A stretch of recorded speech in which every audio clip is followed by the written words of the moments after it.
Sports fans love a place with great food, cold drinks, and TVs everywhere. That's why sports fans love Sports Grill and their 7 amazing locations. Check out the Bird Road location at 11481 Southwest 40th Street in the back corner of the West Bird Shopping Center. Sports Grill is also now offering some great employment opportunities. All kinds of positions are now available from kitchen to hosting. Call for more information at 305-485-8845. From wraps to salads to amazingly delicious specialty dishes, Sports Grill is the home to the legendary special grilled wings. Since 1987, Sports Grill, good food, good drink, and good friends.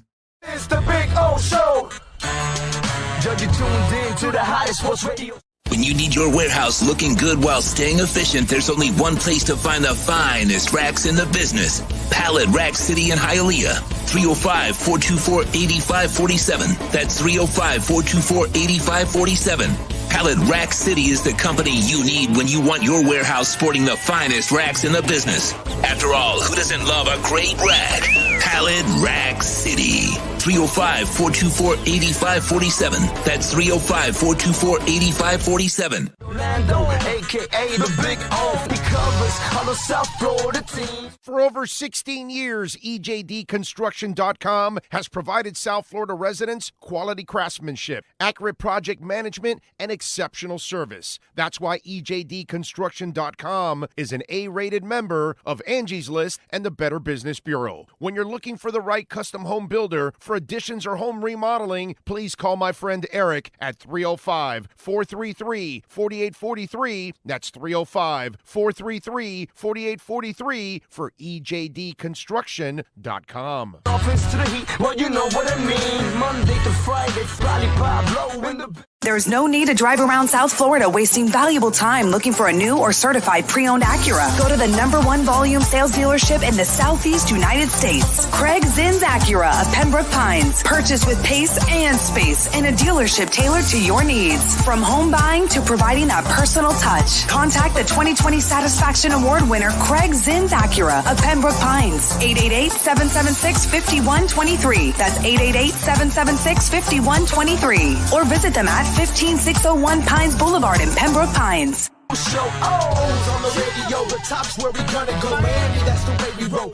Folks, you can support the hardest working sports talk show in South Florida through Cash App or Venmo. Just search Cash Big O Show. Support us through Cash App or Venmo. Cash Big O Show. We thank you for your incredible support. On the morning show, Big O. No one has a similar show.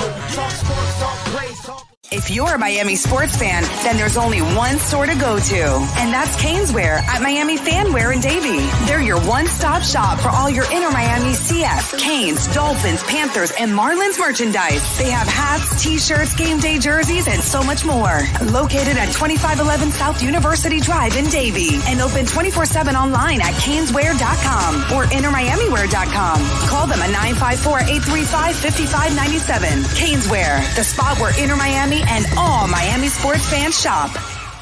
Live and direct, because nobody do it better than Big O in the set. From sunrise, listen live. When you're ready to purchase a new home or refinance the one you have, American Dream Lending will make sure your loan experience is easy with fast approvals and quick closings. With many loan programs and competitive rates, now is the time to turn your dreams into reality. Ask about special financing for veterans. They never charge an application fee, and you will work directly with one of their experienced loan professionals. Stop dreaming and contact American Dream Lending today, 786-802-1727, or online at adreamlending.com.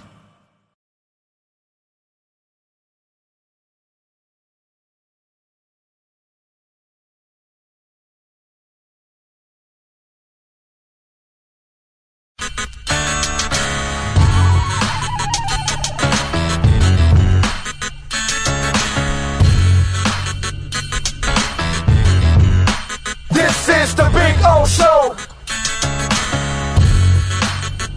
This is the Big O Show.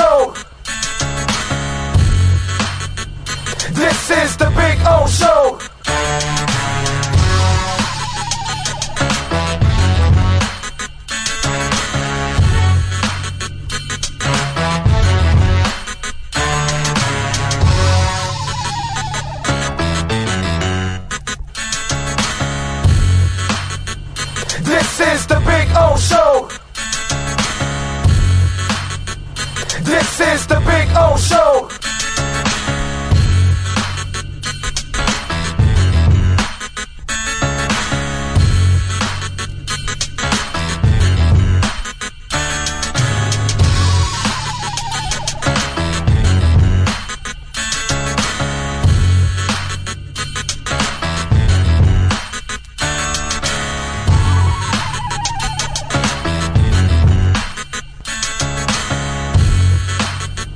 This is the Big O Show. This is the Big O Show. This is the Big O Show. This is.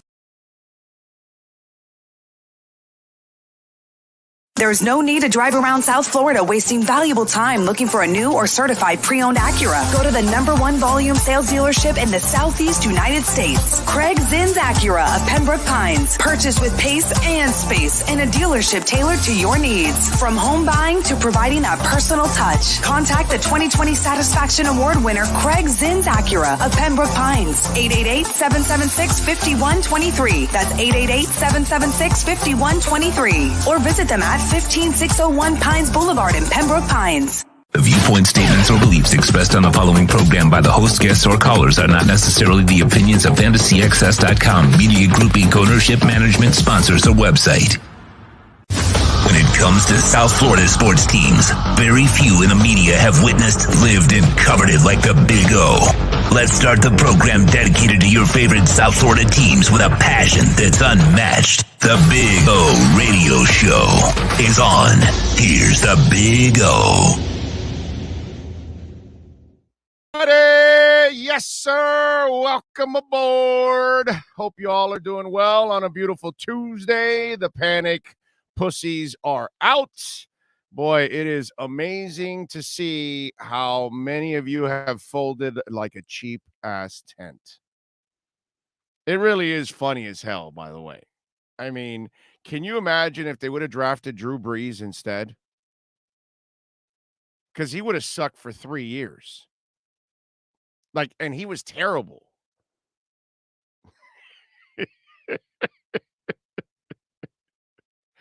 The Panic Wussies are out. I'm getting it all over the place. I'm getting it from DMs. I'm getting it from, what else? I'm getting it from Twitter. I'm getting it on emails. I get it on our text line at 855-912-1056. Ends with Strock and Offerdahl. So, I get it all over the place. And listen, I understand. Some of you out there have already given up on the season. Some of you have given up on the general manager. You've given up on the coach. You've given up on the quarterback. It's Panic City. It's all right. The only way we're going to get by on this is that, we got to get rid of everybody. And listen, I hope some of you took the time to listen to the show yesterday because we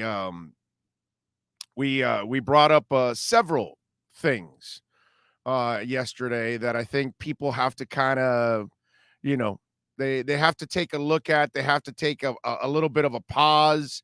It's a shame that we've gotten to this point already where people are pretty much giving up on Tua. You know what I'm saying? It's one of those things where, okay, that's it. He can't play. He can't get it done. It is. You know what I would say to those folks out there? I would say to you that for those of you that are already panicking about the Dolphins and Tua and Chris Greer and Brian Flores isn't the guy and Austin Jackson's terrible and this and that, don't ever invest in crypto. All right? Those of you that are panicking already, you're too soft to be involved in crypto. Crypto, it takes people that are strong-willed, they're tough-minded, they got to kind of fight through the ups and downs and then the FUD that goes on, just what happened in the last 36 hours, where some will panic and sell, and then those of us that are smart take a buying opportunity. You know what I'm saying? And say, yeah, I'll get a little more Cody right now. I'll get a little more V-Chain right now. Yes. Some Polygon. It's gone down really low. All right, let's go. And then this morning you're watching, you're already making money. You could actually turn around and sell it and make some money if you felt like it. You know what I'm saying? But it's interesting. Those of you that do this, don't get into crypto. You don't have the heart. You don't have the balls to get into crypto. It's the same thing, and we've had this conversation over and over and over again. It's frustrating, ladies and gentlemen. I get it. You're hurting. They lost. They looked terrible. There's no defense for what went on Sunday. But throwing the baby out with the bathwater is not the answer. And by the way, you're also not tough enough to be part of that team. Because 0-7 and embarrassing loss after embarrassing loss after embarrassing loss. Can you imagine being on the 2019 team? Where is it here? All right. The 2019 team that opens up the season in the first game for Brian Flores and goes 59-10 against Baltimore. Then loses 43-0 to New England. Then loses 31-6 to Dallas. Then loses 30-10 to the Rams. And loses the first 4 games 163-26. You know how many people I had complaining? And do you remember how many people were talking about tanking and tanking and tanking and tanking and tanking and tanking? And we kept telling you on this show, they're not tanking. They're just trying to win with young people. And so it's going to take a while for them to figure it out. And then finally they figured it out and went 5-4 in their last 9 games. That's resiliency. That's fighting through the adversity. That's fighting through all the panic pussies that are out there. That's what you're doing there. You're fighting through the panic pussies. Because that's all you can do at this point in time is fight through the panic pussies. Because they're all up in arms and they're all going crazy and they're all, oh my God, the world is over. I can't believe that these guys are doing this. We're the joke of the NFL and all that good crap. And in the end, you're just, pressing that panic button. That's it. And what happened? They started winning. They started actually performing well and getting better as the year went on. Through all that adversity, through all the hate, through all the pointing fingers. Oh my God, I can't believe this. I can't. How many Dolphin fans I got? Oh, I can't go through this. I can't go through this season.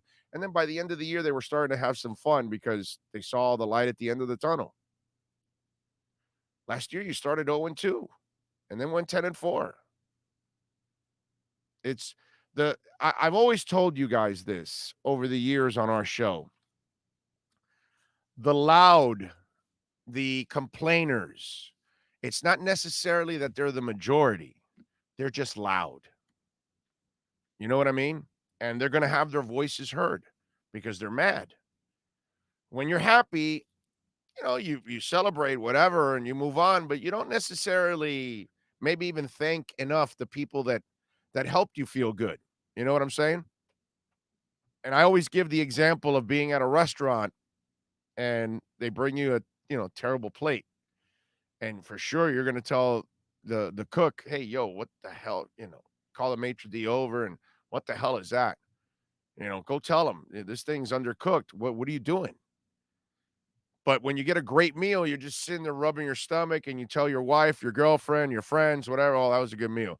But you don't bother to tell the maitre d', hey, could you go tell them that was the best lobster I've ever had in my life? It was the most tender steak I've ever had. You don't do it. So the people that are loud are the people that complain. I think there's a lot of you out there that are still kind of hanging in there, but there's a bunch of you and you're loud and you want to make your voices heard. And in the end, like a lot of you that are complaining about Tua, you wanted Tua. I mean, don't bullshit me. There's the Tank for Tua campaign went on for a couple of years. Everybody was writing about Tua. Everybody wanted Tua, this and that. And then when they started winning, you were mad that they weren't going to get Tua. Remember that? Oh, man. So these guys can't even tank the right way. That was the complainer complained about tanking. Then the complainer complained that they can't tank the right way because the complainer was dead wrong about tanking. So in order to cover their asses about being wrong about complaining about tanking, they now blame the front office and the coaching staff that they don't know how to tank because they're accidentally winning. Think about that logic now. Think about that logic. So all the people that were tanking for Tua, now you got a portion of them going, oh, no, I wanted Herbert. Oh, no, I never wanted Tua. I wanted this player. I wanted that player. You're all full of shit. I mean, grab a pair, dude. Be tough. Be strong. I'm not going to insult women out there by saying be man, because women are tougher than men.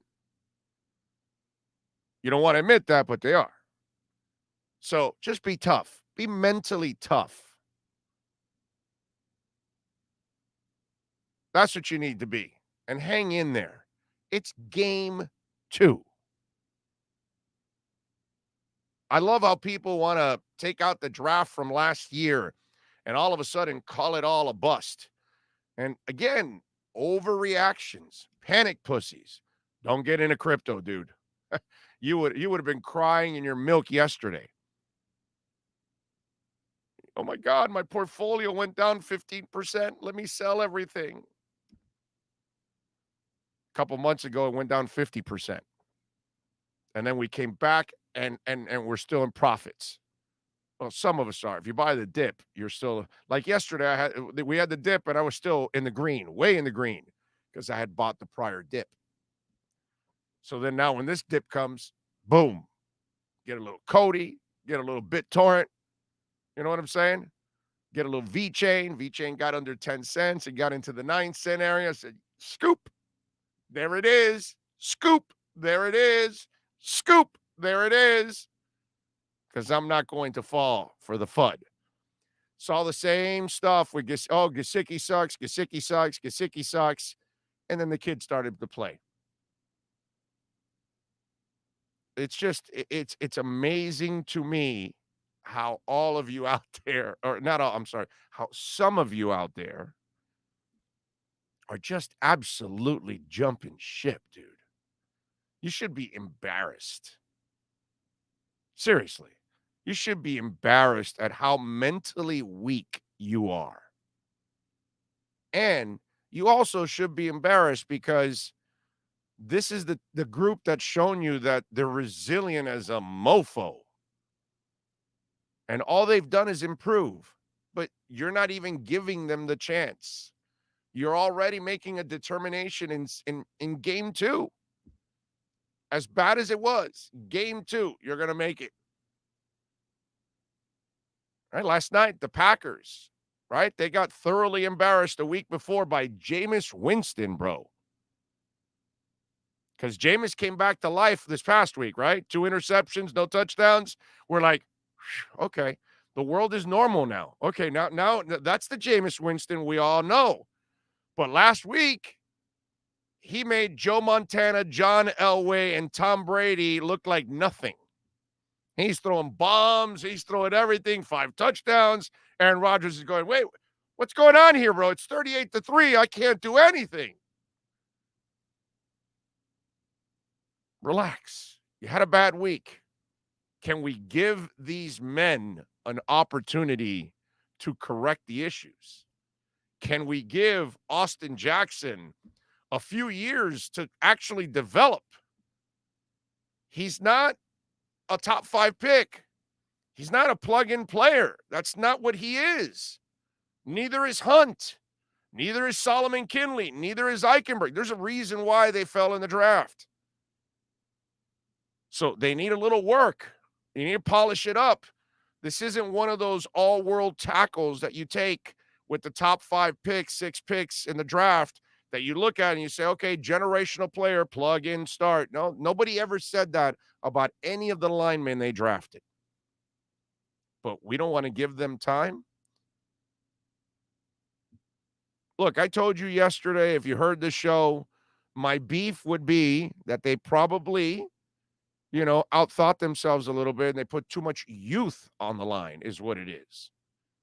That's probably what that's where they probably screwed up, because there's nobody around each other to help out mentally and experience-wise and all these cats are experiencing everything together. And that's tough. It's a lot easier when the rookie's next to a Pro Bowl guard and a Pro Bowl center or a 10-year center. That's not a Pro Bowler, but he's a very good player and established. And then the rookie can look to each side for leadership, for guidance, to help you out, this and that. Hey, kid, watch out for the middle linebacker. He's going to try to pop us right here in between us, because the rookie doesn't know. He doesn't see things like the seasoned veteran does, who has played that team 6 times already and faced that same linebacker 4 times. It's a different ball game. But we're not even allowing these guys to, go through these experiences several times to actually grow. We're just coming to the assumption that it's over. Well, some of you are coming to the assumption that it's over. And that's sad, because you've already painted yourself into a corner. You're not even giving yourselves an opportunity for some hope, which the prior years have shown you have hope, because you have a coaching staff. They actually figure things out and they get through it. All right. Hey, man, this is a plan that Brian Flores obviously approved, putting all those young guys. You know what I mean? That's just kind of the way it is. He felt like he could overcome it. Well, then it becomes a much bigger challenge for the coaching staff. But we have to understand that. Now, do I agree maybe with the planning a little bit? I disagree a little bit, especially when you have an injury-prone quarterback. And Tua is an injury-prone quarterback. That's proven. That's part of it. But I just find it funny how there's so much panic. It's now look at this. We get, again, we talk about this on the show all the time, the narratives, right? And people create their own narratives. And let me give a little credit to the _real_reason. It's the finish line. And this gentleman does a podcast with Richmond Webb. I believe he does this podcast with Richmond Webb. And I want you to see this, because it's interesting how, some people, again, narratives, they say, well, it's his own fault. Well, he was kind enough to put up this video, and look at the video. Look at the video.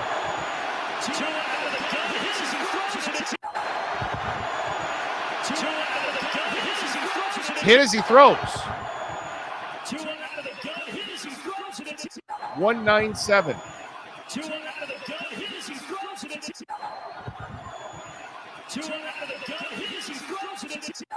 Look at that.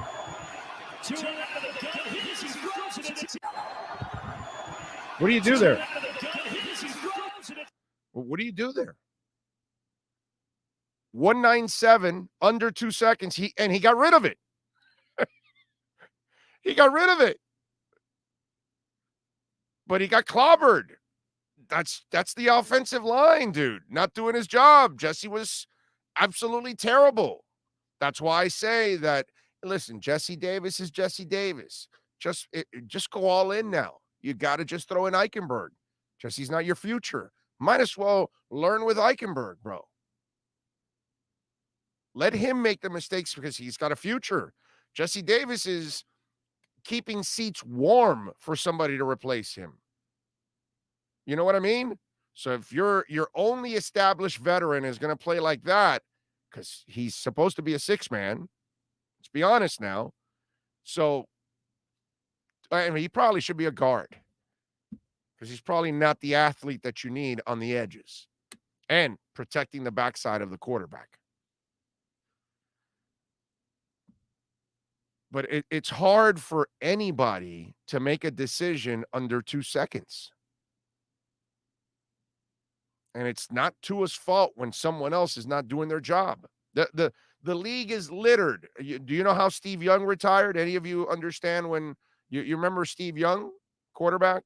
See him on foot on NFL whatever it is on ESPN and all that crap he was on last night. Steve Young retired because he got concussed. And it was like I don't know how many concussions, but he was already on the brink. So Lawrence Phillips had a lot of issues, including here in Miami. And he was cut from several teams, obviously originally the Rams that drafted him. And he then went to NFL Europe, played for the Barcelona Dragons, and had a good year, actually. All right. In fact, Brian Finneran was on that team, who then went to Atlanta and was a good receiver. And there was another player on that team, on that Barcelona Dragons team, that made an NFL roster. But obviously, those two guys had not made NFL rosters. But we all know Phillips was on an NFL roster. Then he went back to Europe to try to resurrect his career and had a really good season. So San Francisco was having trouble with their running back, who was having ankle issues. And so they signed Lawrence Phillips. Lawrence Phillips missed the block that knocked out Steve Young and gave him his final concussion and ended his career. Basically, the decision by the front office cost them Steve Young's rest of his career, because he might have been able to play for the rest of that year and another year if he could have stayed away from another concussion. But he had so many because he was a running quarterback and he was a tough dude, bro. I mean, he was fearless. And so he took hits. Probably should have done a lot of sliding, and he did not do enough sliding in his day. And so Steve had the final concussion. Do I blame Steve for that? Do I blame, oh, you didn't call the protection? No, dude, sometimes you got to do your damn job. And Lawrence Phillips, rest in peace, whatever, dude, but I have no sympathy for you. That stinking bum didn't pick up the block. Okay? By the way, this is an animal that tried to run over kids after a pickup football game. So I have no sympathy for Lawrence Phillips. Okay? The world is a much better place without Lawrence Phillips in it. He's a bad dude. So, if you think I'm being insensitive, screw you also. Anyway, so he misses the block, and it ends the career for Steve Young. Got to do your job. There's 11 guys on the field, and you got to do your job. Jesse Davis didn't do his job. I'm not going to blame Tua. It's less than 2 seconds. We used to struggle to try to get Tannehill to get rid of the ball in 3.5 seconds. And remember, 2.8 is the threshold. So they couldn't even get him to the threshold, because that's how you practice. You want to get the ball out under 2.8 seconds. And he got the ball out in the 197. He just had no time overall to protect himself, and the poor kid got trampled. And they probably should have done a better job of putting experienced linemen in front of an injury-prone quarterback. There's no doubt about that. But just because he's injured doesn't mean he can't play. I get it. Now we're all doing the comparisons and all the Justin Herbert stuff, which he still doesn't win anything. He hasn't beaten a good team yet, but whatever, you continue. He does put up the stats. He does look good. He can throw it a mile. There's no doubt about it. Big, tough, strong kid. We'll see if he's mentally strong enough when the chips are down. And I need to see those moments. I haven't. See, that's the difference, that we're all falling in love with Justin Herbert, the talent. Yes. I still haven't seen those moments. And so when I see those moments, then I can tell you, okay, the kid's also got moxie. I haven't seen that yet at this level. When I see that, then I can say, okay, now this is a problem. You know what I'm saying? But right now, I'm not falling in love with just stats. I need to see you actually do it in key moments against really good teams that you drive and you make the plays and you're the difference on why they won that specific game. I need to see that. And I haven't seen those moments yet. So maybe they're coming. Who knows? But they haven't happened yet in a year and 2 games.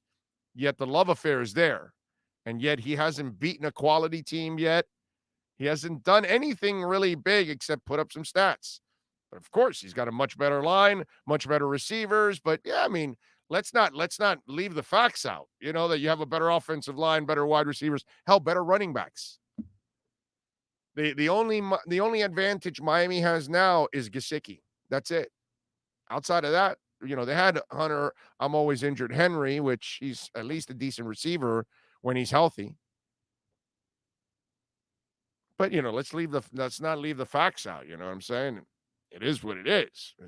It's just like if I told you guys, if we switch the offensive lines and the running game from New England to Miami, and you give and by the way, they are now picking on the Patriots quarterback that he doesn't throw downfield. That's the latest one now coming out of New England for the kid, which again, he's a kid. It's 2 games in. Relax. But whatever, that's this world. But if you gave Tua New England's line and you gave him New England's running backs and you gave the other kid Miami's offensive line and the running backs, he would get slaughtered. And people say, oh, he sucks. Can't get it done. This, that. Oh, yeah, the line is bad, but he sucks. That's just what would happen. And that's the problem there. And if you want to assess your quarterback, well, dude, protect him. Give him some time. I'm not telling you he needs 4 seconds, but I'm telling you, you got to give the kid 2.8 seconds at least so he can make a damn decision, so he can plant himself and throw. You know, the idea is you snap, and as you snap, you're reading the play, and as you drop back, and when you plant, you throw. You don't plant and then look around. No, then that's too late already.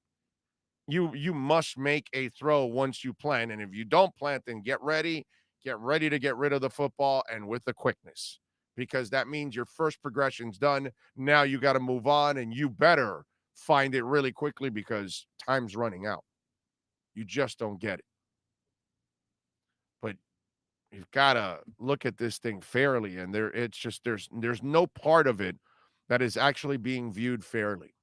And it's just a bunch of panic pussies, dude. That's all I hear. That's all I see overall. People just overreacting before you actually have all the facts. Yeah, hey, listen, typical. What happened last week? Will Fuller. You know how many idiots I had? Oh, Will Fuller is a loser, and Will Fuller doesn't really want it, and Will Fuller's quitting football. And how can 10 million flushed down the toilet? Meanwhile, he's back. Clearly, he had some kind of a family emergency that we don't need to know about, and he had to take care of it. And yet, we had tons of people that just, you know, whatever their narrative is, it is. Oh, it's a wasted 10 million. Oh, he doesn't want it. He's quitting football. That was my favorite one.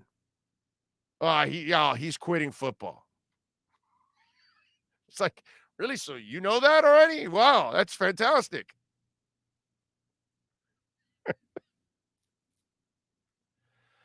Oh, man. It's too funny, man. It just is. It's just one of those things where you just wonder what the hell is going on, right?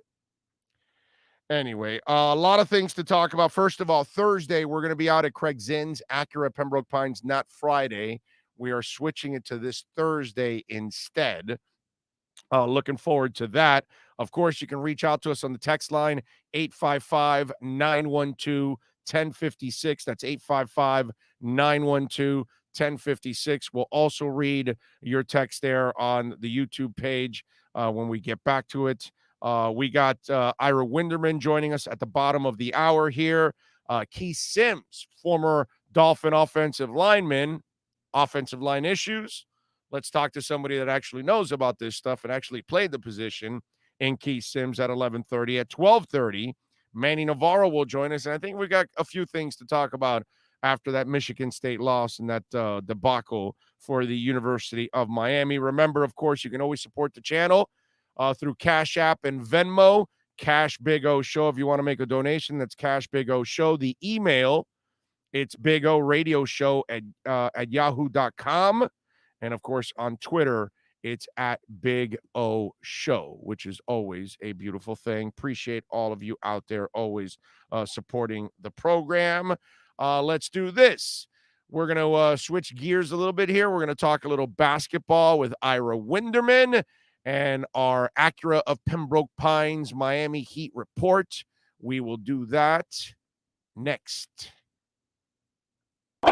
Heat fans, time for the best insight of your favorite team with insider Ira Winderman, exclusively on the Big O Radio Show.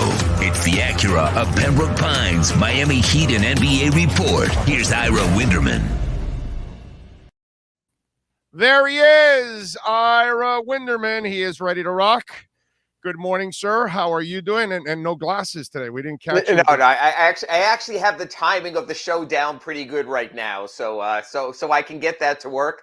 It's really interesting, because this will be one of our final Acura of Pembroke Pines reports before the Heat start camp. So this is one of our last chances to speculate what might happen, what they might be thinking, and then we'll sort of see that put a little bit more into practice. But I don't know, based on the way this past football weekend went, I think the Heat are arriving right on schedule. Yes. Yeah, you're right. Actually, that's going to help out to watch the Heat a little bit and get excited about this season.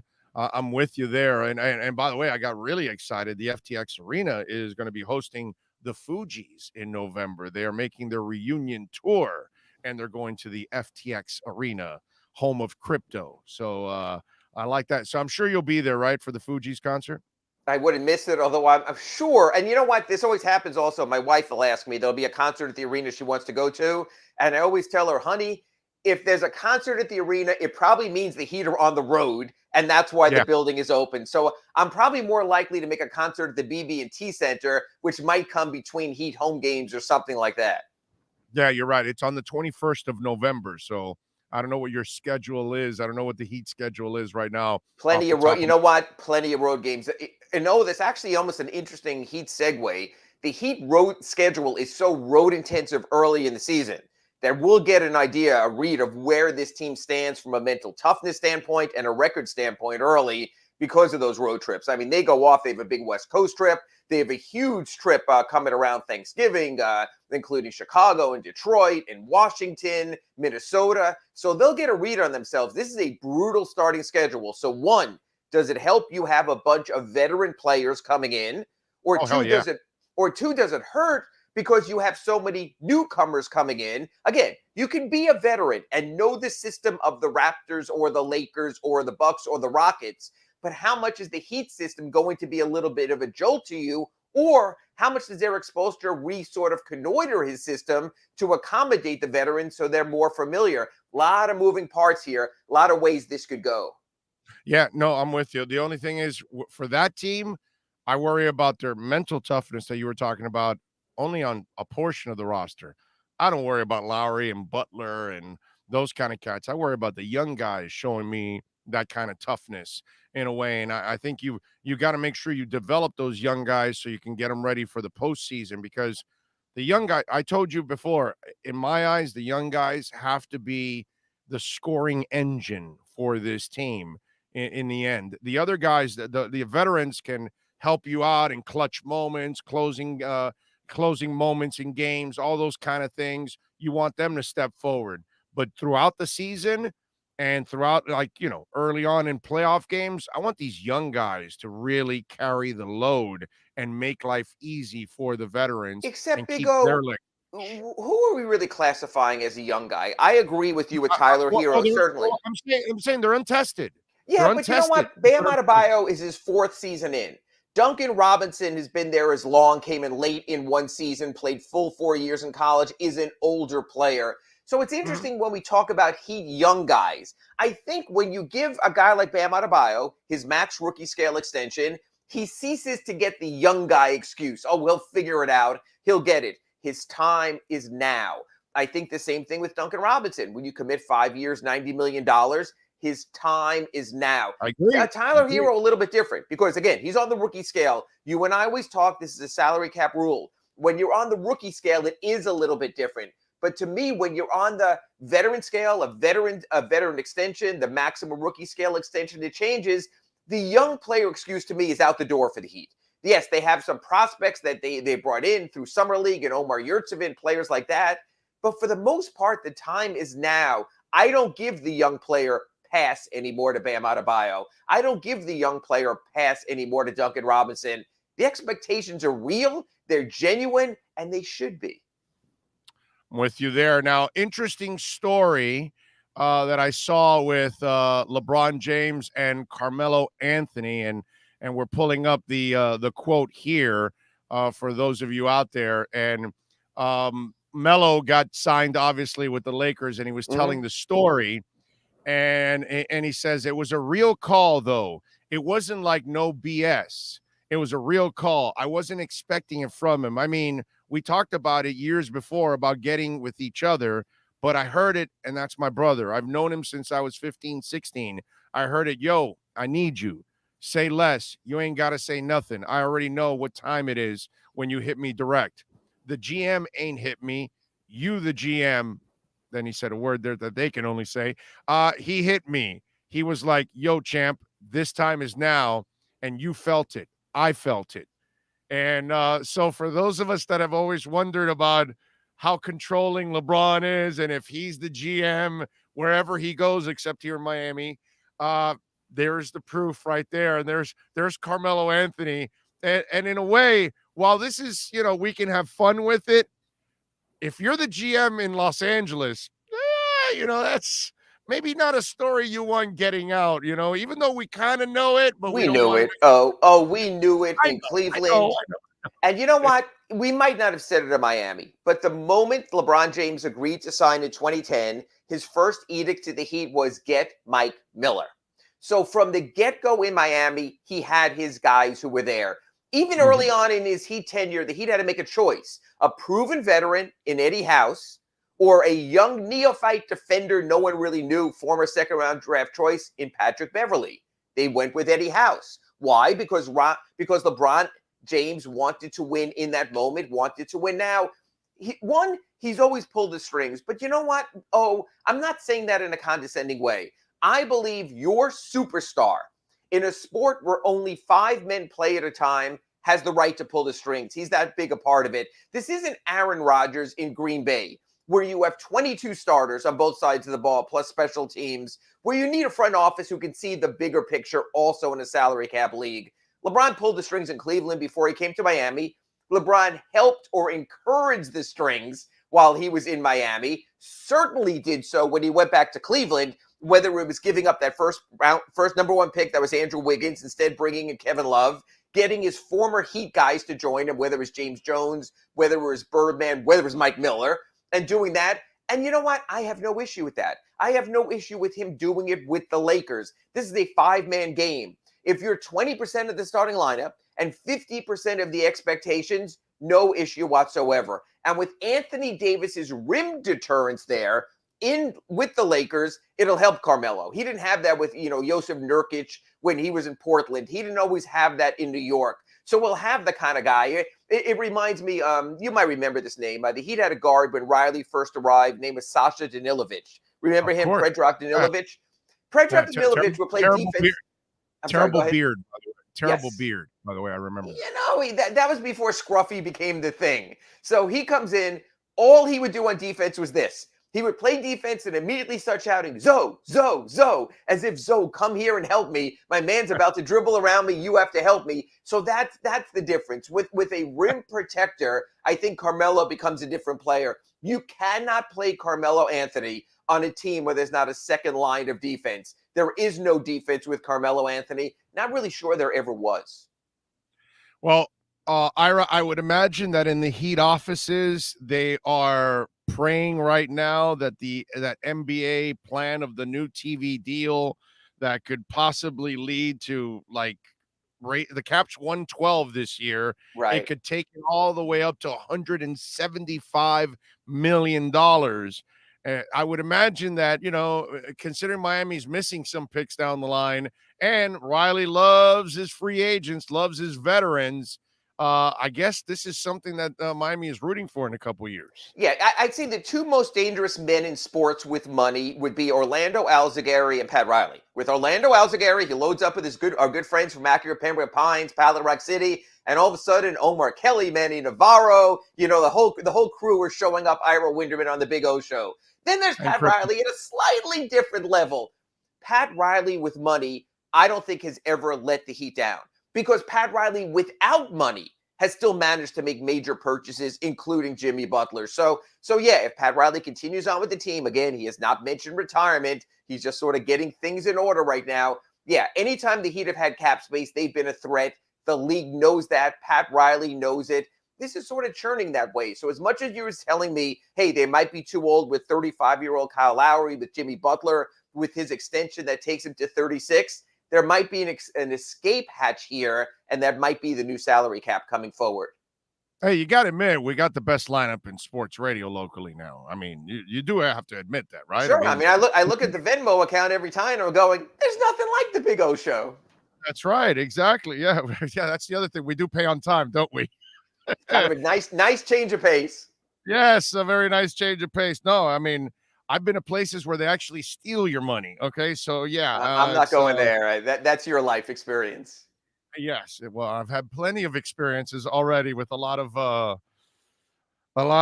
shadiness. Let's just say, my brother. So I'm just glad that we can create a platform where we don't have to deal with all that other stuff. You know what I'm saying? That's the beauty of all of this. And I can't wait for your salary cap to go up. So it's all good, Big O. Oh yes, and that's hopefully the only way it's going to do is go up. Jersey retirement. I thought you had an Ask Ira, an interesting question because of the whole Lowry thing, and then Dragic and using the numbers, and then I got to go off on the other stuff. Sure. Have they watered it down? Also, do we take jersey retirement a little less serious because of the Michael Jordan, because of the Shaq stuff and all that? And maybe whether it's honor or retirement or whatever you want to look at in those jerseys, but the perception is retirement. And I almost feel like the Heat has kind of brought that on themselves, that maybe people don't take the jersey retirement that serious because we kind of go, the running joke is, well, the Heat retire everybody's jersey. Well, Pat Riley's whole thing is he wants to make good with everyone and honor anyone he can. So we know that the Dan Marino's jersey's up on the wall. It used to be in the rafters. The Heat say that number's not retired. That's in honor of Dan's work in South Florida. Understand that. Michael Jordan's number 23 is retired. Pat Riley felt strongly that he made such strong contributions to the game that even when he was with the Wizards and retiring, that should be honored. Almost, and again, a different style, almost like Major League Baseball with Jackie Robinson. Obviously, Jackie Robinson, completely different groundbreaker. Yes.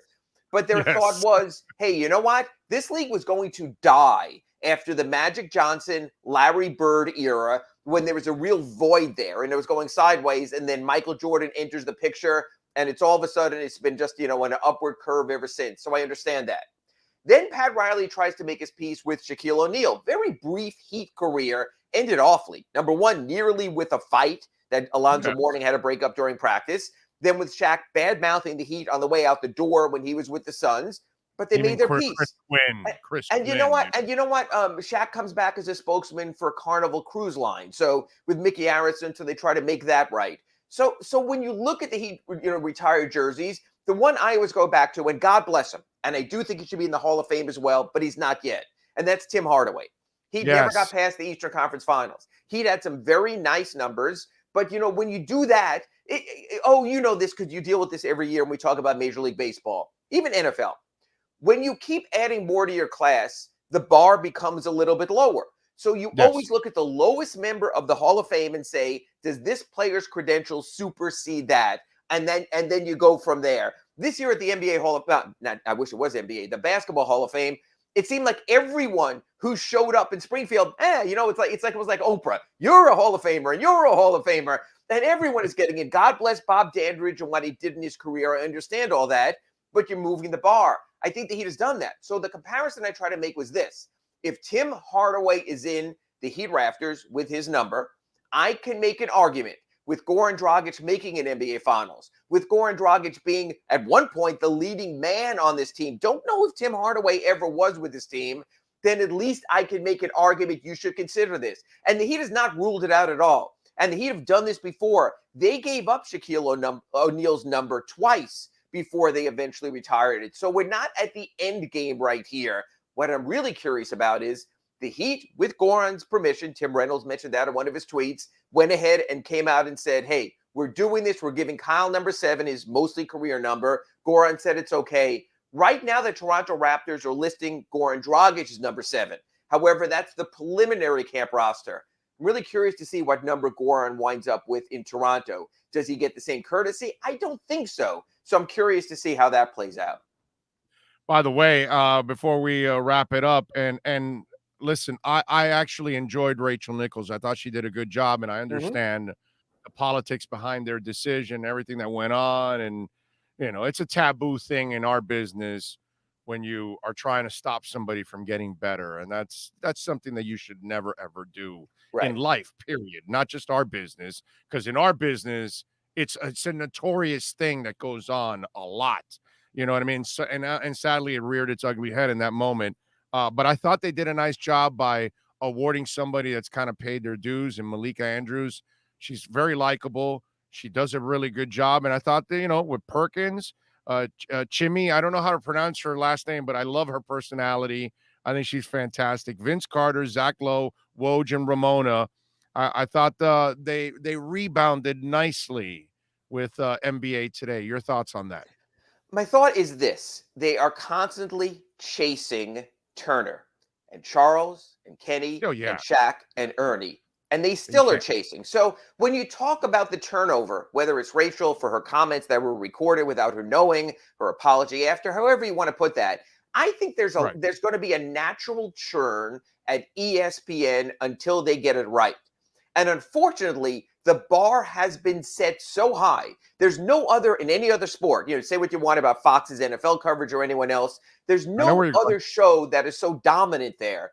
So I don't think this is the last iteration of what ESPN does. Oh, no. They're going to keep trying to find someone. I think ESPN will make their move if Charles Barkley follows through with his vow to retire. And all of a sudden, Turner comes down a little bit. Maybe they poach someone. Maybe they become the show. But until then, I think this even transcends Rachel Nichols' moment, whatever you think about that.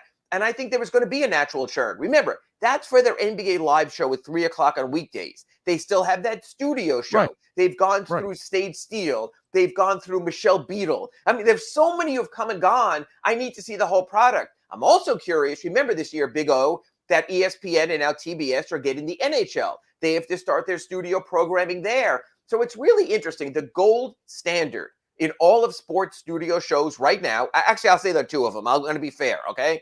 There's Turner with what they've done with the NFL, and I think College Game Day for football and what ESPN has done with Kirk Herbstreit, with Lee Corso there. So I think you're always chasing to get to that level. Right now, ESPN still is in chase mode.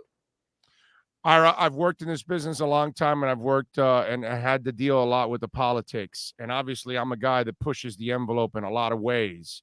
And so I know that. I mean, I know who I am, and I know what I do and all that stuff. But where I would counter with you, I don't think ESPN is chasing, because I don't think ESPN, quite frankly, has the balls to put that kind of a show on their network. To put 3 guys there that are going to be brutally honest when the game sucks, when it's unwatchable, those kind of, Barkley will let you know. I just think they're too honest for that environment. TNT is willing to allow them to do their thing. I think ESPN would try to control that and they would lose, look at Levitard. I mean, in a way, that's kind of a radio show that pushes envelopes too at times. And they didn't want a part of that. I think ESPN is way too conservative in that sense to even push the envelope and go in that direction. So I don't think they're ever going to compete with those people because they can never come up with that kind of talent and they don't have the guts to put that kind of show Well, on their air. there's another element. There's no news breaking element on the Turner Show. And even NBA Right. TV, I know you watch, they used to have their expert in David Aldridge. They really don't anymore. They follow the news. So if you want to break the news and get the scoop from players, from GMs, from agents, and from the league, you can't criticize players and agents and GM and the league. So that's the difference. ESPN's people are also trying to get news. Zach Lowe does a great job. Ramona Shelburne does a great job. Of course, Woj in a league of his own. So they're sort of right in the balance because they have a sports center. There's no sports center on TNT. There really isn't an NBA sports center on NBA TV. It's a different kind of makeup. It's more review and highlights. So that's part of it also. Chuck can say a coach sucks, a player sucks, a GM sucks, an agent sucks. There's no repercussion. He's not going to get a Chuck bomb. There's not going to be a Kinney bomb. That's not what they do. I've always felt that ESPN is such a quid pro quo operation that they have to look out for people also. And you see that. They'll also won't criticize to a degree, whether it's LeBron or someone else. We've seen people who go out the door from ESPN, like Amin El-Hassan and people like that, who are more willing to do that because they don't have to play that quid pro quo game. So it is different, but I don't care. You still can have a more refreshing program. Yeah. So you're saying is I have no shot at working for ESPN. Okay. I got you. I'm saying, hey, and you know what? And it's hard for me also because here I am every day, Ask Ira, sunsentinel.com. I'm trying to answer questions candidly for my readers. And you bet I hear from the Heat. And you bet I hear this was wrong. We disagree with that. So it is a fine line. I wish I could just write game stories and features and we had an insider. We had someone who would come up with the tweets and everything. And I wouldn't have to play both sides. I wouldn't have to know something but not write something. I'll give you an example. Summer League, I'm up in Las Vegas, down in Las Vegas, west in Las Vegas, and I run into Kasib Powell, former Heat player, an assistant coach with the Sioux Falls Skyforce, and I was talking to him, and it became obvious he was going to be the next Skyforce coach. But you know what? I knew it was so much more important to the people up in Sioux Falls that they find out who their coach is going to be, that it become an important story for them, that I congratulated Kasib Powell probably on about, August 6th, for getting the job, but I didn't write about it until the Heat announced it on September 12th or 13th, because sometimes the story belongs in a little different place. So it is hard to work that way also. But that's part of it when you're the reporter and the writer and the analyst and the columnist. It's a little different world we live in sort of our shrunken journalism world right now. Yeah, I used to get those calls, and then I would tell them, it's my opinion, bro. You don't like it too bad. And then they stop calling. I'll give him your number. I'll have him text you.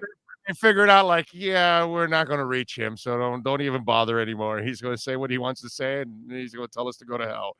So it is what it is. What are you working on the Sun Sentinel, my friend? So folks just posted a story on Dwayne Dedman. Here's this big, muscled, probably the most imposing Heat big man since Hassan Whiteside or Alonzo Mourning.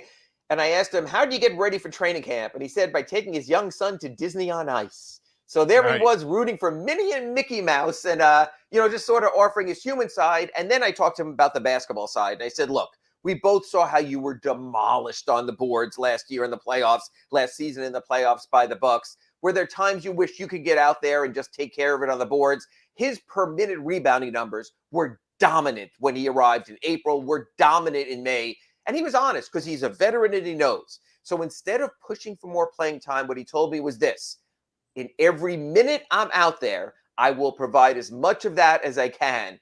It's going to be very interesting. Eric Spoelstra's favorite small ball, likely to start PJ Tucker at power forward, likely to come off the bench with a smaller Markieff Morris. Really curious. You and I have spoken for over a month here on the Acura Pembroke Pines Report. Are they going to give the bigs a chance? Dwayne Dedman, Omar Yurtseven, what he did in Summer League. I think that'll be interesting. Small ball really let the Heat down in the playoffs last year, but it also has worked previously with Jay Crowder. So I think the Dwayne Dedman factor might be a little bigger than we might expect. I like it. I like it. And you know what I always love is the people that challenge me and say, why are you talking basketball now during football season? I'm like, there's always basketball to talk about year round. And you and I prove it every single week with another great conversation, my friend. Thank you And very much. tomorrow we'll go for an hour with Clay Ferraro on Pallet Rack City Inside the Paint. And it'll be interesting because I'm going to ask Clay, basically, give me your thoughts on what you think the Heat will do. And then a week from then, we'll come back. Training camp will have started. And then we'll hear from Eric Spoelstra and the players what they plan to do. So we're going to set the stage tomorrow from 10 to 11 a.m. with our Pallet Rack City Inside the Paint.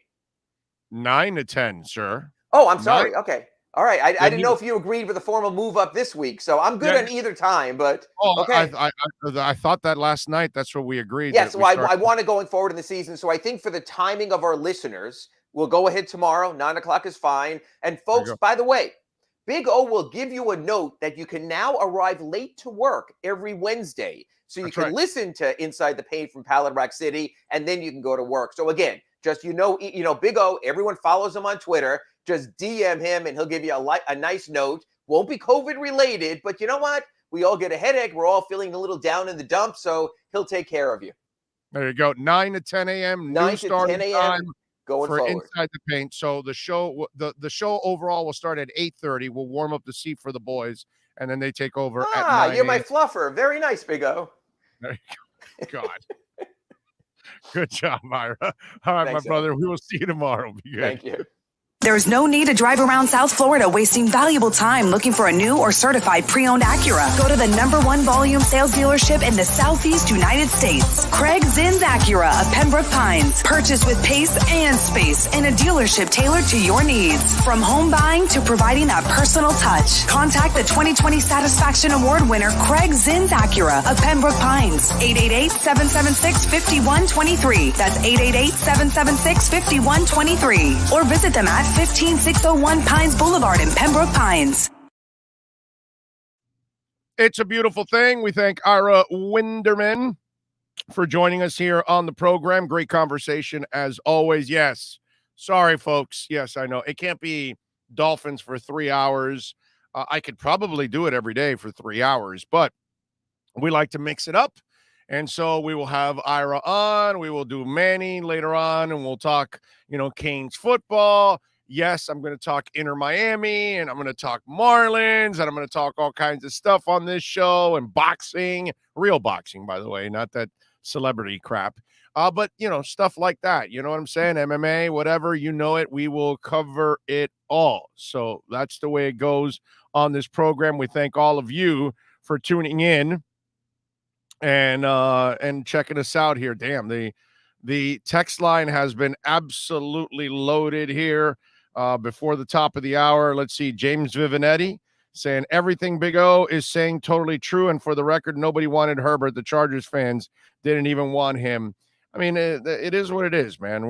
That's just how life is. Muffy 313 says, let's give Greer's picks another Tuttle. I'm with you still early. If they don't hit on the picks, everyone's gone.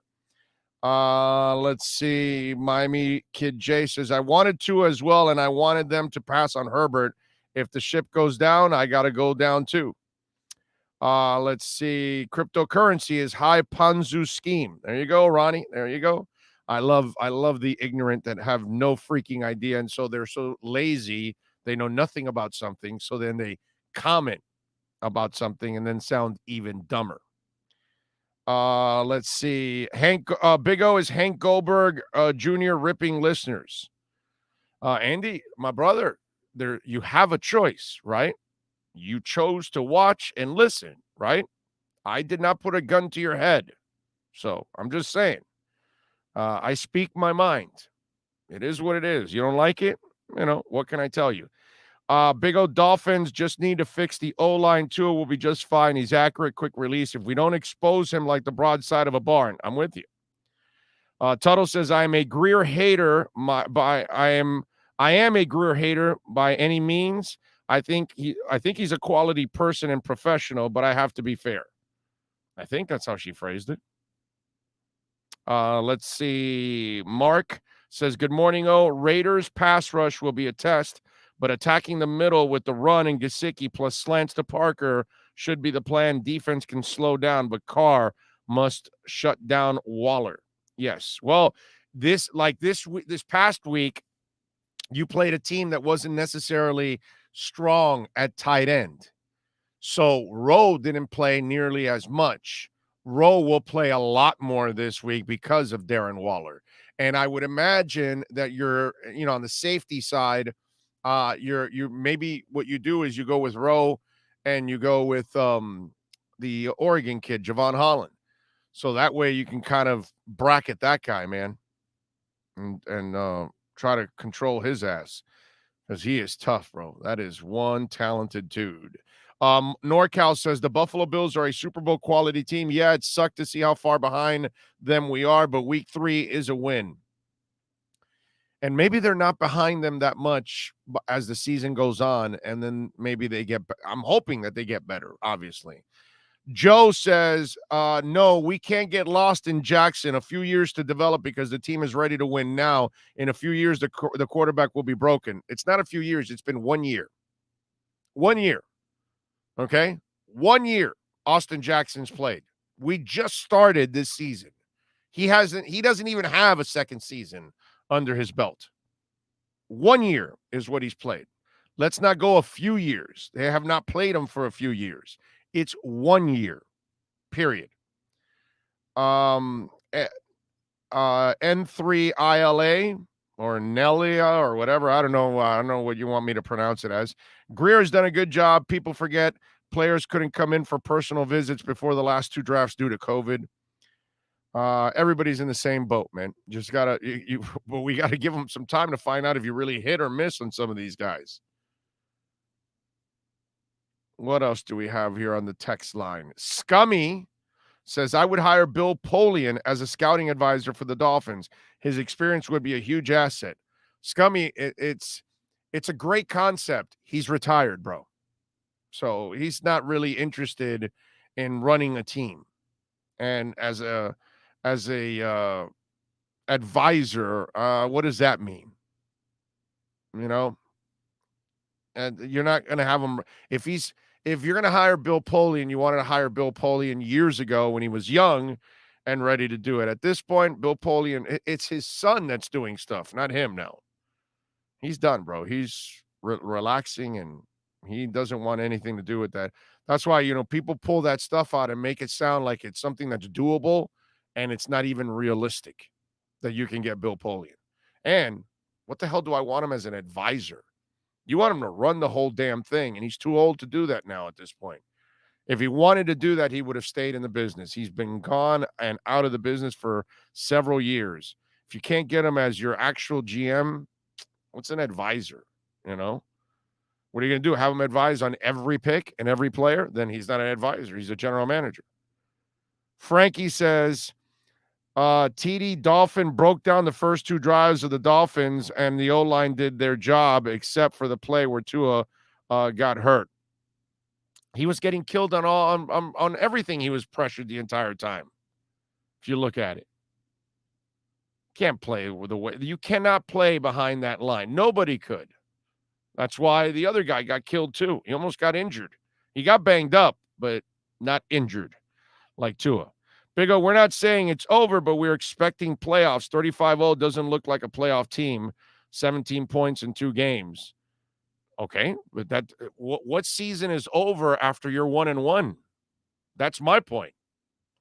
And who gives a shit how you scored your points in the first game? You won. You won 17-16. You only needed 17 points. I don't care how you won. Hey, Baltimore never beats Kansas City, and they had no business winning on Sunday night, yet they still won on Sunday night. You know what I mean? Doesn't matter how you win. They got lucky. The break went their way. The kid fumbled, Hilaire, and it's over. That's it. All right, let's take a very quick break here so we can start our number 2. When you need your warehouse looking good while staying efficient, there's only one place to find the finest racks in the business. Pallet Rack City in Hialeah. 305-424-8547. That's 305-424-8547. Pallet Rack City is the company you need when you want your warehouse sporting the finest racks in the business. After all, who doesn't love a great rack? Pallet Rack City. 305-424-8547. That's 305-424-8547. There's no need to drive around South Florida wasting valuable time looking for a new or certified pre-owned Acura. Go to the #1 volume sales dealership in the Southeast United States. Craig Zinn's Acura of Pembroke Pines. Purchase with pace and space in a dealership tailored to your needs. From home buying to providing that personal touch. Contact the 2020 Satisfaction Award winner Craig Zinn's Acura of Pembroke Pines. 888-776-5123. That's 888-776-5123. Or visit them at 15601 Pines Boulevard in Pembroke Pines. The viewpoint, statements, or beliefs expressed on the following program by the host, guests, or callers are not necessarily the opinions of FantasyXS.com, Media Group Inc. ownership, management, sponsors, or website. When it comes to South Florida sports teams, very few in the media have witnessed, lived, and covered it like the Big O. Let's start the program dedicated to your favorite South Florida teams with a passion that's unmatched. The Big O Radio Show is on. Here's the Big O. Good morning. Hour number 2 of the program. A programming reminder. Tomorrow we will start off Wednesdays. Now we will start off at 8:30 in the morning. Damn it, that's early. And that's because Pallet Rack City Inside the Paint Show is moving up an hour from 10 to 11. We're going to do it from 9 to 10 now. The boys have to do it because Ira's got the NBA season and all that good stuff. So he needs to do it an hour earlier and all that. So we're going to start it tomorrow from 9 to 10. The boys will be on. So the show will start tomorrow at 8:30. I will come on 8:30 Eastern. As always, I got to always give the time zone. You know, when I was so used to just kind of being local when we were, years ago. But now in this kind of a format, we have so many people listening all over the world, not just all over the country, but all over the world in different time zones. So we have to kind of remind them that, hey, it's Eastern time zone, so they can, adjust accordingly wherever they're at. If they're in New Zealand, they're in England, they're in Mexico, wherever they're at, western side of Canada or whatever, you can adjust. And I appreciate all of you out there that are always tuning in from wherever you're at in the Philippines or whatever. And remember, I love it, man. Send me a text at 855-912-1056. That's 855-912-1056. We'll check the text line here in a minute. And if you send it on the YouTube page, if you send it on Yahoo, email at bigradioshow@yahoo.com. If you send us a Cash App or Venmo at Cash Big O Show and you make a donation, remind me where you're coming from and where you're listening. Sometimes we got people in Georgia and in Long Island and in New York and in California and in Texas and in Washington. So it's a lot of fun to see where you guys are all coming from. I really, really appreciate it. And I always get a kick out of finding out where all of you are listening to the program. Also, we want to remind you that we got a 4:05 start this week in Las Vegas. So we are starting our pregame show at Sports Grill in Miami Lakes. It's been a fantastic first 2 weeks overall. Had a lot of people again this week. So listen, come on out and watch the Raiders game with us at Sports Grill in Miami Lakes, right off of 154th in the Palmetto. It's on the west side of that exit, and it's on the north side right there in that shopping center. Right when you get off, the immediate shopping center that's on your right side when you get off there, that's the one that you pull into, and we'll be there rocking Sean and myself starting 2 hours before. So at 2 o'clock, we will start our pregame coverage. Obviously, we have more insiders than anybody locally with Omar Kelly, with Alan Poupar and Joe Shad joining us on the program. And some of them will be over there, man, in Vegas covering the team. So it's a beautiful thing. They'll be calling us from Vegas and checking in. So I'd appreciate it if all of you out there tune in if you can. Big O Damn cutting into the big dog Joe Rose. Well, I mean, not really, Tuttle. You don't have to. I mean, you can come in late and then rewind and then watch from the beginning if you want. That's the beauty of YouTube. If you want to do that, or you can catch the podcast after. If you need to catch Joe, I totally understand that. I got nothing but love for Joe. So I may have a lot of disdain for the people that are running that station, the idiots that are above Joe, but I've got nothing against any of the folks on air. Hawk and Crowder and Joe and what's it called? Tobin, Leroy over at 790. They're all good people. Zaz, Middays, all of that. They're all good people, man, and they're all just surviving, brother. They're all just trying to do their job in a really difficult environment. You know what I mean? That's all. And God bless them, man. They're just trying to make a living like the rest of us. You know what I mean? But we've got to do what we've got to do. And so if we got to start a little early, it is what it is. We got to start a little early, and you can make your decisions. You can catch us live, or you can catch us after. That's the beauty of digital. That's what I was telling Ira and Clay yesterday. We're digital. We can adjust. It's all right. We're not tied to a time that we have to necessarily be on that time all the time. No, man. If we have to adjust, we have to adjust, and Ira needs to adjust, so we will adjust. It's not a big deal for me, man. It's no problem. In 23 minutes, Keith Sims will be joining us, the former Pro Bowler and stud human being, because as good a football player as Keith Sims is, okay, I know it sounds cliche-ish, but it's so true.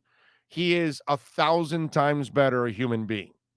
And so always love dealing with Keith Sims. He's a fantastic person, and he will bring it and give us some insight on what's going on with the Dolphin offensive line.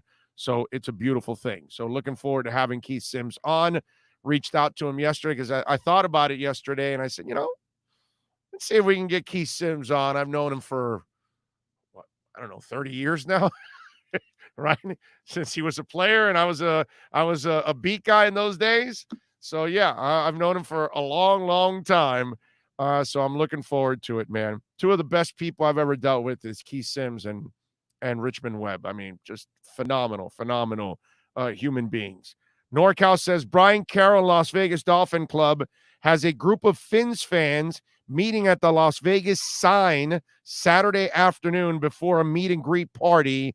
I'll get more details for you, or look him up on Facebook. Well, NorCal, if you put it in here or send it to me, you have my cell number, bro. So it's not like you have access. So send it in on a text, and I'll read it on the air so we can get our Dolphins who are headed to Vegas, in Vegas, get them all the information so they can go over there. I wish I could be in Vegas actually doing something out there and having some fun doing the show. That would be actually really, really cool. I'm dying to go to that stadium to go see the Dolphins play.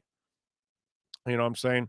Not just to go see for a Raiders game, whatever. I don't care about the Raiders, but I would love to see our Dolphins play up in Las Vegas. That's one of the best trips now in the NFL, right? I mean, and especially if you're in one of those towns where you can't get tickets, like Green Bay or something like that.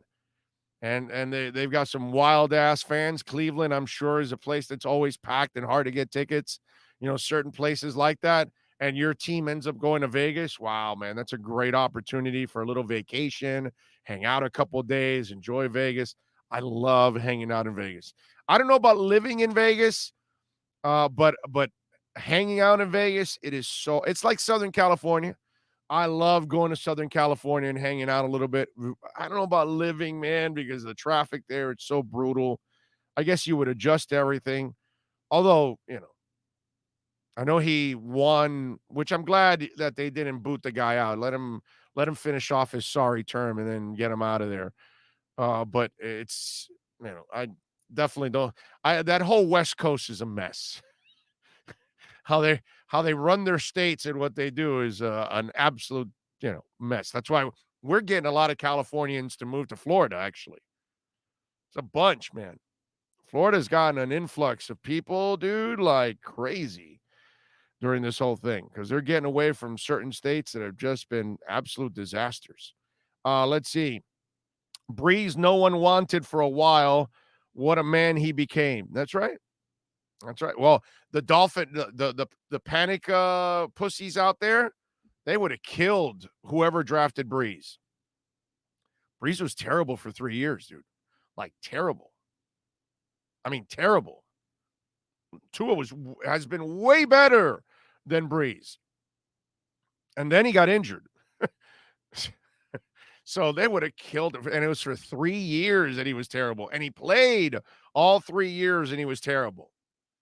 People would have been freaking out with Drew Brees down here when they first drafted him. Freaking out, dude. They would have killed anybody and everybody that would have been associated with Drew Brees. It's hey man, hindsight is 2020, as they say, right? It's a beautiful thing. Big O, there are 3 people I follow regularly: DDW, Dudley Durong, and Reasons, all passionate, positive, if the Dolphins allow it. But most importantly, you guys use logic, not just your feelings. Well, we try. I mean, I try to give you a perspective on everything going on. I try to kind of bring a little more balance to the whole thing and remind you about what's gone on in history, right? And so hopefully that gives you the perspective to say, okay, well, wait a minute, maybe this is wrong, you know, and maybe I should rethink what, like I told you yesterday about, all these people that are overreacting about Chris Greer, and you haven't even given him a chance to actually try to turn the whole thing around. But yet you go look at what's gone on with the other GMs that have been here, young GMs that made their mistakes. In Spielman, the guy went on to do better in Minnesota. And Jeff Ireland has been the main dude for them in drafts over the last few years. And they look at him as the key person that has actually injected a lot of life and a lot of picks and a lot of players with them. And both guys made their mistakes here. So nobody's going to be perfect in the process. And I'm not even saying that they've made a ton of mistakes or anything like that. I may disagree a little bit now with what's going on with the O-line because I feel bad for Tua because he's not a big kid that can take a pounding. And not that you really want your quarterback, even if he's a big quarterback, I don't think you want him taking a pounding, not in this league, because eventually taking that pounding is going to end up only one way. You're going to end up injured. Let's see. What else do we have here? Sam W. says the Dolphins' biggest mistake is the O-line and D-line coaches they have hired. Those players can't be as bad as they have looked. Well, first of all, I haven't seen them pick a defensive end that's supposed to be like a can't-miss guy, right? Jalen Phillips, there's not like a major track record on the kid, right? And he was picked 18th. So he's kind of, and they moved him to a different position, outside linebacker. While he has the skill set, it's not really what he naturally is. He's been a natural defensive end in college. That's kind of what he is. But he has the skill set to play outside linebacker. So now he has to think and learn a new position. You see what I'm saying? So there are certain guys that he's going to, and then Agba is a guy that he had a good year last year. He had 9 sacks. So I guess the D-line coach did a pretty good job, right?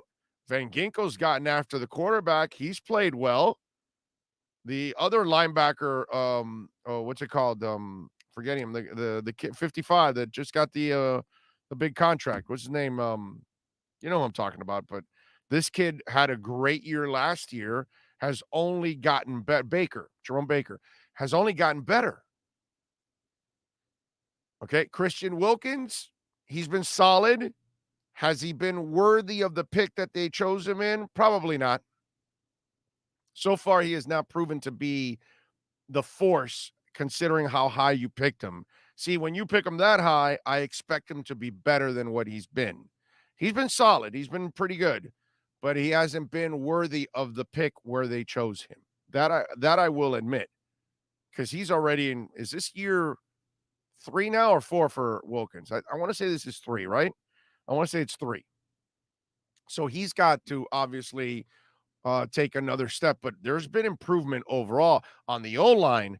There isn't an O-line coach that is going to make 4 rookies or 4 second-year players all of a sudden just take off.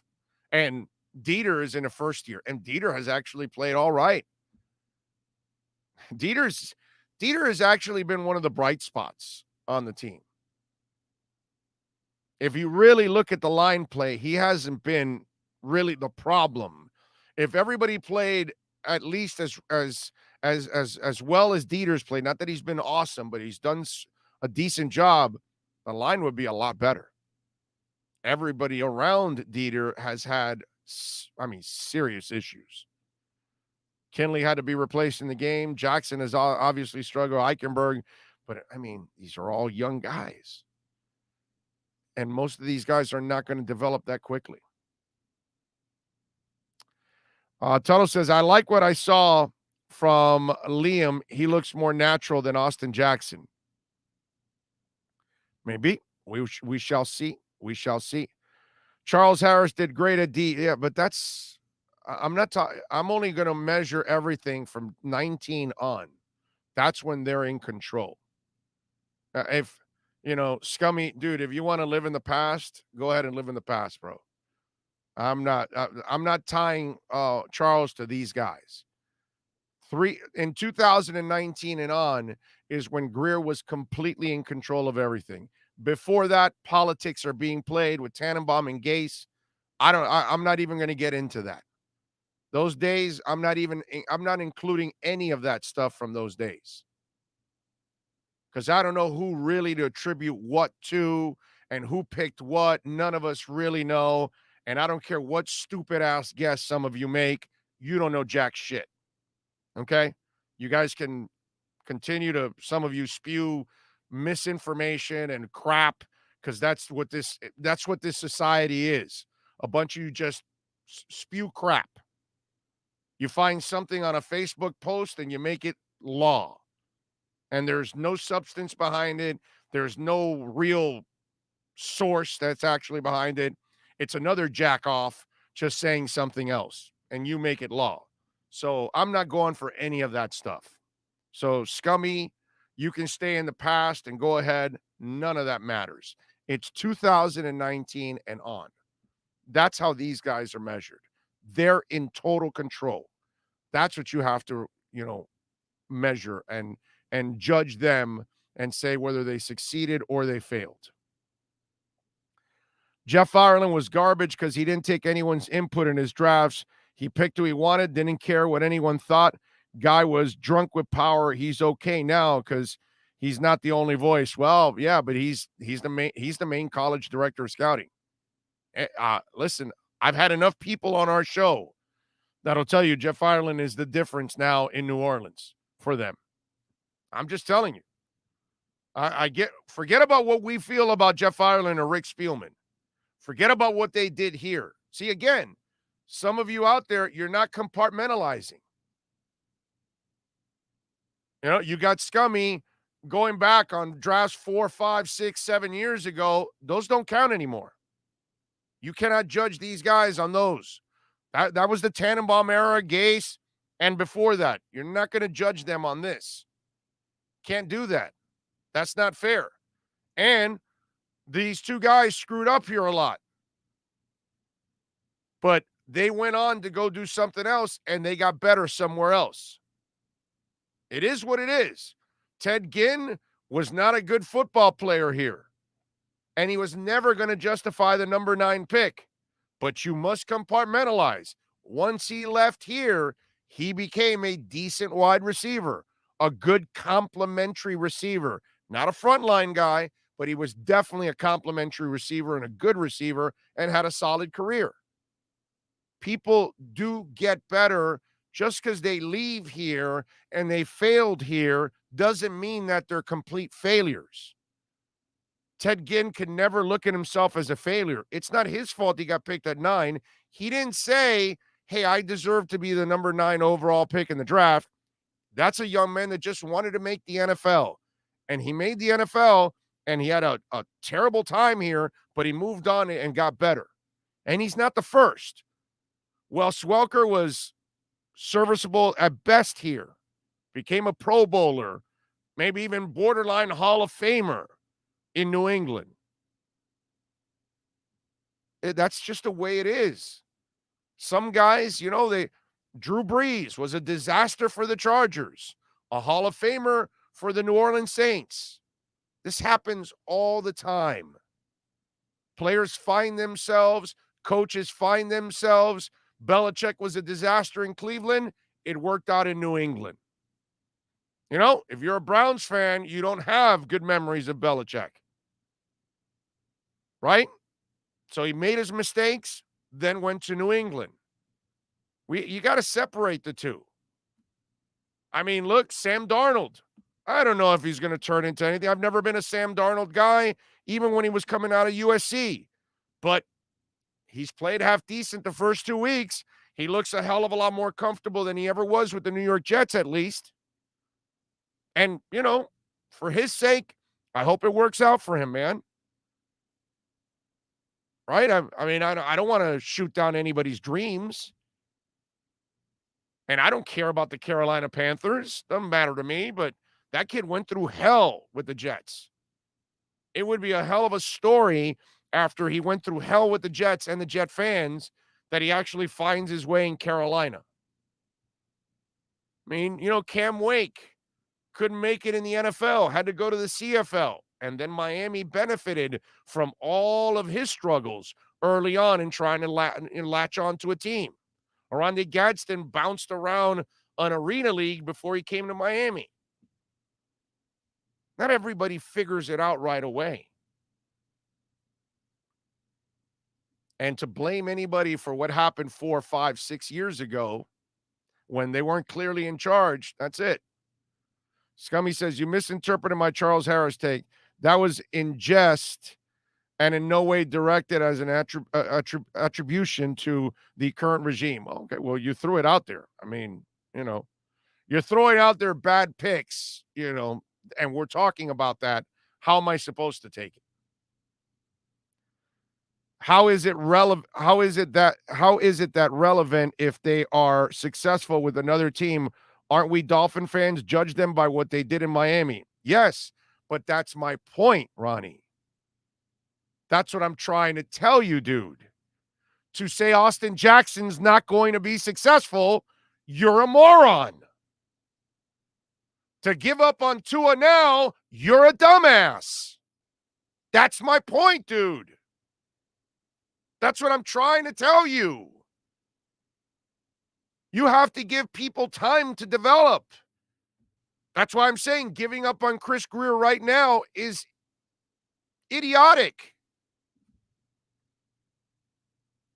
In hindsight, if you actually blew everybody out of the water and just told Spielman, hey, you know what? We fired Wanstead. We fired everybody.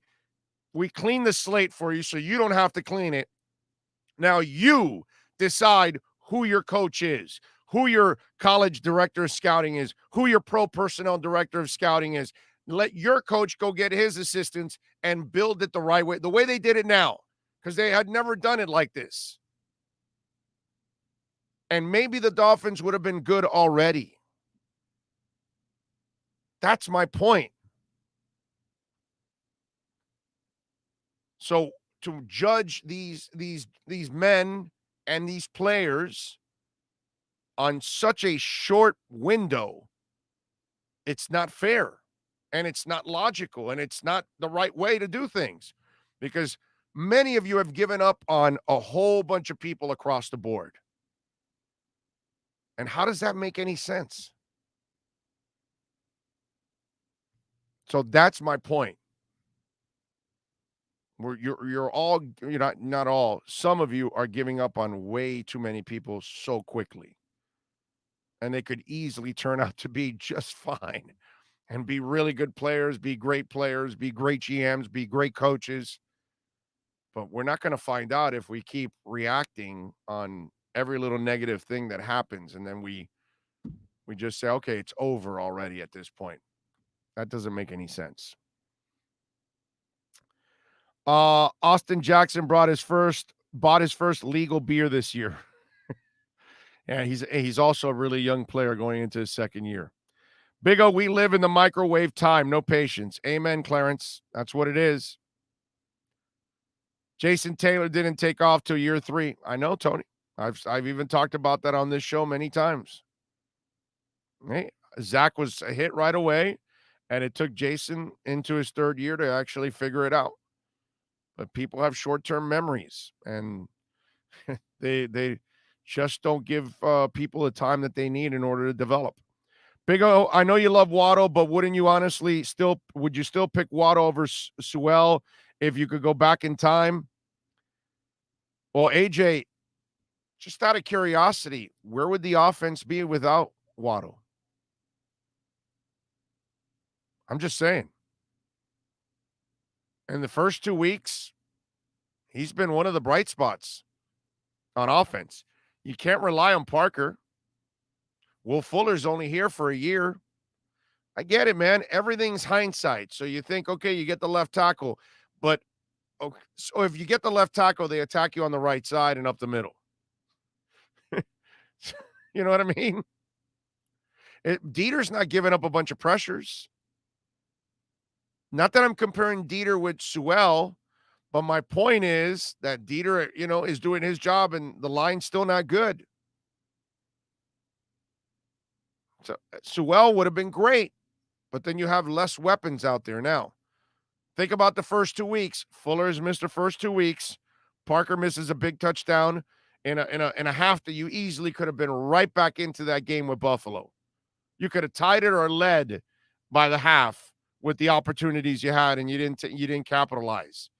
You need a number 1 wide receiver. You need a guy that's an absolute threat, and Waddle is that guy. So I get it, but you can't have everything, man. What are you going to do? And Sewell, maybe they put him on the right side. I don't know. Yeah, they probably would have. They probably because of Tua, they probably would have put him on the right side. But it's easy in hindsight to say, well, we should have taken the lineman. But then there's a trickle-down effect to it, too. Because now you lost out on a weapon that you sorely need. And you think about it, right now, Parker doesn't look like a long-term future, correct? And Will Fuller is here for a year. And he has to prove that he can stay healthy. And it's still questionable whether you'll give him a long-term contract because of the injury history that he's had. Right? And he got banged up a little bit in the preseason there. He couldn't practice as much. So if you really don't have a stud receiver, now you added one, you need it.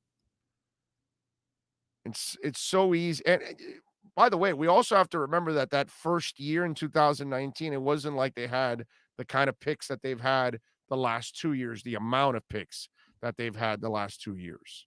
That's the other thing. Big O, please tell them that the draft is like playing crapshoot. Yes, it is, Clarence. Yes, it is. Alex Diaz, thank you, sir, giving us a little love on the super chat.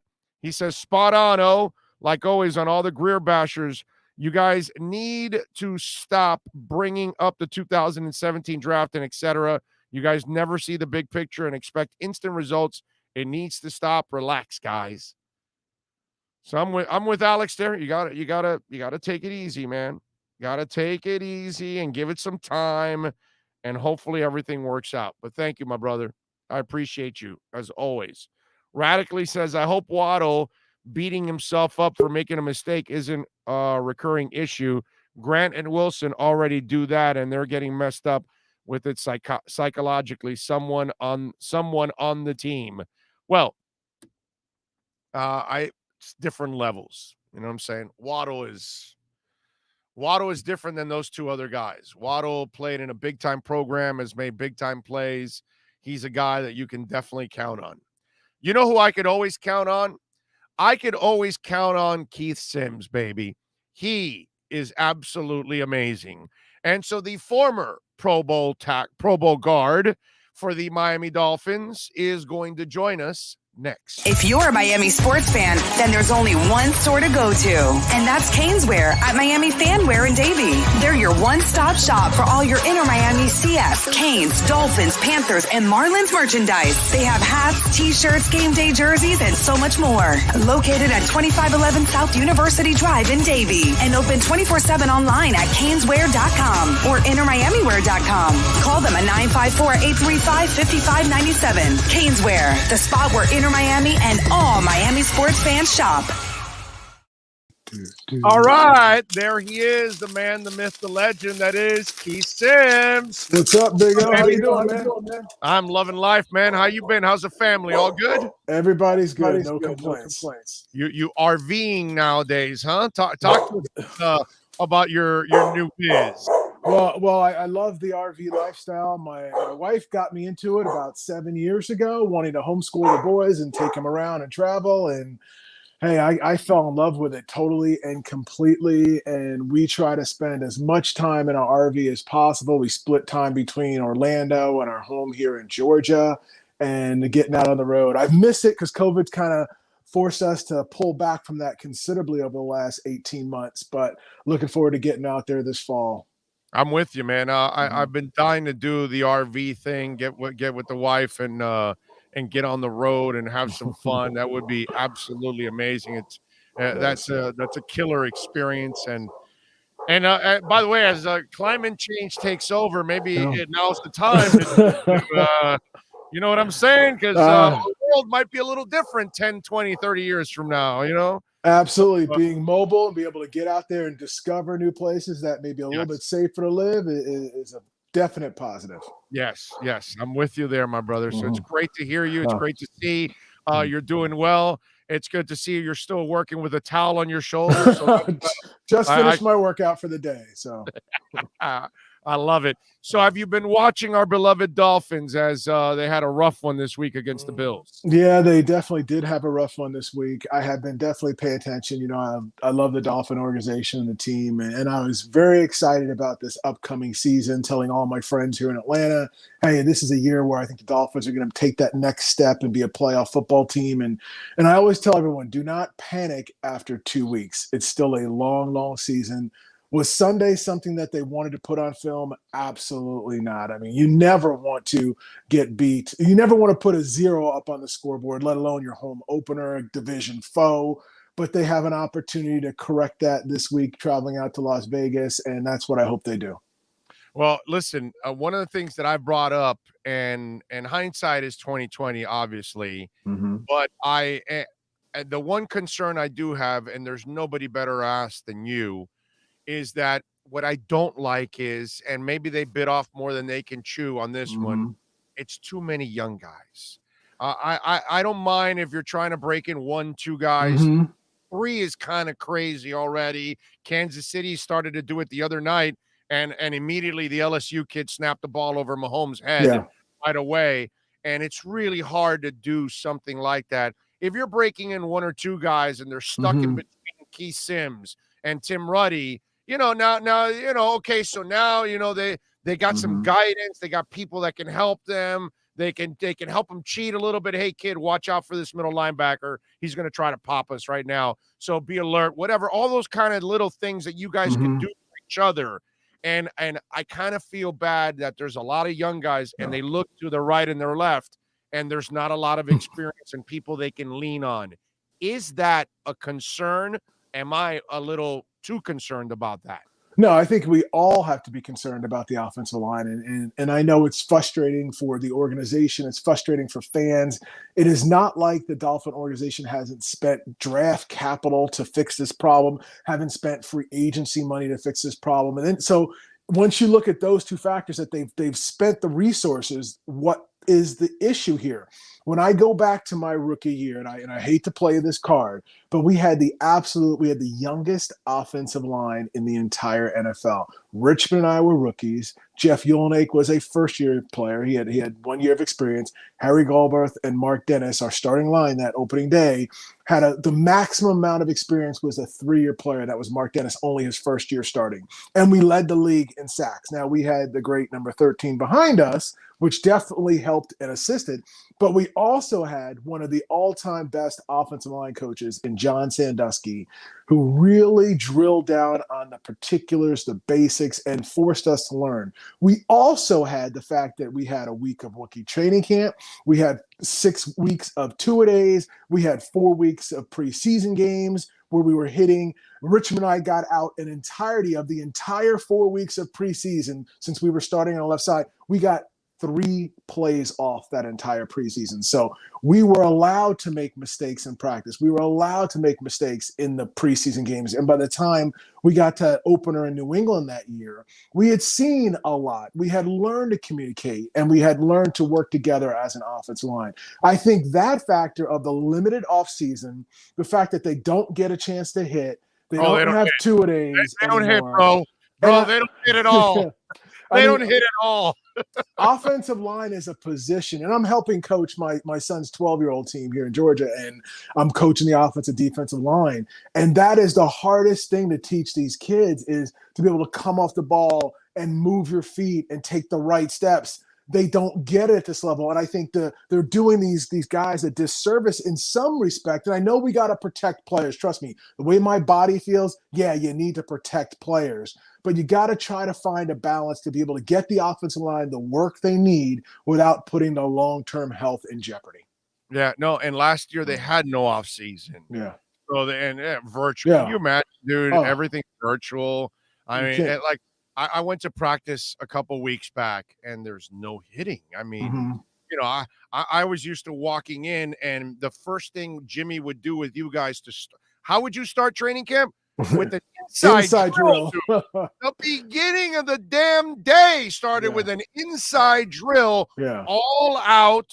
I mean, hitting, tackling, and, it really gave you a feel for even as a reporter, I could tell you, Keith, we got a better feel for you guys on what you could be by watching training camp, by watching the preseason, because we saw a lot of hitting. Nowadays, they don't hit at all. And then I can't imagine, how difficult this must be for all of these guys that don't have any experience. And now they're coming into their second year. And this was like their first year where they actually had somewhat of an off season. Absolutely. And then you got to throw in the fact that a lot of these kids are coming from college programs where they run this spread offense where, hey, let's all look to the sideline, which I personally hate. We were forced to think and react on our feet in that game. And they're not doing it. Their coaches are telling them every single ball, you block this guy. And then there's a change, and then that confusion. And people have to understand, all you need is a split second of indecision, and you're beat, and your quarterback gets hurt, or your back gets stopped for a 3-yard loss. Yeah, no, I'm with you. They have they're so paranoid to lose their jobs that they, look at the quarterbacks nowadays. When the quarterbacks get to the NFL, they're not nearly as smart as they used to be because they don't allow them to run the offense. They don't allow them to make some changes along the offense. They don't allow them to do any of that stuff. Everything is called from the sidelines, so they don't have to think. They're already doing it for them, and that's kind of, I'm with you, that's kind of hurt them. And then the other thing about college, as you know, it's a passing game. Yes. So and so you really don't. Road graders are few and far between now. Can you imagine, Keith, being a scout, trying to figure out if a guy can actually run block? That's like you get a good pass blocking in college, but run blocking, that's actually hard to find nowadays, or hard for them to figure it out. It really is. And it was difficult back in my day as well, because you had offenses back then like Oklahoma, Nebraska, who played the wishbone, and they never made adjustments. They just lined up. And we played Oklahoma my senior year, And I was a weak guard, which meant we flipped weak and strong. And we lost to Oklahoma 47-45 on an onside kick the last play of the game. We had 400 plus yards rushing because we noticed if we took the fullback out and walked him out, the weak side linebacker went. And it was just one-on-one blocking backside. It was myself and Gene Williams, who played in the league for 9 years. And we just mauled those guys and went right through that gap. They never adjusted. Those old school programs didn't adjust. So those linemen, unlike me, who had to learn 3 different systems and a pro-style offense in college, I got to the Dolphins and I was used to learning offenses, reading second levels and those kind of things. There's a lot of linemen that come from those programs that are stuck in a system that don't force them to read or to understand, hey, if a corner can't blitz outside if there's no safety over the top to cover. So you got to peek up there and you can get a pre-snap look. We were taught those things, and I don't know if this line is taught that things now in the NFL to look past the guy in front of you to help you discern what blitzes might be coming, what blocking schemes, or what calls you have to employ. All right, so Keith, I don't want to put a ton of pressure on the O-line coach because there's so many young guys on there.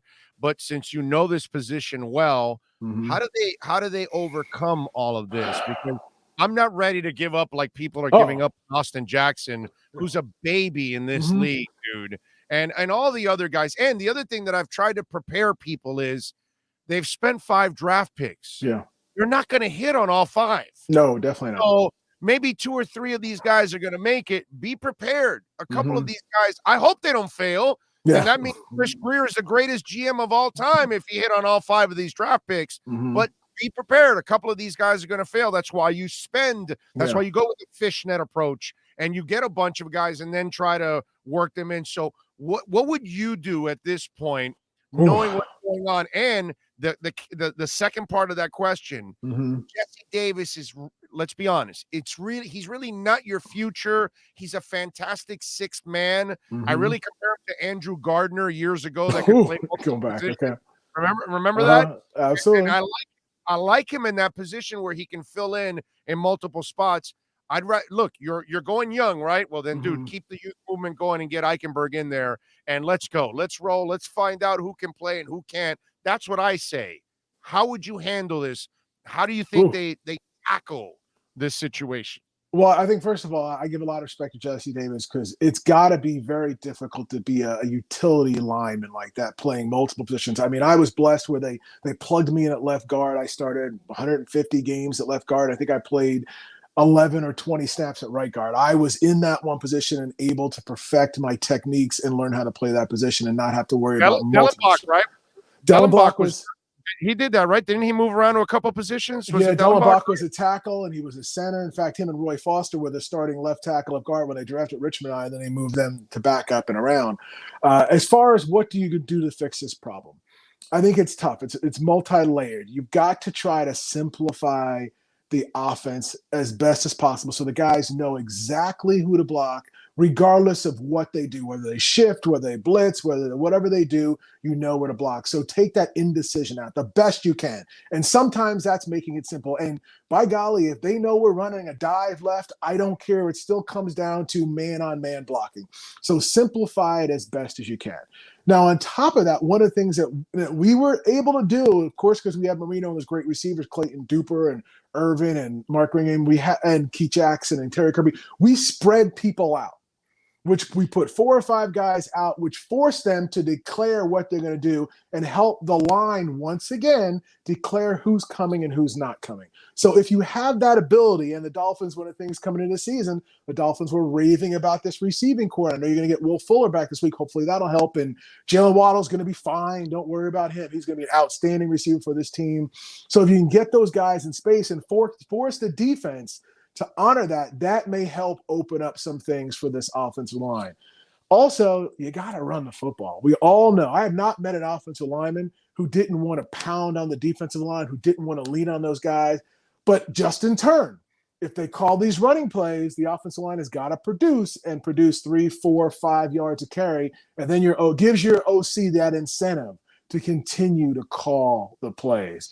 As far as keeping the young guys in, I think you got to find a mix. Try to put the best guys in the best position that they're comfortable in. Maybe stop moving guys around so much. Say, hey, you're going to be the right tackle, and that's all you're going to work on. or you're going to be the left tackle. It's all you're going to work on. Whoever it is, let them focus their whole week of practice on one position and roll with those 5 guys, whoever they may be, and then see what happens. Have you been satisfied with anybody's play so far?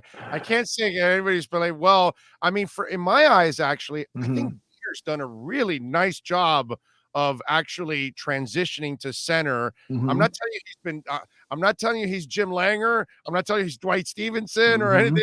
I'm not going there, but I'm just saying I think he's done a decent job overall, considering he's made such a change. But on the line, is there anybody that you see some hope with right now? Well, I see a lot of hope in that room. I mean, I'm always going to root for the offensive line. Now, they need a little bit of time to gel and come together. Like you said, so a lot of these guys came in last year, didn't have an off season. This year, things are so watered down now. They don't have a lot of time to work together. And once again, they're going with multiple lines instead of, again, I hate to go back to this, my rookie year, they put Richmond in, and that was it. They didn't rotate 4 or 5 guys in. The backups had to go left guard, right guard, that kind of thing. But the 5 guys they wanted to be there opening day, they let us play those positions and let us play together.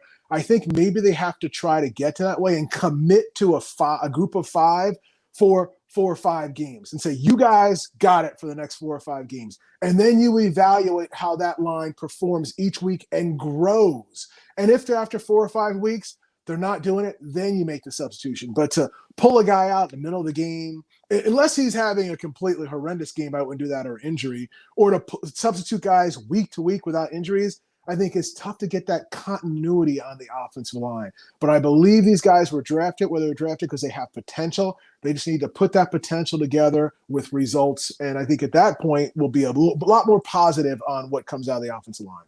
Now, to Jesse Davis's defense, he's had some knee swelling. Yes. And he allowed the most pressures this week. This is why I say go with Eichenberg already. Okay. And go develop the kid because, one, this gives Jesse Davis hopefully a little time to recover being the 6th guy. And he's so good at being able to play multiple positions. You really don't have another guy like that. So if something does happen to somebody else, he can be the guy that fills in at the same time. So it's kind of a double whammy. It allows you to throw the young man in there and finally find out if he can play. You've got the veteran out there right now, and he's not 100%. So you're really not doing him a favor by playing him like that. And you've gotten to know a little bit of Jesse. He's a tough bitch. He is. He's going to fight through it. And, oh, yeah, coach, I can get it done. And you know how it is. They've got to protect you from you guys. You know what I'm saying? Yeah, Shula used to ask us, are you hurt?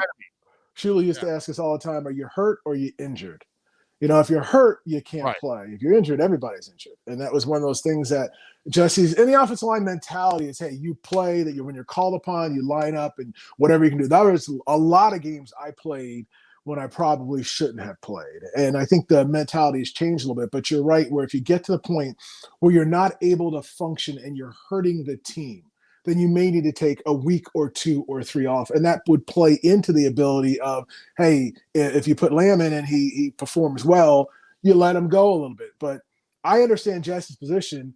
You never want to be the guy who steps out and then loses his job permanently. Because even though we value that 6th lineman role and know how valuable it is, if you asked me, would I want to be a 6th lineman, a valuable position on a team, and have a 10-year career, or start for 8 years, I would rather start for 8 years. And that everyone wants to be a starter and wants to be out there. There's roles that need to be filled. And if he slides in that role again, then I think he'll do a great job and be a great teammate. But I think once you get the taste of starting, you want to be a starter. And it's hard to step back unless you're forced to step back. And you're going to make a little more money, too, on top of all that. By the way, one of those years, I don't know if we can reveal it now. I'll ask you. It was one of those Jimmy years that you played with some kind of a lower leg injury throughout the year. Do you remember what it was? Well, there was a lot of years I played. No, but there was one specific year during the Jimmy tenure that you were effed up, dude. Well, the big year was 97 when I tore my tricep. Right. And, you hear torn tricep, the player goes on injured reserve. Right. Well, they didn't put me on injured reserve, and they put me back out there weeks later with a rodeo brace on my arm trying to play. And that's what led to my getting cut from Jimmy from the Dolphins and landing in Washington, and the rest is history. I always regret that. I wish I had played my entire career in Miami. I love the Dolphin organization. The Redskin organization, the Washington football team organization treated me fantastic. Had a great time my 3 years up there, but if I had to do it, I would have rather just been a Dolphin for life. I'm with you. Hey, James Johnson, bro. A lot of people don't know he had that hamstring. He had like a quarter hole in his hamstring, and they forced his ass back onto the field, and his career was over. Brian Walker, the safety. You remember Brian Walker, the safety? Yeah, of course, yeah. He played with a messed up knee ligament, went back out there. After that, I mean, what they used to do to you guys. My career ended in Washington because I hurt my Achilles in the third game. Jim McDuffie, dude. Same thing. I mean, and the difference is now players have a lot more leverage with the guaranteed contracts than we did. I mean, Big O, when I was in Washington, third game of the game, we played in Philadelphia. I hurt my Achilles. I couldn't walk the next day. I had to hop into the park, got an MRI, it strained. I get called up to the Norv Turner's office, and in the office is Daniel Snyder, our owner, and Norv Turner. And they're like, hey, doesn't matter what you do, we need you to play. You know, we're trying to go to the Super Bowl this year, blah, blah, blah, blah. Your backup's terrible. I shot up. I didn't practice the rest of the season. I shot up my Achilles for 11 consecutive weeks to play, numbed it. And then they fired Norv Turner. They put Terry Bisky in as head coach. And he calls me in. I haven't practiced all year long. I need you to practice. I practice Wednesday, Thursday, Friday, third play of the next game against the Cowboys. I tear my Achilles. It ends up ending my career. And I just signed a brand new contract. Nice. And 11th year, I was having fun. And those contracts didn't have the same kind of guarantees, by the way. No, and then I tear it in December. They hire Marty Schottenheimer a month later. I go in his office on crutches, 3 weeks removed from Achilles surgery. My agent tells me there's no way they can cut you, because if they cut you, it's going to cost them more on the salary cap than if they keep you and ask you to take minimum. After an hour, great conversation, he says, Keith, I'm going younger. I got to cut you. They cut me on crutches after they asked me to play her. That's the NFL. And that certainly was the NFL now. So for players today, I do not begrudge a single one. When they're not 100%, don't go out there unless you're financially secure. You know what I've always said about football? It's really it's a modern day Roman gladiators. The only difference is back in the day, you saw them die right in the ring, and they dragged their bodies out. Now we don't give a shit about Earl Campbell in a wheelchair. We don't care that Vince McMahon can't find his keys. Yeah, we forget about him, and then we move on to the next guy, and their families are the ones that inherit all of these issues, and we just treat people like meat and just move on, and we don't realize the hell. I was having a little fun with this the other day. Do you think that play at Marshall University and Leftwich, that would never happen in today's world? That the guy's playing with a bum knee and they're carrying him from down to down. There's no way in today's world they would allow a player to stay on the field. When he's injured, he is out, supposed to be in the damn training room being taken care of, or maybe out to the hospital already or something. And he's being carried from play to play. Imagine that nowadays, dude. Never happened. I mean, I think about Robert Griffin Jr., his issue in when he was in Washington. I mean, he should have never been on that field. And you ask yourself the question, he was on track to be that dynamic quarterback in the league, that Lamar Jackson back then. If he hadn't suffered that injury, I think his career would have been completely we could be talking about a Hall of Fame quarterback career versus a guy that, hey, is a disappointment because he got injured, and then look at him now these days. So. That Haloti Ngata hit, who's going to survive that, man? And let me tell you, I'll give you my theory on all of that. Okay, as you probably know, Dan Snyder wanted RG3. The mastermind did not. No, I understand. That's why Shanahan drafted Cousins in the 4th round. It was the same thing as Jimmy Johnson. Jimmy didn't want Troy Aikman. But he then took Steve Walsh in the supplementary draft after that. And then once he saw Troy was the real deal, he then traded Steve to Chicago after that. Same thing here. Shanahan didn't want RG3. He never wanted RG3. RG3 was all effed up, and he kept him in the game. And then came that Haloti Nada thing where you saw him. He was limping around. It was like, dude, he has no business being on there. No. Shanahan didn't give a shit about him. He played him. He got him injured, and then he got his guy in, Kirk Cousins. The rest is history. To me, that was the politics that was going on in Washington because the owner fell in love with RG3 and the coach never wanted RG3. And that was a problem for them. At least Jimmy, he got lucky that he saw that Troy was a stud, but he had that history with Troy from Oklahoma to UCLA, broken leg and all that stuff. So he didn't believe in him and all that. But it's funny how, all the politics, the BS that goes on behind the scenes and the stuff like most people didn't know anything about James Johnson and the quarter in his hammy. They don't know about about Walker playing screwed up with the knee. They don't know about you playing with the stuff. I did because I was in the damn locker room watching you guys get dressed and like, holy crap, this guy's gonna go out there like this. It's nuts, man. And thank goodness that bum knee I have two bum knees, but I got a total knee replacement a year and a half ago. And thank goodness, because that knee feels better. Now I've got to get the other one done. But people, like you said, people don't understand how we as players feel 10, 20, 30 years after we hang up the cleats and the daily pain, not even talking about the concussion stuff, but I'm glad players are playing the game safer today because now I can look at my boys and say, hey, if you want to play football, as long as we do it in a safe manner, that's fine. Yeah, there you go. Good stuff as always. Keith, my brother, thank you for taking some time and talking some Dolphin football. I'm trying to walk people off the ledge.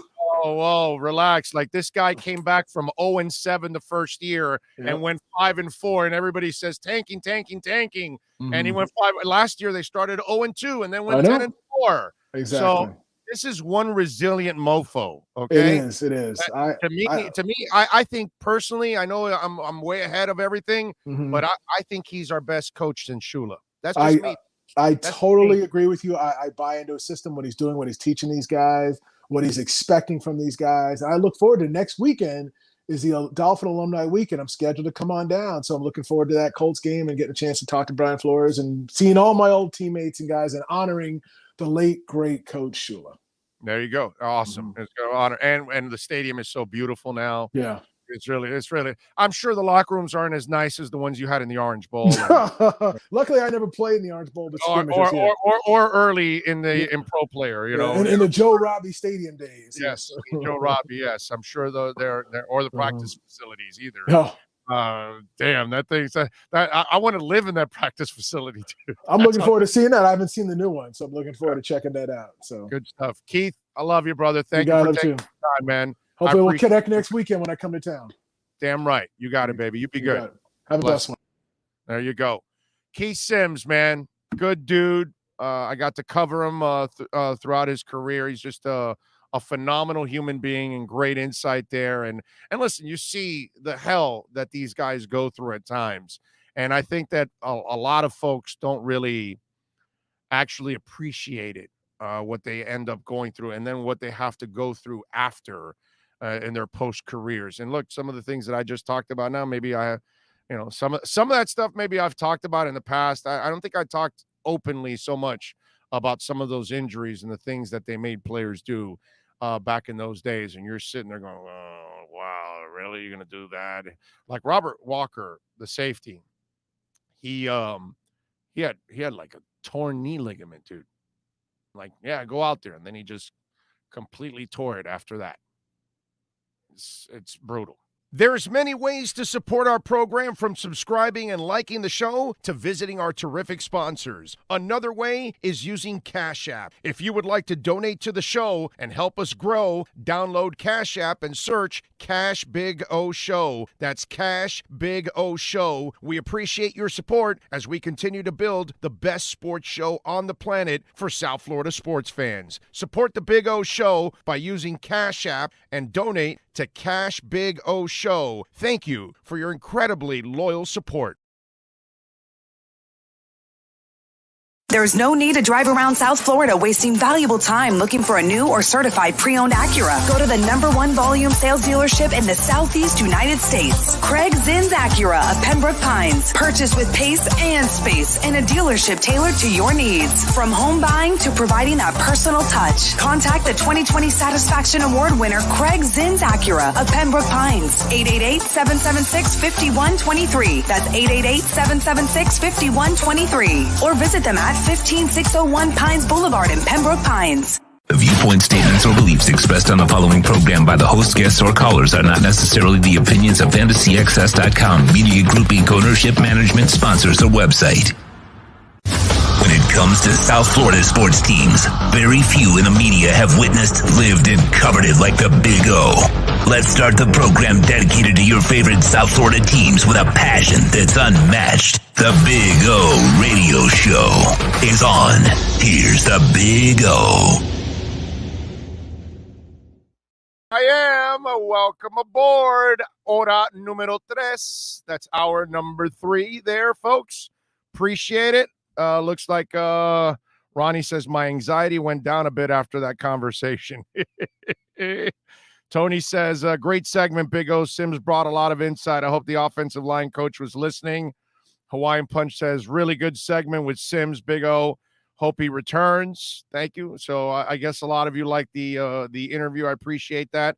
Steven says, thank you for this, Big O. I cannot overstate how impressive Keith Sims comes across. He's a freaking stud, dude. He's just an absolute amazing human being. I mean, that's a given. That's always been who he is. More Life says, wow, that was an amazing. Damn, this really is the best sports show on the web. Well, thank you, sir.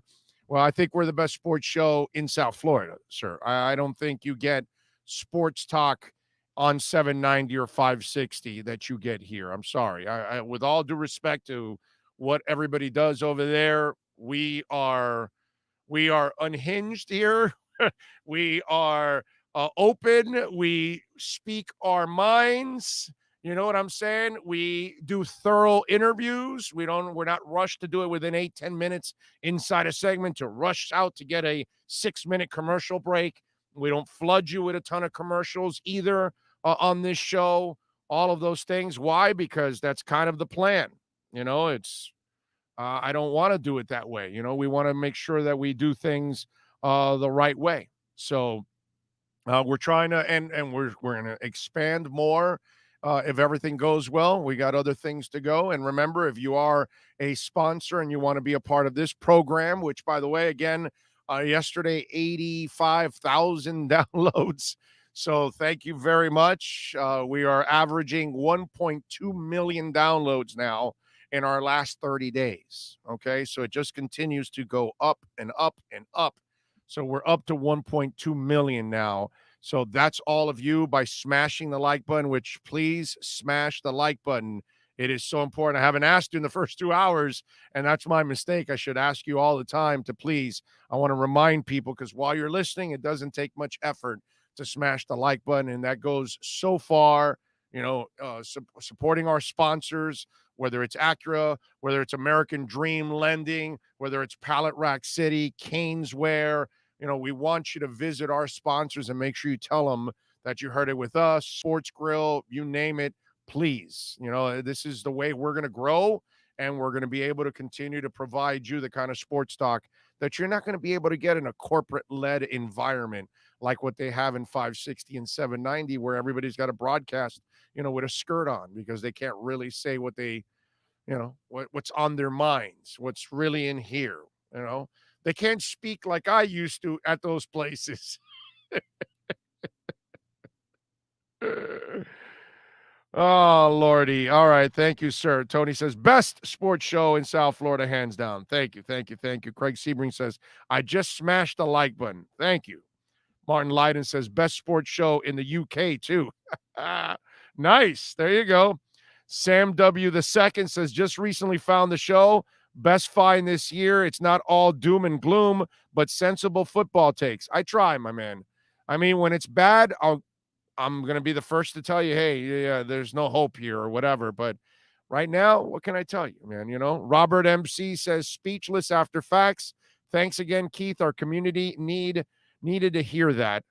Big O, you said you're done with Tua after the next injury. Do you really think he's never going to get hurt again? LOL, it won't take long. Okay, whatever, bro. I'm just saying. I want to see him stay healthy for a while here and show me some durability. He's got to do it. I know it's very tough with his track record.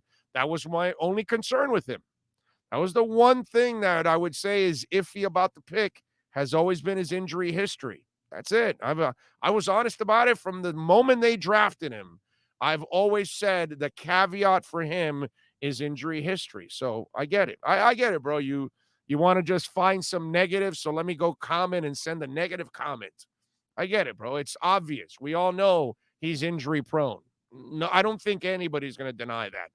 So, work on your next negative comment to send to me about the team. Sounds like Keith was more critical of coaching than players. Yeah, it did. It did. And I love the idea he said of spreading them out, because you kind of, it's not that it's a word, but you uncrowd the box. And so now people have to then get away from the box. And so it's a lot easier to read who is going to attack you, and maybe easier to not get confused on what's going on. And I think Keith actually makes a really good point in that you might want to get people off the box and away from the line of scrimmage and spread them out a little bit more. Yeah, there's no doubt. Now,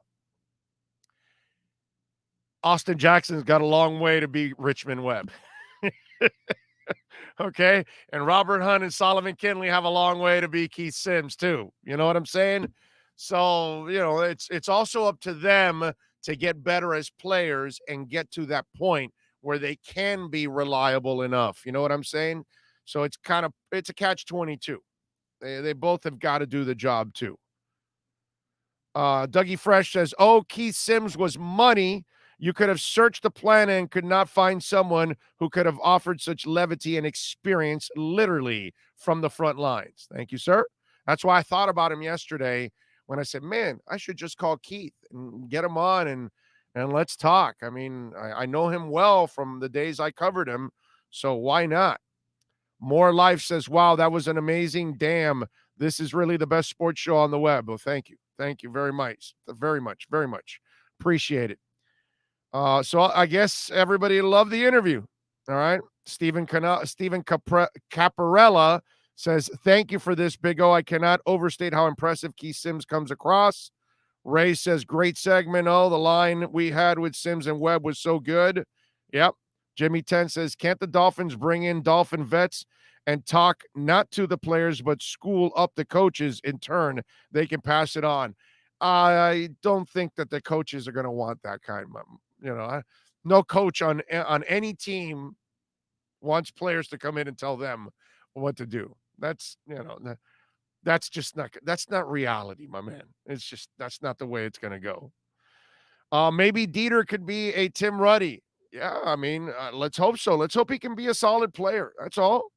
That's all you want Dieter to become, a solid player. I mean, it would be nice if he can become a Pro Bowler. But I got to tell you, considering he's made that switch, maybe he has potential to get better. Remember, he's the one that's adjusting better than everybody else. Excuse me, at least the four. Eichenberg hasn't played enough for me to really put him there. You know what I'm saying? Let's see. Juan Vargas. Thank you, sir. Giving us a little love on the super chat. I appreciate it. Very nice. Don't forget, the other way to make the donation is Cash App or Venmo is the other way that you can reach out to us on the show, man. I'd appreciate it immensely if you can reach out to us on Cash App or Venmo. That is the other way that you can support us. And it's Cash Big O Show is the address. That's Cash Big O Show. If you want to reach out to us there on Cash App or Venmo, we get the entire donation there. Here, we get 70% because 30 goes to YouTube. Alex Diaz says, yeah, I agree. Dieter has looked real good at center. He has done a complete 360. I like him. I like what he's done so far. Troy Ortiz says, if I had to guess, I think Flo picked another lousy O-line coach. This is his fourth O-line coach in 3 years. I'm not doing that to the guy. I'm just not. I can't give up on people that quickly. I don't know how you guys can do that. How can we call him a bad O-line coach? Can we let him work the entire season to find out? We got to do that, right? We got to figure things out. I'm not going to give up on Austin Jackson in his second year in his second game. I can't do that to him. It's just not fair. I'm not giving up on Tua either. I do need his ass to stay healthy, but as we showed you the video that somebody posted, what's his name? The Real Reason posted. The kid had under 2 seconds to throw the damn ball, and he was getting walloped, and he got rid of it. But you can't play behind that line, no matter who it is. If Brissett has to play this week and the line's going to play just as bad, Miami's not going to really survive because you're going to get all your quarterbacks killed. Reed Sinnett better be ready because he's going to come into the game this week if the line's going to play this bad. Let me tell you something. There is one thing about the Tua bang-up, since it's not an injury, he's banged up right now, and it's all about pain tolerance now because there's nothing fractured or cracked or anything like that. So he's got some bruised ribs, so it's all about pain tolerance.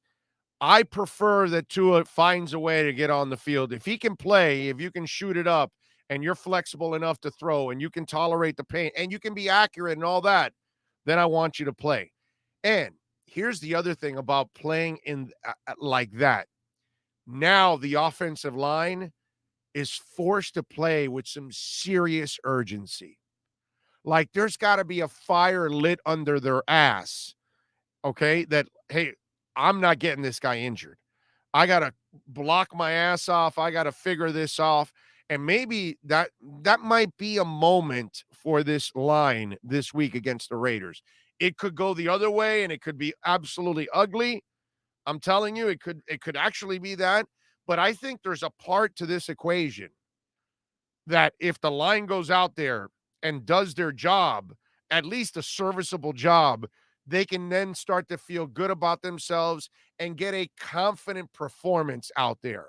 But I kind of like, I hate that Tua would have to play under these conditions, but as long as he's able to do the job and the whatever the injury doesn't get in the way, then put him out there and let's see how the line responds to this situation. I kind of like that because there has to be some kind of desperation setting in, not just a, hey, let's develop the kids and all that stuff. No, okay, look, you guys effed up your quarterback. And you got the backup quarterback also banged up in that game that he almost got injured, that he had to leave. But let me tell you, Brissett did not wake up the next day feeling perfect. He felt it because he got hit a lot. So now that you messed up your two quarterbacks, have some pride, get back out there and play with some damn desperation now. And don't be the guy that gets your quarterback hurt. Don't be the guy that gets your quarterback slammed to the ground. So that's the one saving grace that could be added to this, that it adds a sense of urgency that they have not had so far. And we talked a little bit about this yesterday on those moments that the quarterback does get injured and then the backup comes in that doesn't have a ton of experience or isn't, the starter because he's not as gifted as the starter. And then everybody on the team raises their level of play, their awareness, all of those things, because all of a sudden they know the guy back there is not like the guy you're normally spoiled with. Okay, this guy's 40% of the player we normally play with. I got to make sure I do not mess up a little bit. Because I know when I mess up a little bit, the guy back there makes up for it. But the guy that's back there now is not going to make up for it. So I've got to be even better than I normally am. So then there's a level of urgency now that comes on for everybody on the team. I think this week, if Tua can take the field out there, I think that level of urgency needs to come across, not just to the line, but everybody else, right? If you're Will Fuller and Tua throws the ball to you, hey, I got to make sure I'm not dropping this ball. Devontae Parker, all right, this guy's sucking it up. He's playing with messed up ribs, and we're not helping him. If you're Devontae Parker, you need to redeem yourself this week. You got to go out there and get it done. So that is the one thing that I would say that would add a little spice to Tua playing, that it would really put a level of awareness that they have not had to play with so far. I think that would be the right thing to do if he can play. Be cool. Big O, what about a moving pocket with rollouts? I thought they were going to do that from week one, my brother. I talked about that on the show.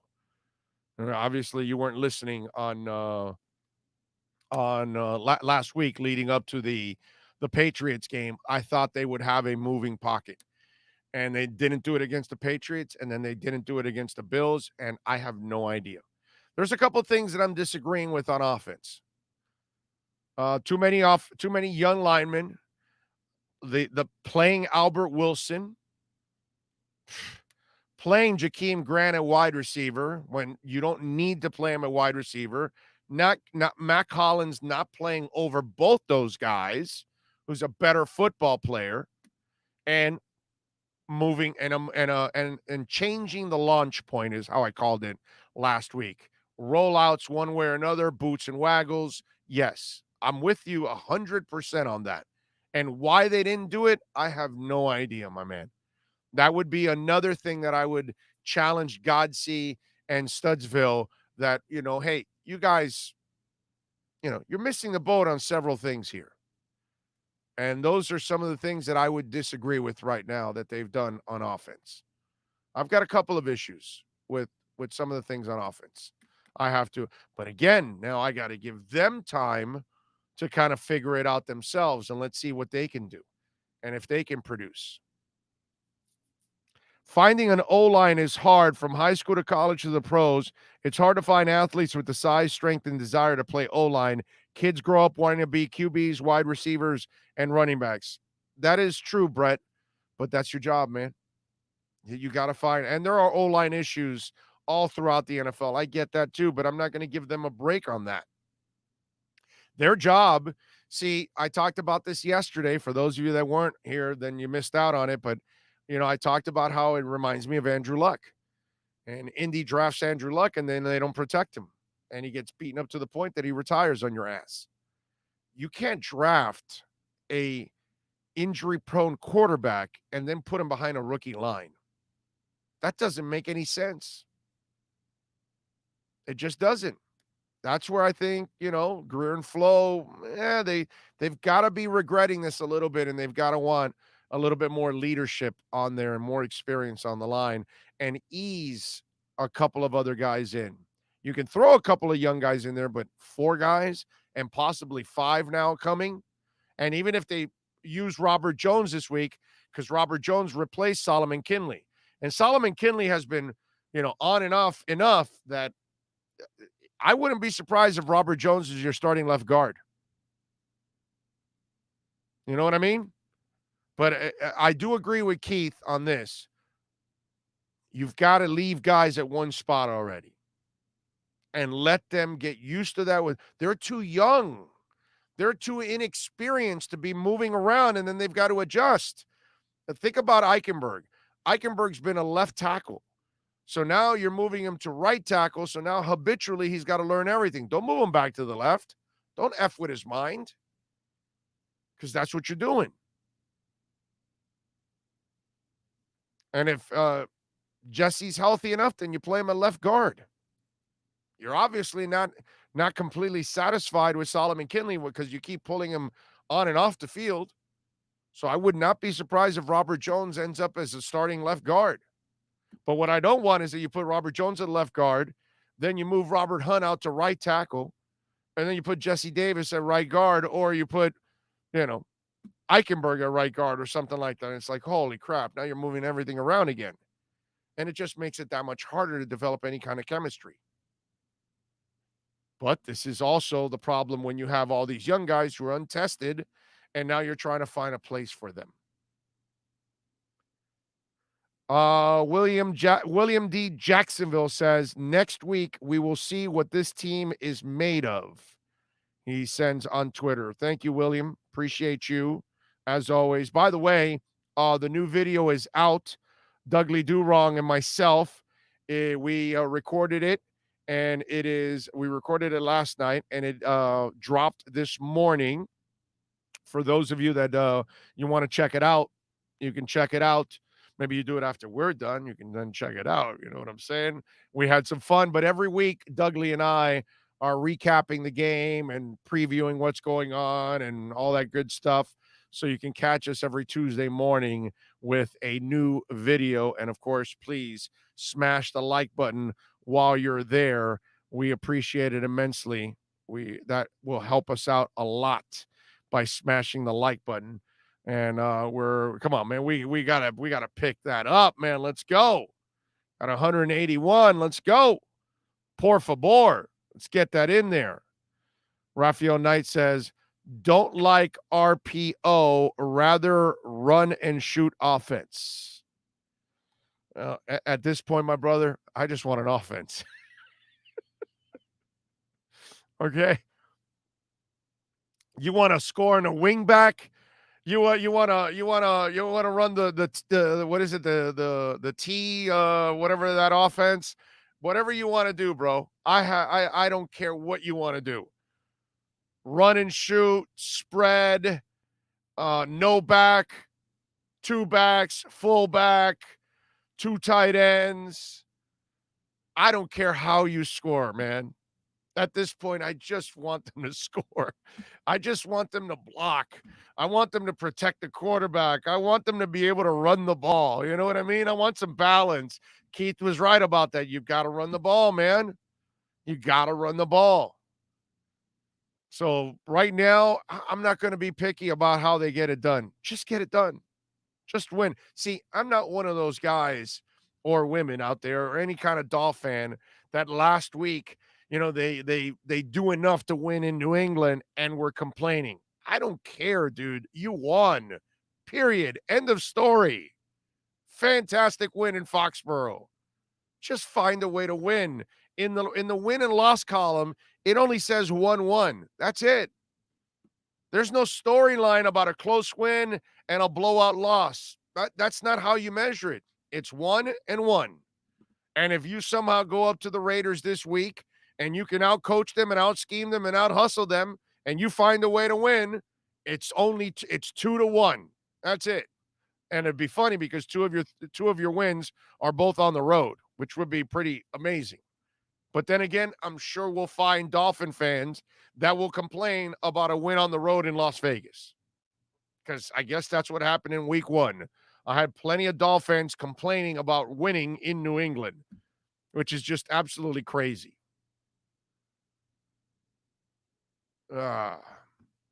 So there you go.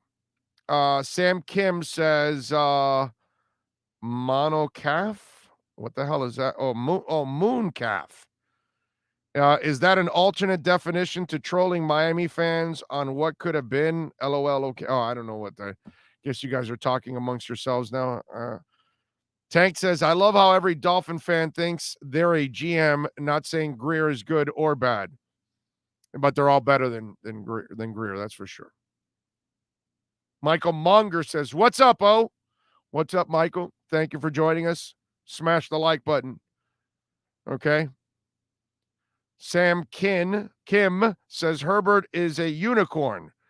Brains and rocket arm. Let's see what happens in the next couple of years.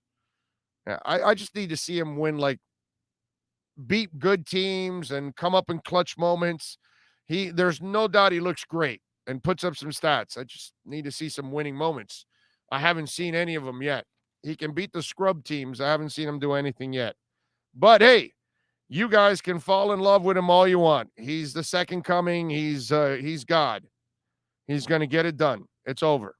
Juan Vargas on a super chat says, I want Tannehill back.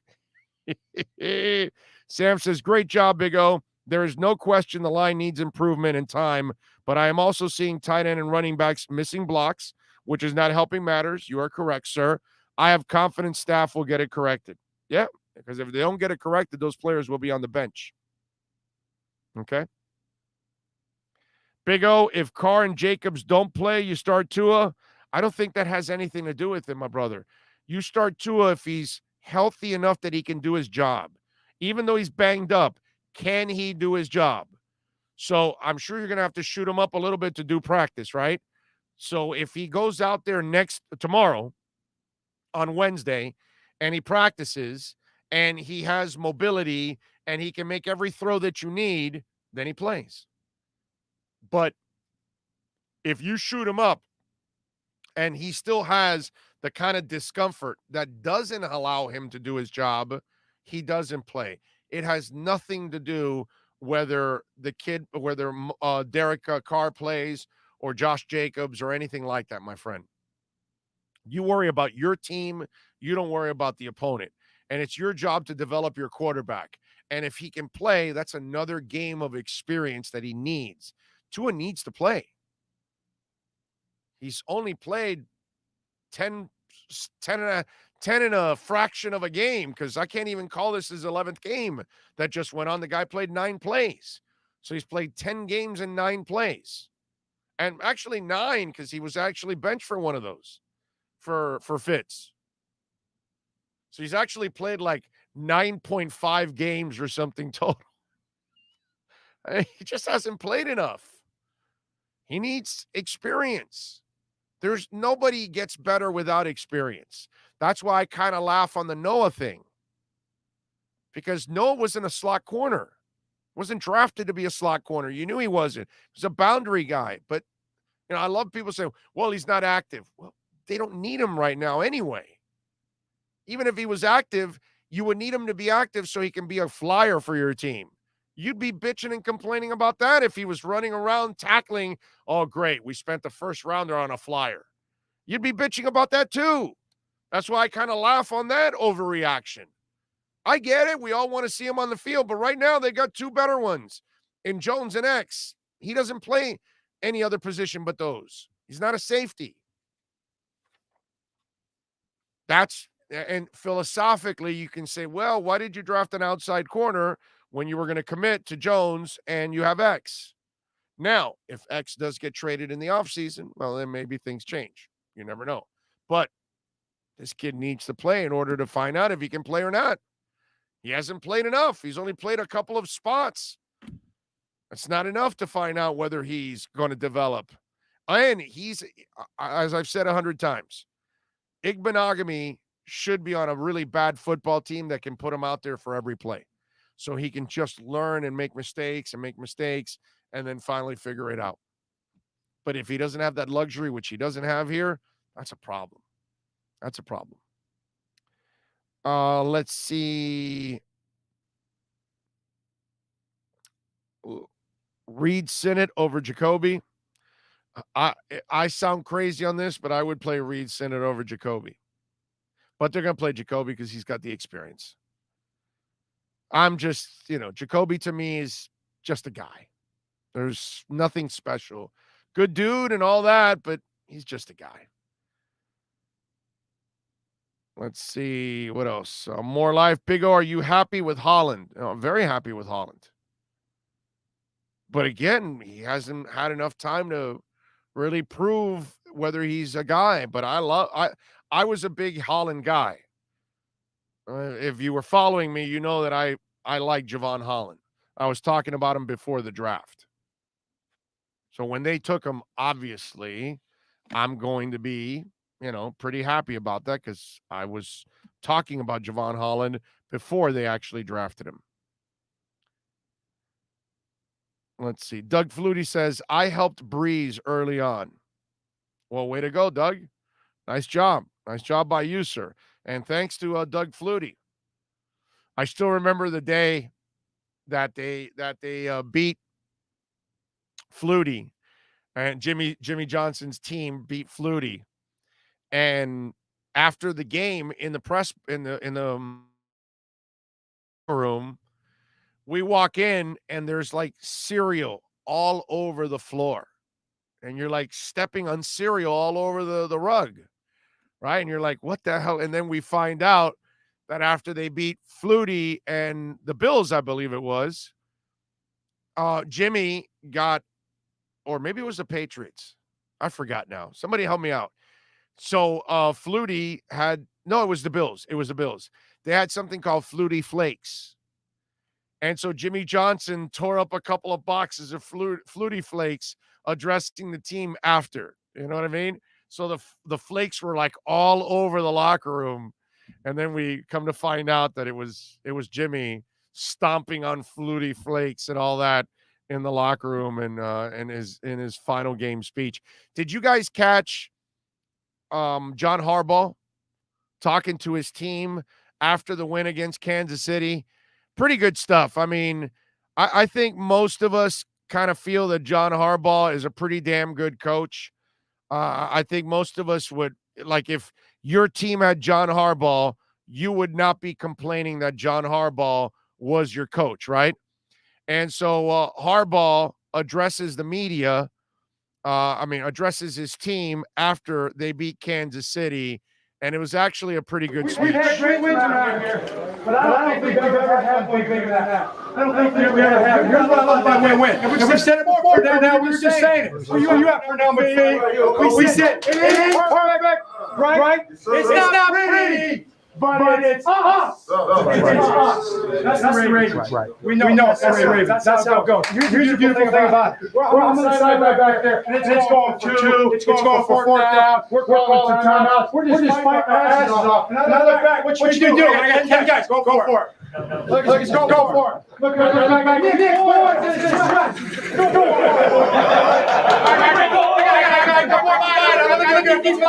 it. He goes. Go for it. Everybody said what? Go for it. And that's what you did tonight. That's what you did tonight. From the beginning of the game to the end of the game, you went for it. And that's what wins. Always. No matter what. Yeah. All right? Here's the deal. Everybody in this room gets a game ball.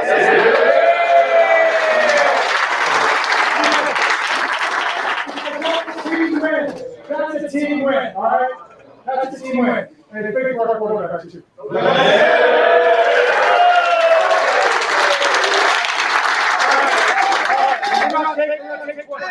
The offensive arm.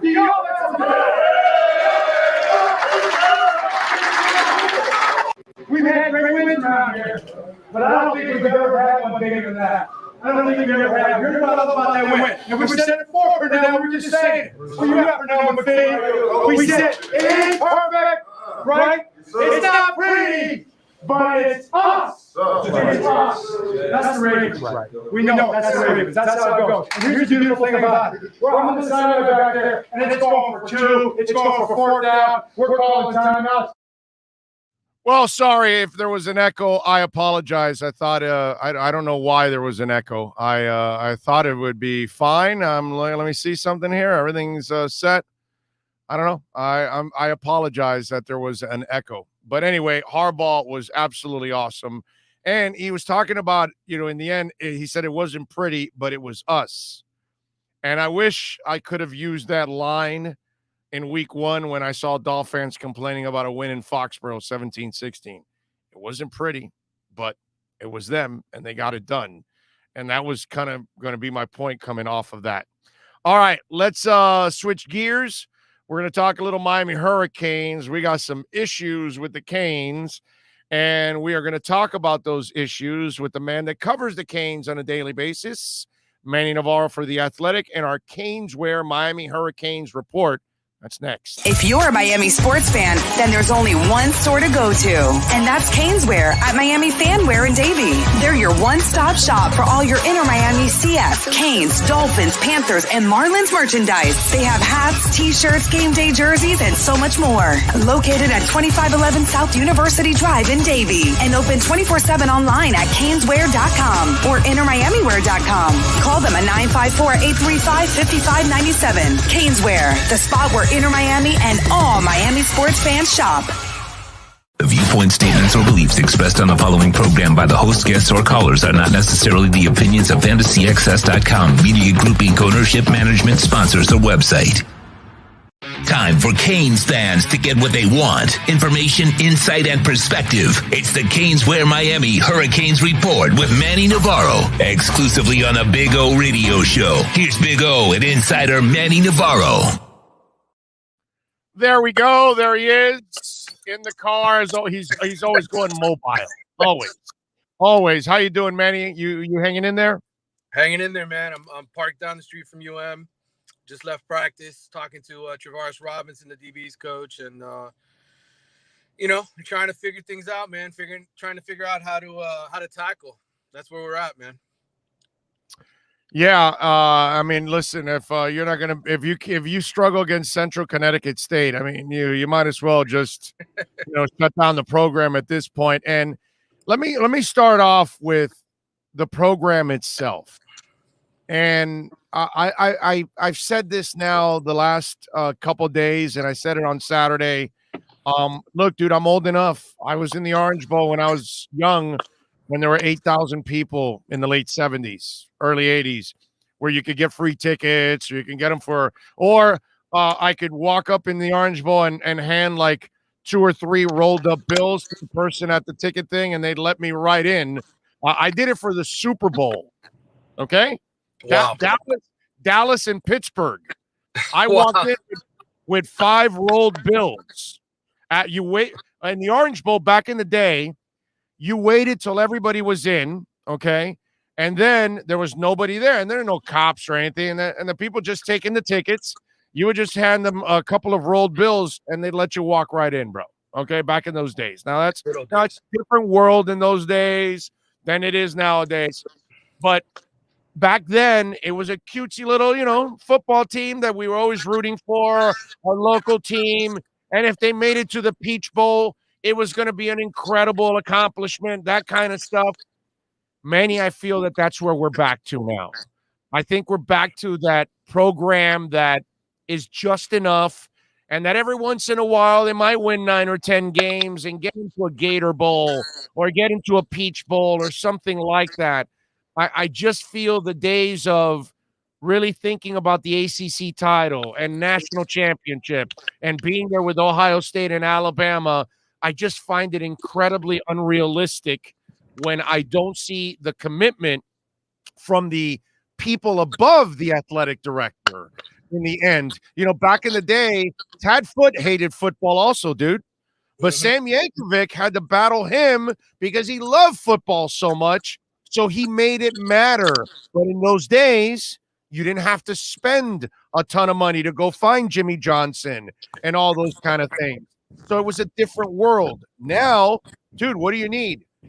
$14, $20 million for a really good head coach and 2 coordinators?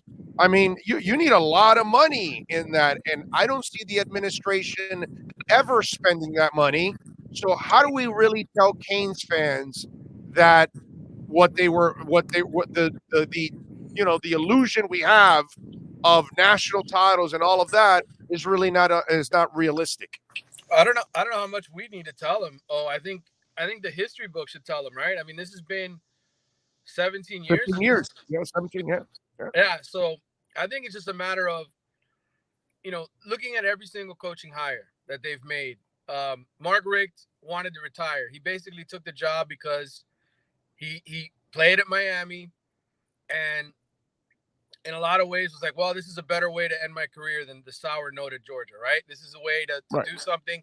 He was going to build the indoor practice facility, and he was going to try to get Miami back into contention. He was the only the only guy with real winning experience that Miami's hired.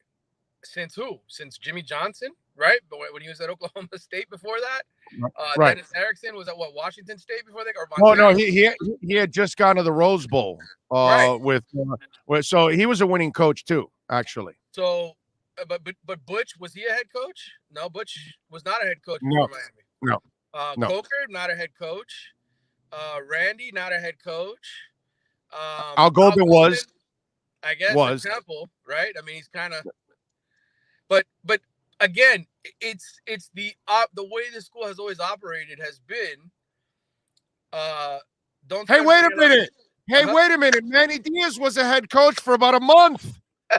What are you talking about? They got an experienced head coach from Right. Temple also. Come on. Right. I mean, this is just the way things have always been at Miami, right? I mean, the expectation is we have the athletes in South Florida. They're going to want to come here and they're going to want to win championships. And guess what? You don't win. They don't want to come here. No. And so a lot of them have left because they look at the rest of the country and they say, man, this school, not only do they have great facilities, but they've got an on-campus stadium. They've got a head coach who the school spent a boatload of money on to be here. I want to be a part of this. And so it just history just keeps repeating itself over and over and over again. And what hasn't changed, the one thing that hasn't changed all these years is the expectations. Because the fans always believe, well, we're Miami. All we need to do is recruit our backyard and we're going to win championships. It's obviously not happening, dude. It's not happening. Yeah. And do they realize that as time goes on, that stadium will get more empty and more empty because, dude, Marlins will do the same thing. And look what's happened. Apathy will set in, and you can no longer live on the reputation that you had 2 decades ago, overall. And do they even care? There's no urgency. Do they even? Right. Yeah. They don't care. Who cares about football that has any power at Miami? The president doesn't. Right. Blake James says the right things, right? We want to win. This is about building a program. But all the teams, who's winning? Right. None of them. I just Katie Meyer. Katie Meyer. Coming in, bro. The checks. Katie Meyer. Katie Meyer is the only winner left, by the way. Right. I mean, look, it is what it is, and I think until they look, the last athletic director that was truly impassioned about winning was Paul D. Paul D. cared. He would go into the locker room. He would drop F-bombs when they lost games. I mean, the guy had a passion. Ever since then, I can say it feels like this is a corporate atmosphere where the fans care. A lot of the players care. I don't want to say all of them do because sometimes they don't. A lot of the players care. And then the coaches come in and they're trying to make the best of a situation that they can't fix. So I don't know, man. That's I've been doing this. This is what I started covering the Canes full time, probably like in 2003, 2004, right when things got good. and this is what I've seen. This is all I've seen in all the time that I've been here. Well, I got to tell you, you were treated to a real treat, as they say, this past week, because that, my friend, right there is a legendary, I mean, absolutely legendary lowlight. Here's Gervin Hall avoiding a receiver to hit a DB. Look at that. I'm going right for the receiver. No, I'm not. I'm going to hit this other guy because I don't want any collision. No, I'm not. There we go. This is – hey, and, I really thought that, with Manny really going for it on as a defensive coordinator now, hey, I'm going to take over. I thought I was going to have like Andy Reid results of him taking over his offense. You know what I'm saying? And they can't tackle like you started off the segment. They're not playing with any discipline. There's all kinds of miscommunication going back there.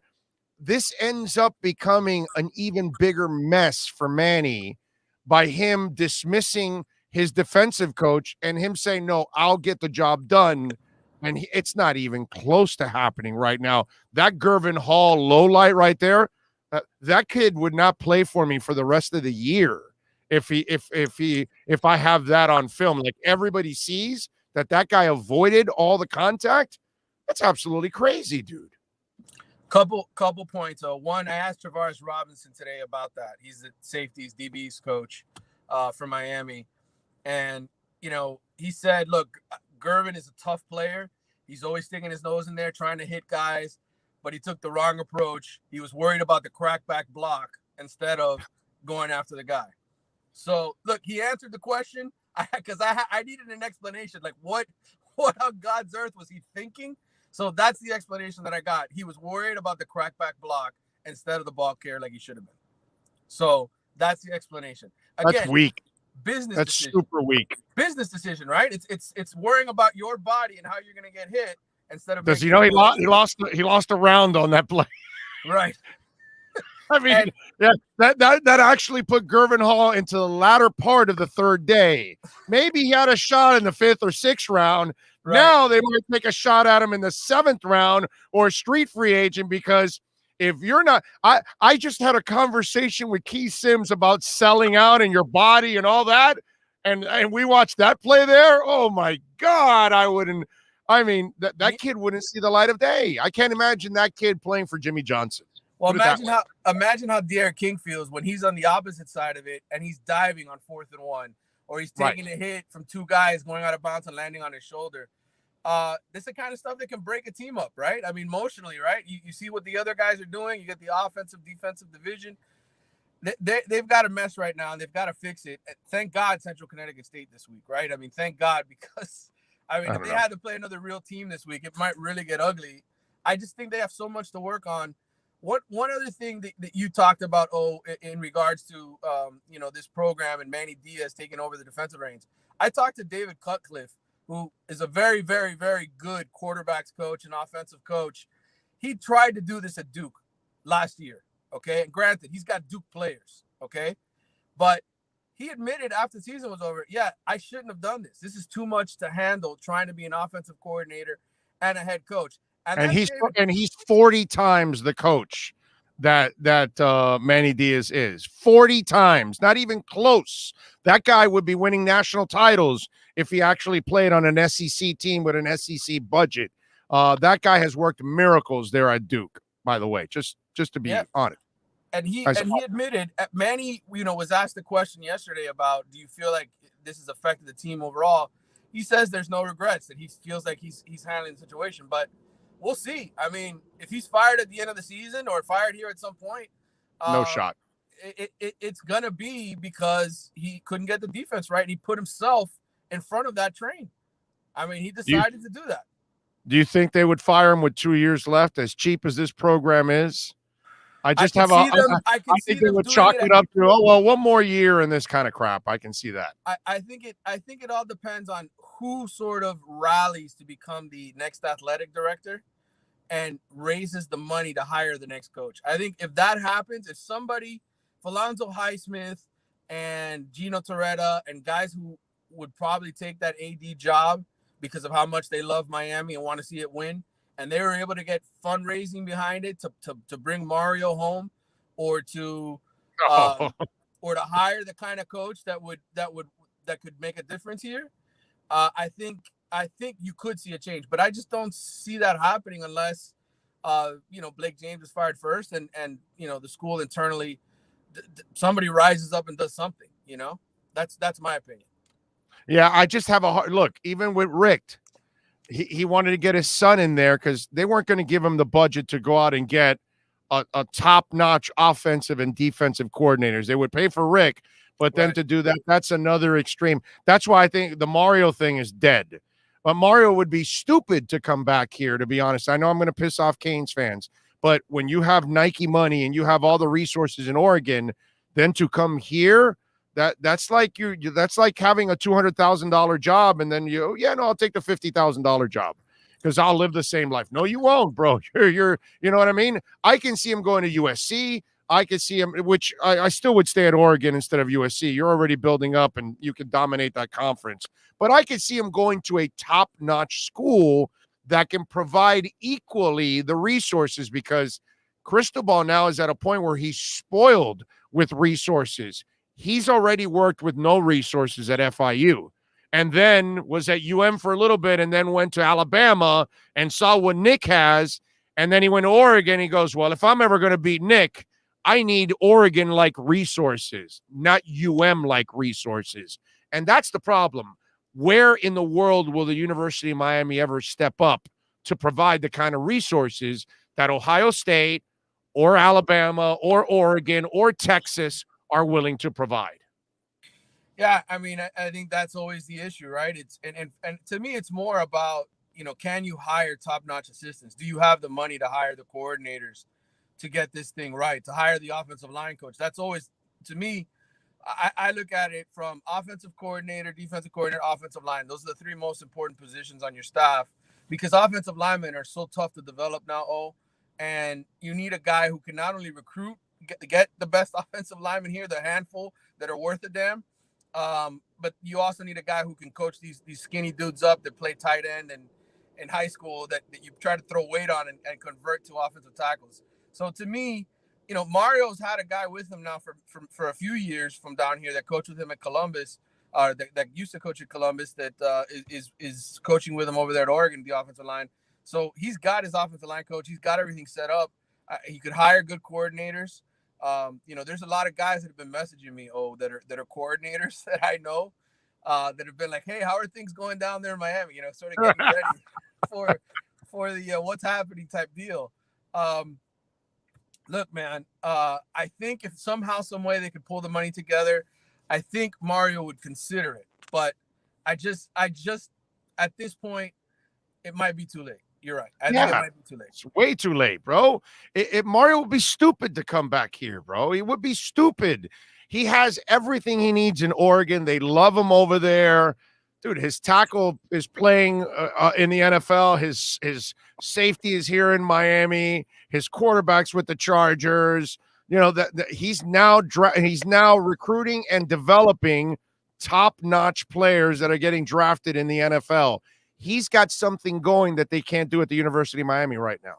I mean, that's, you know what I mean? So why would you even do that? Now, Manny, I'll give you some homework to really piss Manny Diaz off. Oh, gosh. All right. Well, he said you can't write the book on this team after one game, right? Uh-huh.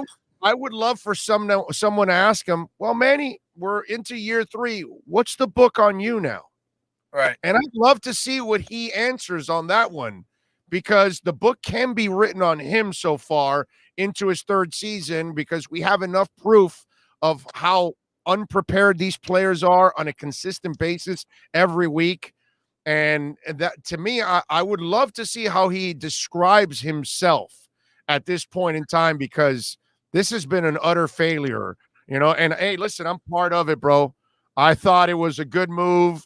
I thought it was a perfect fit. I love what he did as a defensive coordinator. I thought all that stuff, but I was going to talk about this today, and Manny Diaz on the college level falls along this. I'm watching Green Bay and Detroit last night, right? And I almost fall off my couch, which it's really hard to fall off a couch, but I'm on a couch, and Greasy says, this Detroit Lions team is certainly a much improved team. And I almost fell off the couch. Because to me, Dan Campbell, I've seen this story before. It's called Rex Ryan. It's called Ray Rhodes. It's called Hugh Jackson. It's called Jim Harbaugh. It's called Jim Schwartz. It's called Mike Tice. It's a lot of hype, a lot of blah, blah, blah, a lot of rah, rah, rah, and then that shit fizzles out quickly.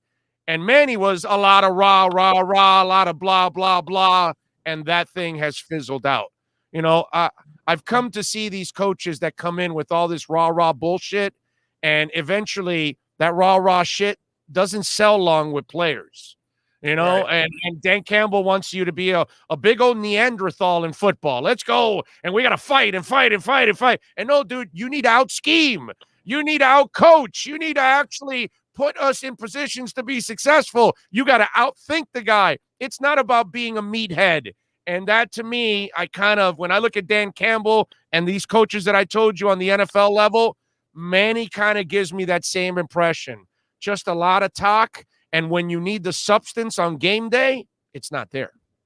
Well, I'll say this. It feels like a lot of times, I mean, like this game against Michigan State is a perfect example. First half, they're holding that running game in check for the most part. It's 10-7. Second half, these guys drive 75 yards and I think 85 yards for touchdowns. Yes, they got good field position, but they made the adjustments. They started running these little screen passes. They started running on the outside more often, and they just, they took over the game. Michigan State did. And that's a reflection on Manny and the adjustments he needs to make as a coordinator to get it right. And, I can't defend it. You can't defend the results, man. You just can't. And I think you're right. I think in some ways, he's his scheme and his play calling has been exposed at different points. And then on the flip side, I'd say the same thing for Rhett Lashley. I mean, yes, he's had drop balls, but think about this. Last year, they were fooling people. How many times have they fooled anybody this year on offense? Zero. I mean, go back to the Louisville game, right? The defense completely out of position for a play. Guys, easy touchdowns. Same thing against UAB the first week. But now that's not happening anymore. So, yeah, I mean, I think at a certain point, you have to constantly reinvent yourself as a coach. You have to come up with a different approach. You have to – and I think Manny is his philosophy of, hey, we're going to attack as a defense. We're going to hit. We're going to try to force turnovers. Like, it might work against teams that don't have, equal talent, but against smart coaches and against other teams that just have smart players, you're going to lose. Like that whole meathead attack. Hey, we're going to just hit guys. That's what these guys are doing out there. We're going to try to hit the guy as hard as you can to force the ball out. When you're missing 30 tackles in a game, you have to change the philosophy in some way, shape, or form, dude. Or you choose not to tackle. Right. Or choose not to tackle. Right. I think in a lot of cases, I do think in a lot of cases, I do agree with Manny from watching the film. There are guys going for the home run hit on a lot of plays instead of just, hey, I got to bring this guy down and stop him. But that's his fault. Right. That's his fault that his players don't play with any kind of discipline whatsoever. That's why we had a guy celebrating on the sidelines while they're losing a game. And he's dancing around and stuff like that. And it's like, yo, dude, what are you doing? You're losing the damn game. You know what I'm saying? A turnover chain when you're getting your ass kicked. I find it to be so embarrassing and insulting. I would have put that turnover chain away at this point in time. Dude, you want that turnover chain? You guys got to earn it, man. You got to start winning on a consistent basis and play like you want it, and then we'll bring out the chain at this point. But I mean, this year was already the ultimate embarrassment. You took out the chain and the play was reversed. I mean, that is the sign already. Like, put the stupid ass chain away already, man. You don't deserve to run through smoke. You don't deserve to wear a chain. You're a mediocre program, dude. That's to me the amazing part about all of this and how it's all accepted, man. Just absolutely. Go ahead. I think the only play he's got left right now before I think the team completely severs and you start to have the situation where the guys in the field don't care anymore, because I think they still care. I think for the most part, there's a lot of guys on this team who care and want to win. I think he's got to start playing the young guys. And I think that's the only thing that at this point can inject some life into the team and inject some positivity, because there's a lot of guys with their heads down. I think, that's it. You got to give the other guys a shot. And to me, there's not much difference between some of these freshmen and second-year players. They're still learning. They're still learning. They're still learning a lot. But when you put the veterans out there, they're making the same mistake the first and second-year guys are making. So, to me, and I'll say this, though, I've heard that there's guys that aren't playing, that are talented freshmen, that are upset, that they see the older guys screwing up and they're not getting in there, and they're looking at that transfer portal like, hey, man, you know what? Somebody else will play me. Yeah, no, I think that transfer portal, as this season goes on, will get very active at the end of the year. There's going to be a lot of people that are going to want out because they're going to look at this guy. I'll leave you with this. Do you think De'Aaron King, who's a phenomenal young man, looks around, goes, this is where I'm wasting my eligibility and my body? Because I kind of look around and I feel I watch him sell out for everything. He is one of the players out of all the things that are terrible right now with the Canes. He is one of the players that I have admired the most in a Hurricanes uniform. And there's a lot of them that won a lot of stuff back in the past. This kid will leave the University of Miami winning nothing, but he has won my admiration and my respect for the way he's handled and carried himself and the way he has sold out for his teammates and his coaching staff. I just wish the program and the coaching staff would have at least met him halfway, and they have failed him miserably. And that's one thing that if I'm De'Aaron King or his family, I have to regret the decision of choosing the University of Miami. I have to say it.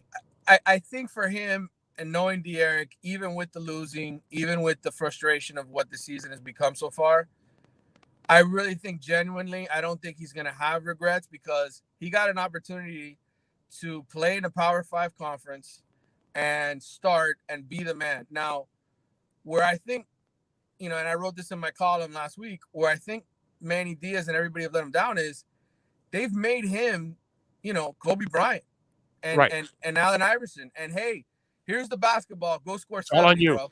Yeah. Go score 70. And and while you can admire guys' leadership and toughness, I think at some point Manny Diaz needs to start screaming at the rest of the guys, hey, who's going to play like De'Aaron? And I don't think that's been emphasized enough. I think he's just sort of let De'Aaron be himself and said, okay, you lead. I think at some point you got to notice where you're having failures and scream at the other guys, hey, you need to play like this guy. Don't just show up and think he's going to save the day. You need to play with as much heart and as hustle as he does. And I don't know that that's happened enough, man. I'm sure he's screamed it a few times. I'm not going to pretend to know that he hasn't, but certainly the way he's talked about De'Aaron, the way players look at De'Aaron, it's almost like that Kobe type look, like, hey, you know what? Fourth quarter, just give him the ball. He's the guy who's going to save the day. And that's not the right mentality to have, not in football. I mean, when you got 11 guys out there, that he's not going to be able to do it by himself. He's playing injured, right? He's coming back from an injury. He's got a messed up shoulder. Who knows how long he's going to be out? Oh, I don't know. We should find out something probably by tomorrow. I just think that is one of Manny Diaz's mistakes. He needed to make this more than just De'Aaron. Yeah. Oh, no, there's no doubt. And I'd liken him more to LeBron because he's got to power through everything. I feel bad for it. Like, you needed LeBron to get through the middle of the Alabama line. So, yeah, it's poor kid. I feel so bad for him. Follow him on Twitter at Manny_Navarro. And more importantly, catch him twice a week here on our show on Tuesdays and on Fridays for the Canes Wear Miami Hurricanes Report. And, of course, subscribe to The Athletic. That's the most important thing you'll do to help out Manny and the great people that cover our local sports here for The Athletic and nationally and internationally. So when you subscribe to The Athletic, you will get sports worldwide because, of course, it also includes a little football there. Manny, thank you, my brother. Hang in there. I know it's a crazy beat, my man. And make sure you ask Manny about, has the book been written on him? I would love to hear that one. All right. He's one win behind Al Golden pace and one win ahead of Randy Shannon pace right now. That's where he is. Boy, he is holding some strong company. Yes, sir. The three amigos. I love it. All right, Manny. You're a stud, my brother. Thank you. You got it. If you're a Miami sports fan, then there's only one store to go to, and that's Canes Wear at Miami Fanwear in Davie. They're your one-stop shop for all your inner Miami CF, Canes, Dolphins, Panthers, and Marlins merchandise. They have hats, t-shirts, game day jerseys, and so much more. Located at 2511 South University Drive in Davie, and open 24/7 online at caneswear.com or innermiamiwear.com. Call them at 954-835-5597. Canes Wear, the spot where Inner Miami and all Miami sports fans shop. This is the Big O Show.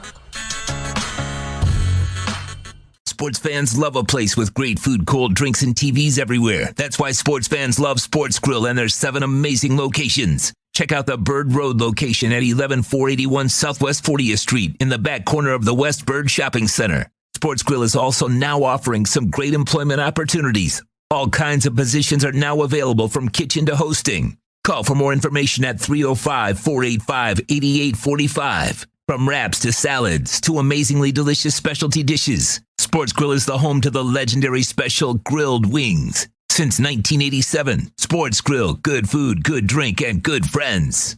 It's the Big O Show. You're tuned in to the hottest sports radio. When you need your warehouse looking good while staying efficient, there's only one place to find the finest racks in the business. Pallet Rack City in Hialeah. 305-424-8547. That's 305-424-8547. Pallet Rack City is the company you need when you want your warehouse sporting the finest racks in the business. After all, who doesn't love a great rack? Pallet Rack City.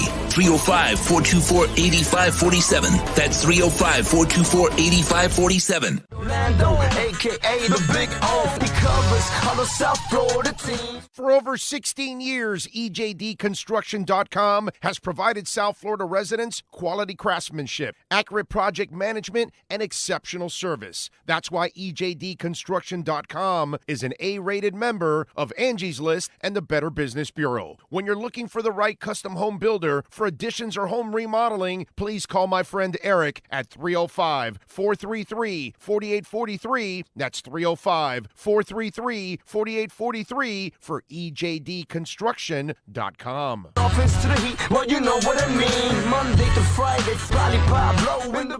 There's no need to drive around South Florida wasting valuable time looking for a new or certified pre-owned Acura. Go to the #1 volume sales dealership in the Southeast United States. Craig Zinn's Acura of Pembroke Pines. Purchase with pace and space in a dealership tailored to your needs. From home buying to providing a personal touch. Contact the 2020 Satisfaction Award winner Craig Zinn's Acura of Pembroke Pines. 888-776-5123. That's 888-776-5123. Or visit them at 15601 Pines Boulevard in Pembroke Pines. Show O's on the radio, the top's where we gonna go, Miami, that's the way we roll.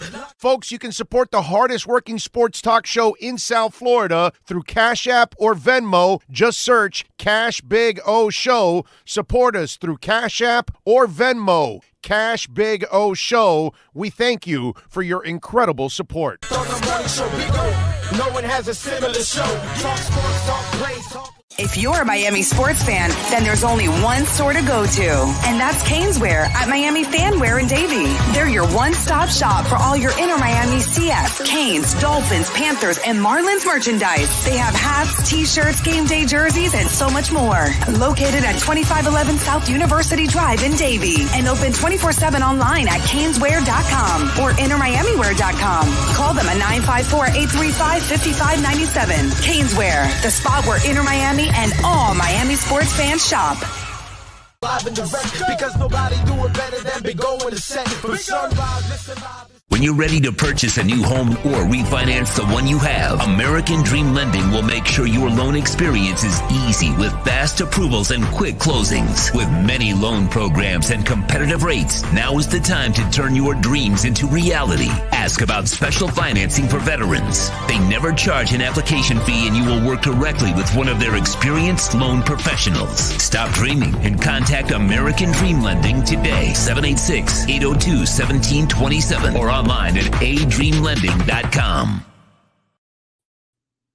All righty, we are back. Hour number 4 of the program. We thank Manny Navarro for joining us here on the show. Thank you all out there, as always, for keeping it locked here. Appreciate you. We got a couple things more I want to talk.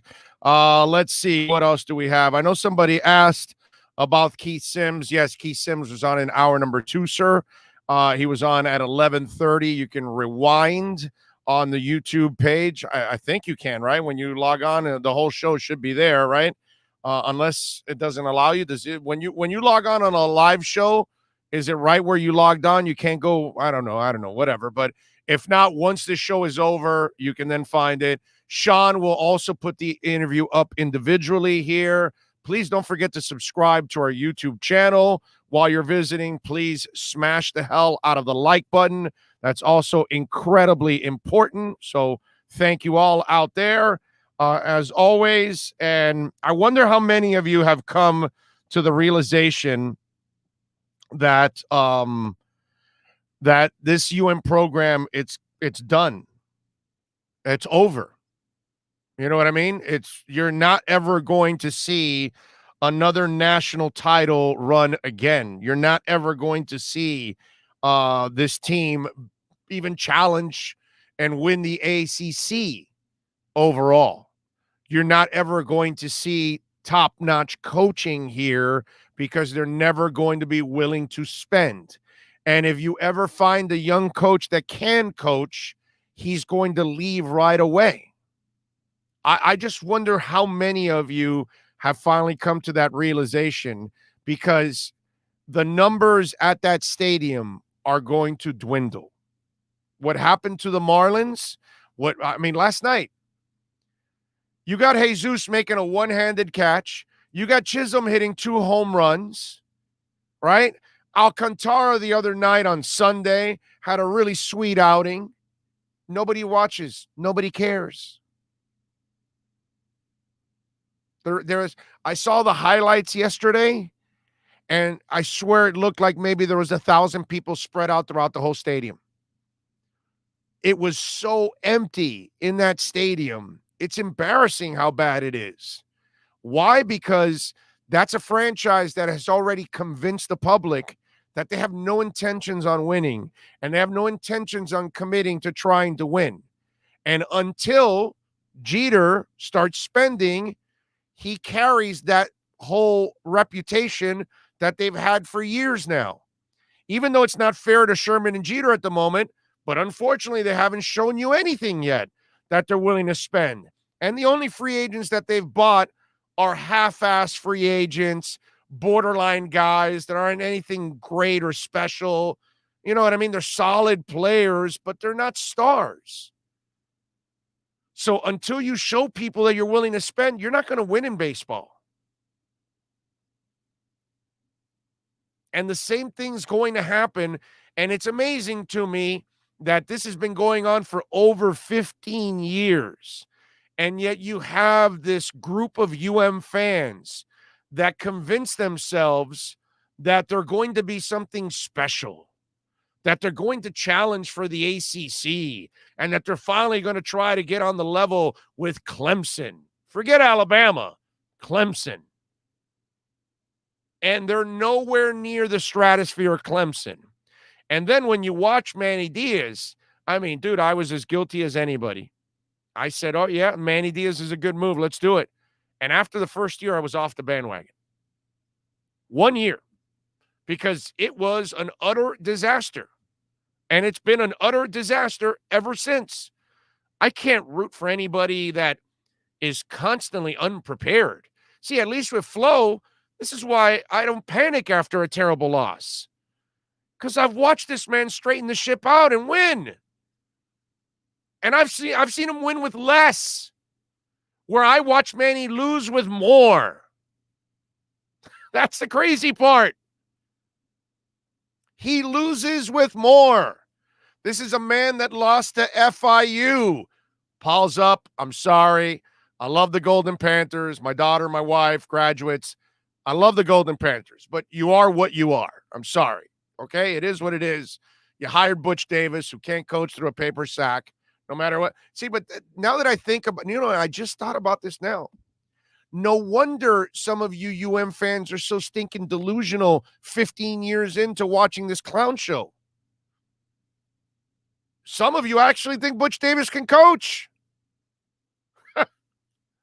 That's the amazing part.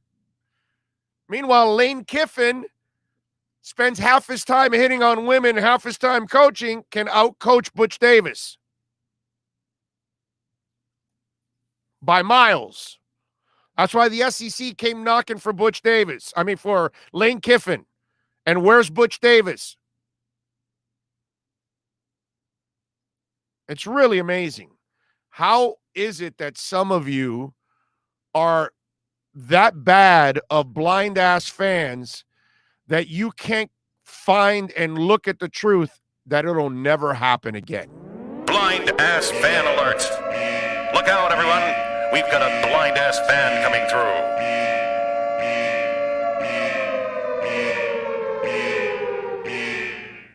So, just sad. It's sad, but this is where we're at. This is where we're at. Wow. And listen, I'm not kidding when I was talking with Manny about this, because I was watching last night Monday Night Football, and when Greasy said that the Detroit Lions are a much improved team, I'm like, give me a break. They're getting their asses kicked there by Green Bay, 35-17. By the way, thank you for the over. We hit the over, which was good. So now we let's see, we are now 7-10 against the number. All right, not good, but we'll survive. But watching Dan Campbell, I'm not shitting you, man. It's Rex Ryan. It's Ray Rhodes. It's Hugh Jackson. It's Jim Harbaugh. It's Jim Schwartz. It's Mike Tice. It's all this rah crap. And Manny Diaz, same thing. All the hype from the off seasons, and people fall for it. They fell for it. I didn't fall for it last off season, and I didn't fall for it this off season because I gave up after year one. Because there's no way you can it's like watching Cam Cameron. Like, there's no way. It's like so incompetent that you have to get rid of the guy. You have no choice. And they're going to keep this bum-ass dude around for another season. They'll keep the AD around, and they'll keep this bum-ass dude around for another season. Why? Because they're not willing to lose the money and swallow 2 years. They're too cheap. They don't care about winning. Now, I want to see over the next 10 years how empty that stadium becomes on Saturdays. How apathy will set in eventually. I think it's going to happen after this one right here. I think finally Canes fans are going to come to their senses and they're going to figure out, yeah, dude, I'm rooting for a Jag. And you know what? You'll get back to the point where you can go like I did in the 70s. You can buy tickets for just a couple of dollars and go in and cheer on a team that, you're really going just to hang out for an afternoon. If they happen to give you a decent game or win, wow, what a bonus, but with no expectations. That's what we used to have for the University of Miami. We had very low expectations, and so when they went to a little bowl game, it was like the biggest thing. We'd go grab the Miami News. Yeah, I know some of you have no idea that there used to be a paper called the Miami News. But yeah, just grab the Miami News, which was a fantastic paper, by the way. Very underrated paper. I love the Miami News. And so whether Miami News or the Miami Herald, and, it was like, wow, they made it to this little bowl game. That's a fantastic accomplishment for the guys. We'll get back to that. We'll get back to that because this rah bullshit from Dan Campbell and this rah bullshit from Manny Diaz, this stuff wears out quickly. Okay? Absolutely quickly. Now, on a brighter note, an incredibly bright note, I gotta say, the Fugees are coming, baby. Yeah. Fugees are reuniting, and they're coming to the FTX Arena November 21st. You see it right there. Just announced. The Fugees are bringing their reunion tour 2021 to FTX Arena on Sunday, November 21st. Tickets go on sale Friday at 10 a.m. That's awesome.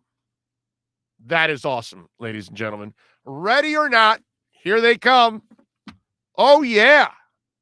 This is like one of those bands that you get pissed off because they didn't make more albums. And you're like, come on, there had to have been more juice out of there. Now I know that this chick is, she's crazy. I get it. And, we also have to be prepared for her to be like 2 hours late for that concert. I don't even know what November 21st is, but if it's a weeknight where you've got work the next day, I suggest you call to take it off because this woman might get there. Lauryn Hill could get there like at 12 at night to start the concert. Be careful. Lauryn Hill will drive your ass crazy. Between her and Axl Rose, the old Axl Rose, because Axl apparently doesn't do that anymore. But this is one of those where like, come on, man, you guys couldn't come up with more music, couldn't stay together, that kind of stuff. So much talent there. That is just one amazing album. So I'm glad they're coming. I will be there for that one. I've never seen the Fugees live. This is my one and only opportunity. They're all healthy. And let me tell you something. This is a sign of things to come. This is like one of the few positives that COVID could have. There are no other positives, really. I don't even know if I can come up with another positive because that thing has ruined so many lives and careers and businesses and everything. Well, it's a pandemic. What do you expect? But the one thing is this pandemic is going to force these artists to kind of rethink their careers. And maybe they were at odds with their own bandmates or whatever, or they didn't want to tour anymore. And because now a lot of people are realizing life is a little shorter than even I thought, you know what? Let me try to get one more tour in so I can do what I love and fans can experience it. We can make a little money and all that kind of good stuff. And I think we're going to see more bands come together because of that. And I'm glad that we're getting the Fugees. Love the Fugees. Let's see. Ryan says, you said Fugees and I thought Black Eyed Peas for some reason and wondered what the hell you talking about. LOL. Hill is definitely worth the ticket. Yeah, no, but the Black Eyed Peas, I have I don't know, 5 or 6 of their albums. They made enough music. They made a lot of music.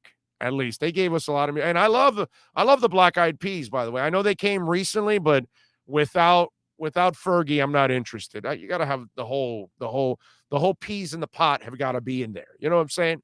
And they weren't in there. But see, we're getting the original 3 here. So as long as we get the original group here, I'm good. I got to go see the Fugees. But they didn't give us a catalog, man. And that was one band that I would love to see the catalog. Richard McLean saying Chuck Foreman days. Yes, sir. Yes, sir. Chuck Foreman. Yep. Back in those days. That's what I'm talking about. Former great, Minnesota Viking. Played for the Vikings for a long time. Was a hell of a player for the Vikings. Big O, I missed the fantasy sports segments with Andy Behrens and Scott Pianowski. I do too. I did not decide to do it this year. It's kind of hit and miss now with the fantasy stuff. There's so much fantasy out there. I don't know. And listen, if maybe if we work on a sponsor for next year, I'll do it. If there's a sponsor involved. If there's no sponsor involved, probably not. So if we do a sponsor, then I'll get the guys on every week. I don't want to ask somebody to come on out of friendship every week and make those kind of commitments. You know what I mean? I'd rather have a sponsor who is going to carry the load a little bit for all of that. Chef Sparky says, Big O, I've known for years Glory days are over. It's the fact that they are sloppy and not competitive that frustrates. Well, that's because you spend no money on coaches. OZ863 says, I came to the realization that the U is done for a while now. I'll always be a fan, but it hurts, man. I'm with you. And that's what we're going to have to do. Brett Barbary played well with the Marlins. Brett Barbary had, remember, Jillian Barbary was his girlfriend. That's what I remember most about Brett Barbary. Jillian Barbary. David Nastili on Twitter says, love the show and totally agree with the plan to build the line around a fragile QB. Disagree with if Finns win next week will all be forgotten. I'm tethered to reality, and I still think the Finns making the playoffs, but this group has no clue how to beat Buffalo. It's not a matter of how to beat Buffalo. They're just better, dude. They're just better. You needed everything to go your way to just eke out a victory against them. That's not there. That part I disagree with you. We got to be honest with ourselves too. Okay, they're a better team. They're a better defense. They're a better offense. They got a better quarterback right now. Those are the facts. Until Miami's offense gets better, until Miami's defense gets better, until their quarterback gets either an equal level playing field or better, you're not going to beat the Bills, especially on a consistent basis. Now, could you get lucky and beat them every once in a blue moon? Sure. But you're not going to beat them. They're better, man. Let's see. The most important thing that Keith Sims says, stop playing musical chairs with the line. I agree, William. I agree. That's also on Twitter. Remember, we will read your stuff on Twitter. Oh, let me get to the text line, 855-912-1056. Let me see what we got on the text line, 855-912-1056. If you want to get in on the text line, let's see what we got here. on the text line. RVA Richmond says, Big O, I don't understand why QAM trashed Tua. They bring in his failure, Mike Lombardi, to trash the kid, or they compliment Jets rookie QB saying, hope for 4 picks. Oh, they said that? Sunday doesn't kill his confidence. I mean, that's the double standard, bro. Like, so you feel confident in the Jets kid that he's going to be all right, but Tua can't. Listen, if you tell me that you think Tua can't hold up, I can't argue with that one. But if he can't play, I disagree with that. You know, he can play in this league, but damn, protect him. Give him a little time. Complimenting Justin Herbert when all they compare him to is Tannehill, saying Tannehill 2.0. Listen, I don't, that's not my show. That's not my station. So everybody's entitled to their opinion. I disagree with it. And time will answer all, my brother. Big O, did you hear the interview with Mike Lombardi? Also, they're asking me. I did not hear it. No. And by the way, I don't listen to Mike Lombardi. Mike Lombardi reports all kinds of stuff that's wrong. So, and he's a constant failure as a personnel guy. So, whatever, man. It's great shock stuff. Okay? Let's bring him on and let him rip and let him shock everybody. But just read the comments over the years and the track record, and you'll see how, it is what it is.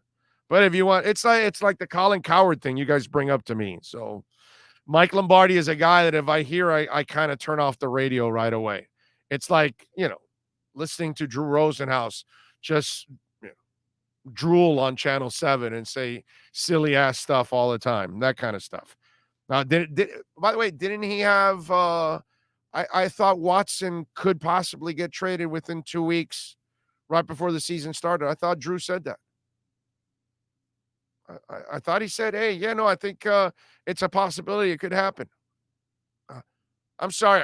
When did the negotiations break down all of a sudden, Drew? That's all right. That's all right. Some people thought Trump was going to be reinstated in August.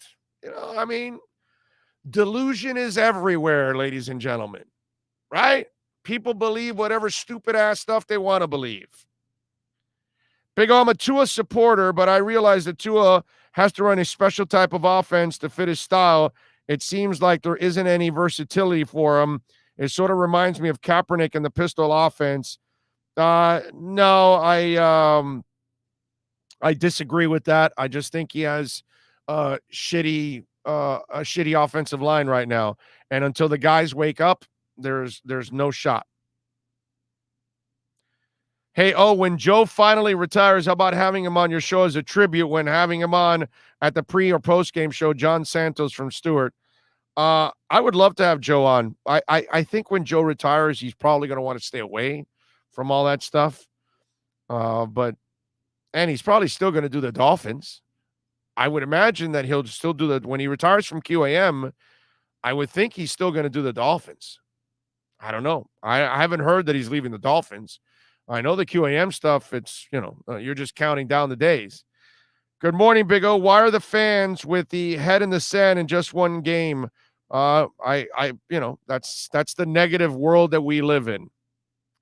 Find me the young quarterback who hasn't thrown a late INT. Hell, find me a veteran who hasn't. Don't get me wrong. I still think both NFL QBs skill-wise, but you got to admit that Herbert's skill set is superior, and that includes his size. Yes. Okay, I'm with you. Find me the game that he's won. Find me against a good team where he actually drove them down to win the game. So far, in a season and 2 games, I haven't seen it once. He hasn't beaten a good team yet. He has won his games against crappy teams, sir. That's the facts. If any of you want to hide behind the facts of Herbert, you can go ahead and hide behind yes, he looks great. He's fantastic. He's got size. He's got arm. He's got athleticism, all that. Still have yet to see him beat a good team. That's all I'm saying. So when he starts beating good teams and he starts having these fourth quarter drives, I'm pretty particular about quarterbacks. I'm not big on game managers. Your team has to be so dominant. That's the way you can win with a game manager. I need a quarterback that's going to work under chaos at times. And I have not seen that from Justin Herbert yet. So when I see him work under chaos and beat good teams, that's fine. But his team is good enough to beat some of the scrub teams. Great to see you having Keith Sims on your channel. It would be great to show Keith each of those 6 sacks and give us his perspective of when they happen. I'm not convinced we have a good O-line coach in Miami. I know you mentioned all the young guys at one time, but should the O-line coach step up and say that's not a good idea also? Well, he doesn't have control over personnel. That's Greer and Flo deciding that they wanted to go young all across the line, and then you've got to work with it. That's kind of part of the game. Some of these people just need to pump the brakes. Tua is our QB. Support him and the team. It's been 20 years, and we're on the upside. Caller Lombardi did not trash Tua. He was honest and objective. Okay. Let's see. Frankie, I know Tua is still very young, but why does Tua struggle reading the blitz? And I'm talking about before he snaps the football. How do you know he struggles against the blitz? Because I've seen him actually get the ball off before the rush is coming. I've watched him do that.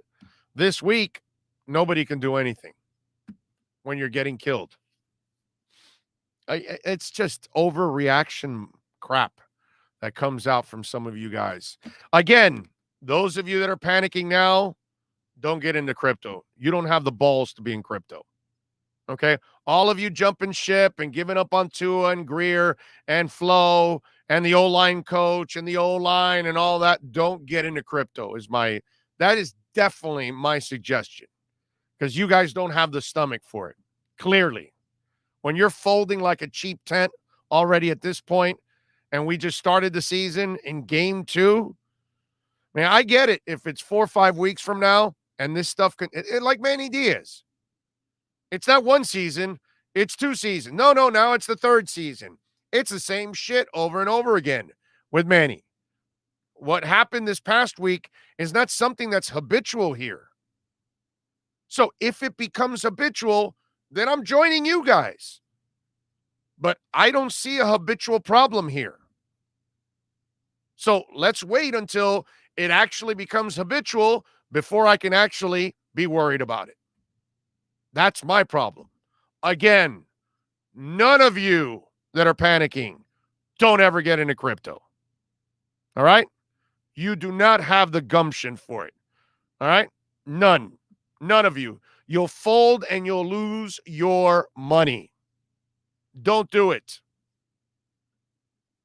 Don't do the crime if you can't do the time. Don't do it. That's all I can say. Hilarious. So sad, so sad. Fans need to have a little. No, well, it's they have no patience. Tua didn't have enough time to react from the line. I know. Barry Jackson just posted an article that the team is benching Kinley for Eichenberg and have brought up the possibility of making Jackson a guard long term. I wouldn't be surprised, but I'm with Keith here. I'm with Keith Sims. You need to settle down. You can't keep moving people around. If you're going to put them somewhere, allow them to grow into that position. So if they're going to put Eichenberg at tackle and Robert Hunt at tackle or whatever they're going to do, we'll find out. But, you got to get it straight. You got to figure it out, because if not, you're not allowing your players to grow. Just watch Big O and Omar. Great stuff. Bring back Pouncey, LOL center. He might say stupid things like free Hernandez, so we'll keep Pouncey out. Plus, Pouncey is a dude, man, he is a master of saying he's the worst interview, one of the worst interviews I've ever seen for Miami Dolphin players. He was a total waste. Every time I would hear him come on, total waste. Never said anything. Always said the most generic BS crap ever. Every single time, dude. Terrible, terrible interview. So I wouldn't want Mike Pouncey on the show at all. The only time he ever said anything, like controversial or out of the norm was when he was defending the murderer, Hernandez, his buddy. That's the only time I ever heard the guy actually go out on a limb with stupid comments or free Hernandez hats, that kind of stuff. So Pouncey would be probably one of the last dudes I'd ever interview. Why am I going to, you know what I could do with Pouncey? Maybe, wait a minute. Hold on. It's a good idea now. What I do is I record an interview with Pouncey, ask him some questions for 7 to 10 minutes. He'll give me no answers. He'll bore the shit out of you, but we're going to put it up on YouTube, and you guys can play it every time you want to go to sleep. Because there's no doubt Mike Pouncey's interviews will put your ass to sleep. According to Barry Jackson, Liam is going to left guard. This is what's wrong with Flores, Big O. Feels like sometimes he is just stubborn for no reason. He does have a little stubbornness in him. You are right. You're right. Now,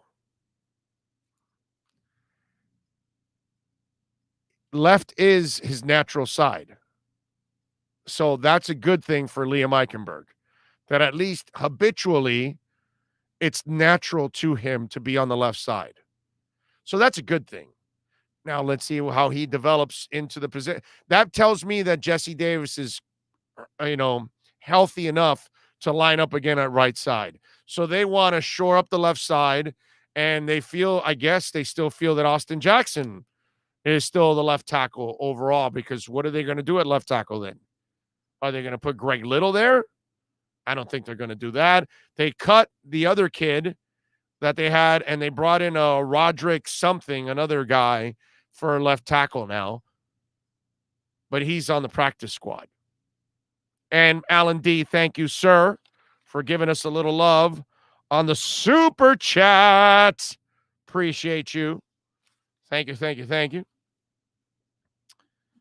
What else do we have here that I wanted to talk about? Oh, by the way, did you guys see? I love boxing. I do. I absolutely love boxing. And I know that it's a sport that is hurting in a big time way because they don't create enough of the good fights, right? And so if you want more bad fights, this is funny. Did you guys see Oscar De La Hoya? Oscar De La Hoya just had COVID. So he is, out of the hospital. He's been healthy for a few days now. So TMZ catches up to him. And in catching up to Oscar, they ask him about who he wants to fight next, right? And so Oscar talks a little bit about Floyd Mayweather. Now, this is a fight that, really, who the hell wants this? Who wants to see Oscar De La Hoya at 50 years old fighting Floyd Mayweather at this point in time? You know what I mean? So here's De La Hoya. Here we go. Let me play it for you.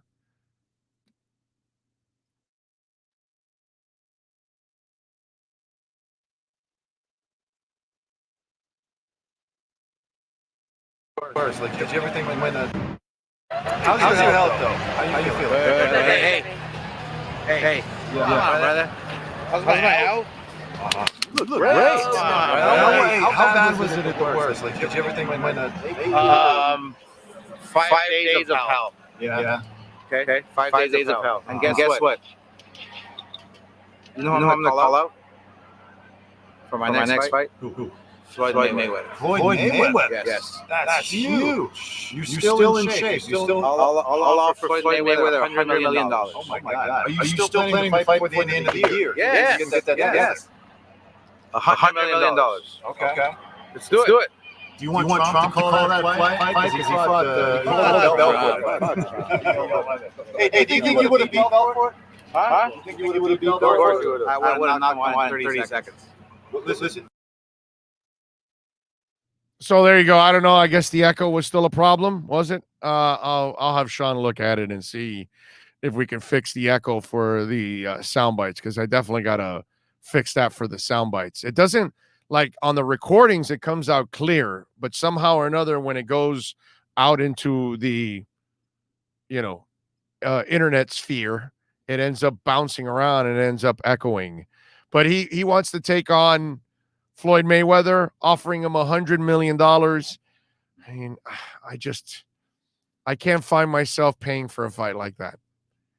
I can't, unless somebody else wants to pay for it, and then I'll go over and watch it at their house or something like that, or somebody's running it on social media or something like that before they get in trouble. I'll watch it, that kind of stuff. But there's no way I'm paying for watching two old guys at this point. There are young boxers out there. Boxing could get back to where, maybe not where it was back in the day, but it could become relevant again if they actually worked hard at putting together great fights and developed the names. It's a shame, man.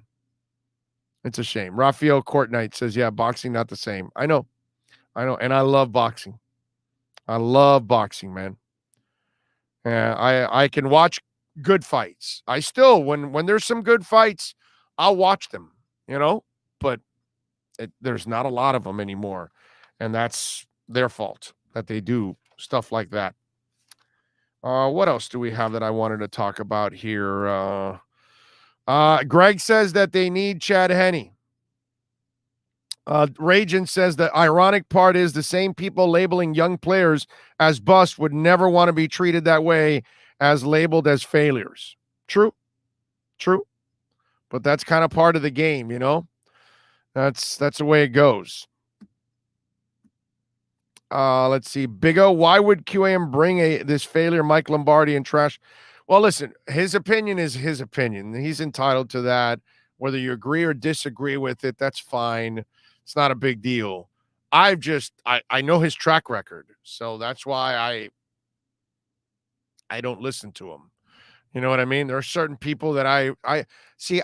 If I don't like somebody, I literally don't listen to them. I don't want to find out anything that they said. I don't care about what they said. You guys do this to me all the time. Hey, did you hear what Colin Cowherd said? And no, I didn't, because I would not watch that show. I don't care.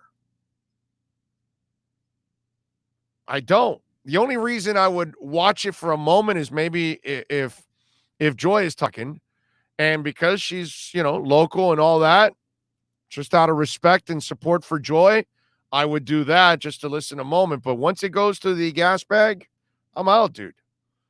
I'm out. I've heard enough from that guy. That guy's lazy as a mofo. So no, I'm not you guys do this to me all the time. It's like, hey, did you hear what this guy said? And so you'll know, Mike Lombardi is one of those guys that I would never have on my show after what I've heard from him the last couple of years. And it's not the Tua thing. Forget the Tua thing, whether he likes Tua or not. There's a slew of other things that I've heard and false reports that he's put out there too. He's got a bunch of reports wrong about, this trade's about to happen and it doesn't happen. And I hear that this is happening and it wasn't happening. And so I've heard him throw all kinds of crap against the wall and none of it sticks most of the time. So, but again, it's great shock stuff. And I think he's also under contract with them. So they bring him on because it's something that the company pays for. That's why. That's the other thing. I would tell you that is part of it. Let's see. He needs money for more drugs. Well, that's a whole different ballgame. I have no idea what you're talking about there. Oh, you're talking about De La Hoya, right? Is that what I think that's what you mean by, right? Big O, I know a Walmart recruiter who is willing to give Solomon Kinley a massive signing bonus to be a greeter at one of the stores, as he looks so great welcoming the Bills to the backfield. Within Nail 66 says. Did Mayweather beat De La Hoya with Mayweather's dad training him? I forgot now how to. Did he? I forgot now. David says, I sure hope Finns listen and drop What is this? And drop and drop Albert Wilson for Merritt. That that would be nice. I mean, there's no reason Albert Wilson should be on the roster as it is. So I you know what? I'm with you on that one. I can see that move would make a lot of sense actually, if they can drop him. Let me see. You said where is it here? Don't want to ever see Grant or Wilson as a receiver. Hollins and Merritt, please. Not going to get in an argument with me, and I'm a big Jakeem guy. I just want him on special teams. Big O, what's your favorite food for lunch? Have you seen me, Herman? I think seafood is my favorite food for lunch. I see it, I eat it. That's it. All the food I see, I eat. That's probably my favorite lunch right there. What can I tell you? Mexican, Italian. Those are two of my favorite foods next to Cuban, obviously. So I can actually eat Mexican food and Italian food practically every day of my life. So good. God, it's so good. So amazing. Specifically, I don't know, man. I don't know what to tell you. Give me an elephant ear for lunch. Tony Zagala says, funny, all these guys like Lombardi and Florio loved Tua when he was in college. I don't even remember. I don't remember that, actually. I don't know what their opinions were, so I don't know. I'd be lying to you if I knew what Lombardi liked before the draft or after the draft or what. So I don't know, my man. But if that was the case, I'll take your word for it. Big O, I think this could be a wake-up call for the O-line the next two games. And winnable, I think we could be 3-1 versus Tampa. If they're 3-1, that would be absolutely awesome. Oh, how many pounds do you need to lose? Are you working out? I am not working out, and I got to lose at least 45 pounds, I would say. Something like that. 45, maybe 50. Yeah, I got quite a bit to lose. Yeah, I screwed up again. I just showed no discipline and gained all my weight back during the pandemic, and I'm terrible, man. I am so I'll get focused and then I'll lose the weight, right? And I've done the wicked diets, and then I've done where I've eaten normal and I've fasted. I've lost different ways. And it's just I end up going back to all my bad habits again every single time. It's terrible. I wish I believed in hypnosis. Maybe somebody could hypnotize me and force me not to eat bad foods anymore. Greg Kanya says Zach Wilson is putrid. I love it. Zach Wilson might be the second coming, so he could be a Hall of Famer by some folks. Idea. I mean, they saw one throw in shorts at a workout in the offseason that it was a great throw, but there was no rush. There was, no coverage, no nothing. It's just air and you, baby. But hey, he's the second coming. He's awesome. He's the man. You know what I would laugh at is that Zach Wilson fails. Justin Herbert gets exposed down the line, right? What else? Who are the other ones? Because Justin Herbert still could be that guy that looks great, has a great arm, great athlete, but never wins anything. Isn't clutch. Right? Could be. I mean, think about this. Let me give you two words. Jared Goff. So as Jared Goff, just considering all the people that are on the chat board right now, the live chat board, and on the text line, 855-912-1056. Let me pull it up. How many of you believe in Jared Goff? That if the Dolphins signed Jared Goff and gave him a big contract, I'm just wondering, how many of you believe in Jared Goff? That he can carry a franchise, that he can win against elite quarterbacks, that when there's chaos around him, which you saw some of it last night, that he can rise above it at times. Every quarterback is going to fail with some chaos because it's going to get to him because they can't do anything about it. But there are times where you have to win that. How many of you believe in Jared Goff? If Jared Goff signed with the Miami Dolphins, would you consider them a guaranteed playoff team and contender right now with Jared Goff? Would you?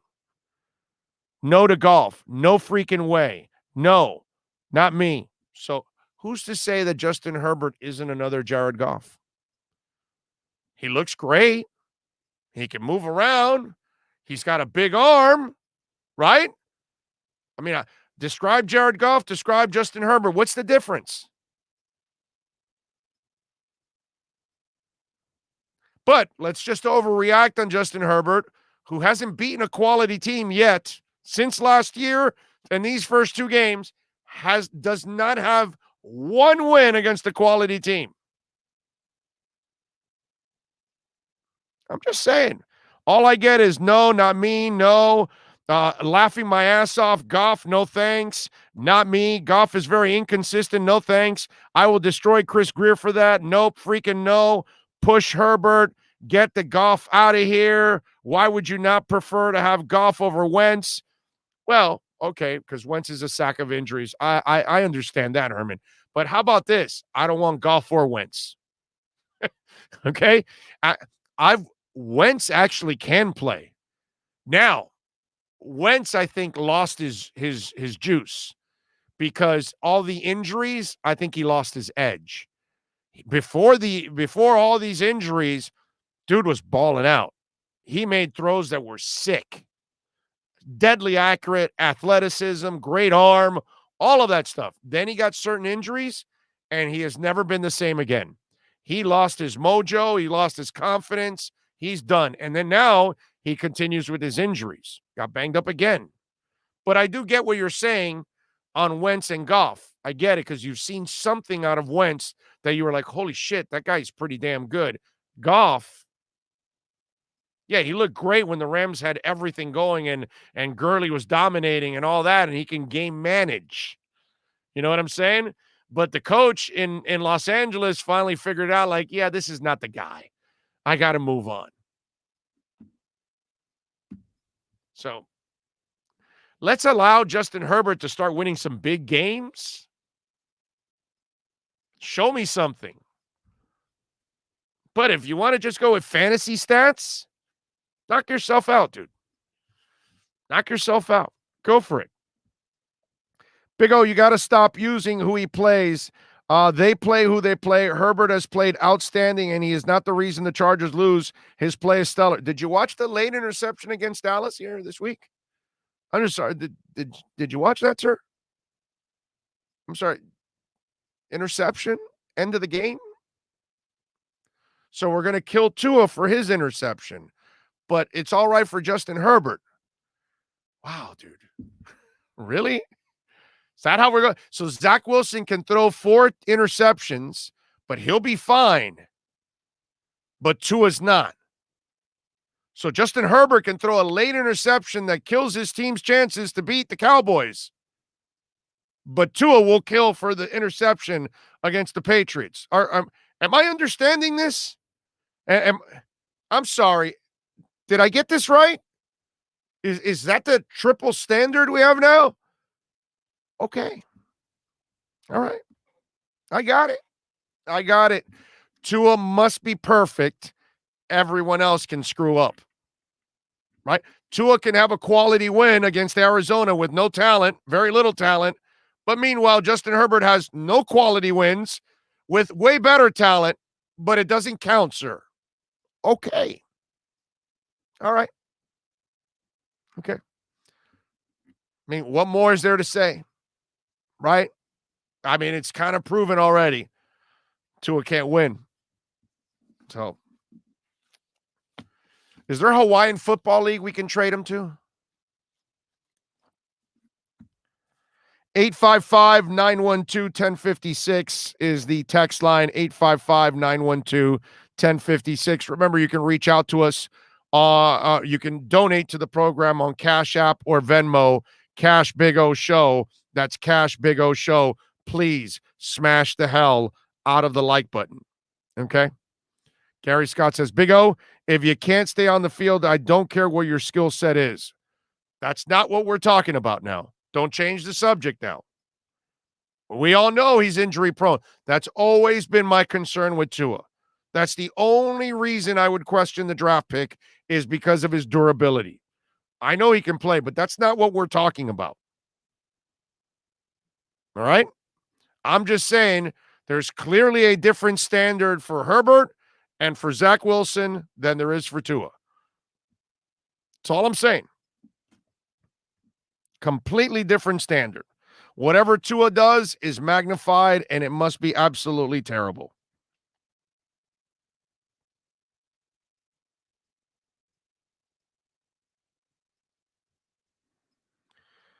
All right, so let's see. What else do we have here?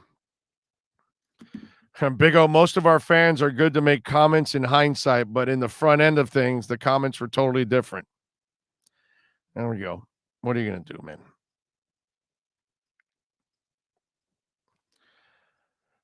By the way, congratulations to Malika Andrews. I thought that was really cool that she got the NBA Today gig. That young lady has paid her dues. She does a really good job, super likable. And I like that they've got Chimi Agwamiki or so. I'm sorry, I'm going to butcher her name. And with my last name, I'm kind of used to it. But I love her. I think her personality is spot on. With her and Kendrick Perkins, that's a lot of personality. Vince Carter brings that classy composure type of presence. And then they've got Zach Lowe, Woj, and Ramona. That's a really killer group. I enjoy. Now, Ira and I were talking about this. The TNT guys are fun, right? But there's almost zero substance to what they do. What I like about NBA Today is it's actually real sports talk going on and news and things like that. So I'm more of the sports geek than that. And I enjoy Barkley and Shaq and those guys having fun, but I know what that is. It's pure entertainment. Substance is very few and far between on that show. And that's fine. That's what they are. Hey, look, man, there's plenty of shows that aren't necessarily about finding quality things to talk about and subjects and things like that. It's more about clowning around and screwing off. So I get all of that, but I did like that they gave Malika the opportunity. What I would have hated to see is that they bring somebody in from the outside to take over when you have a couple of people already in-house that can actually do the job, and especially a young lady like Malika, who's done an excellent job. I also like, she's, God, what's her name? Now I'm brain farting that she has a terrific personality. And, oh God. Now I'm brain farting, but she's really, really good there. Another, if you guys can remember some of the other young ladies that do NBA, and she's a reporter, and you see her out on not Taylor Rooks. No. She has like a little Asian look to her. What's her name, man? Cassidy Hubbarth. Yes, Cassidy Hubbarth. I like her a lot, man. She does a really good job. She's got a great personality. She would have been another terrific pick. I wanted one of those two to get the job because they both have paid their dues. And I'm kind of big on that. You know, I've been in the business long enough, and, you know, I've done things in time where I thought I deserved something and I didn't get it, even though I paid my dues. So I know what it's like to be passed over for things. And I would like to see, I wanted to see one of the young ladies who had paid their dues, covering the league and going through the ringer, get that opportunity. And Cassidy Hubbarth would have been one that would have been excellent. Chris Adams says, nice. I'm glad she got it. I know you were rooting for her, Big O. Definitely. I people that pay their dues, man, you got to take care of them. Show them that they paid their dues for a reason. Tua has not thrown more than 2 TDs, buddy, his whole NFL career. How does Herbert get involved in this mess, Big O? Tua beat Herbert You want to go with that? Tua beat Herbert. You understand that, right? And Tua beat Arizona. Go look at Herbert. There's not one quality win on his resume. I mean, some of you out there, you want to know how Herbert gets in the mix? Because you guys believe the bullshit hype. That's why. When the kid hasn't accomplished jack shit, he's only thrown a couple of passes, and he gets a bunch of stats. That's all it is. A bunch of stats, a bunch of fluff is what he does. Here you go. I guess you need it because you weren't here yesterday on the show. His wins last year, sir. Cincinnati, Jacksonville, the Jets, Atlanta, the Raiders, Denver, and Kansas City when they sat everybody at the end of the year with Chad effing Henne. His losses, Kansas City at the beginning of the year, Tampa Bay, New Orleans, Buffalo, New England. Oh, and by the way, Miami. Oh, and sir, he threw 2 touchdowns against the Chargers. And Herbert threw 2 touchdowns and an interception and lost. And Tua beat him with less talent, a lesser offensive line, and lesser talent at wide receiver. How do you like them apples? What do you got to say about that? What's the bullshit excuse you got now? I'm waiting. What's the bullshit excuse now? Everybody leave out that Tua beat Herbert with less talent? Give him Keenan Allen and Mike Williams. Give me a break, dude. I mean, some of you out there, do you know he was throwing to in that game? Jakeem Grant, Parker, Malcolm Perry, and Gesicki. This guy's got Keenan Allen, Mike Williams, and Hunter Henry, and a better running game, too. And a better offensive line. No, I mean, why include the facts, sir? I must have missed it. Why would we include the facts? By the way, Chargers couldn't beat Miami. 10 wins, quality team. Too bad, so sad, sir. So that's how we include Justin Herbert. But hey, man, you want to believe the hype? Knock yourself out, guys. Believe all the hype. Dude loses to Buffalo, New England, New Orleans, Tampa Bay, and Kansas City, and Miami. But no, he's the second coming. He's phenomenal, bro. He's really come through in the clutch against good teams. And Alex says Tua beat Belichick twice. Hey, by the way, that's a good one right there. Do you know that Tua already has a quality win over Herbert already this year?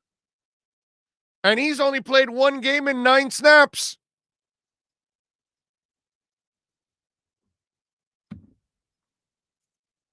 Love that.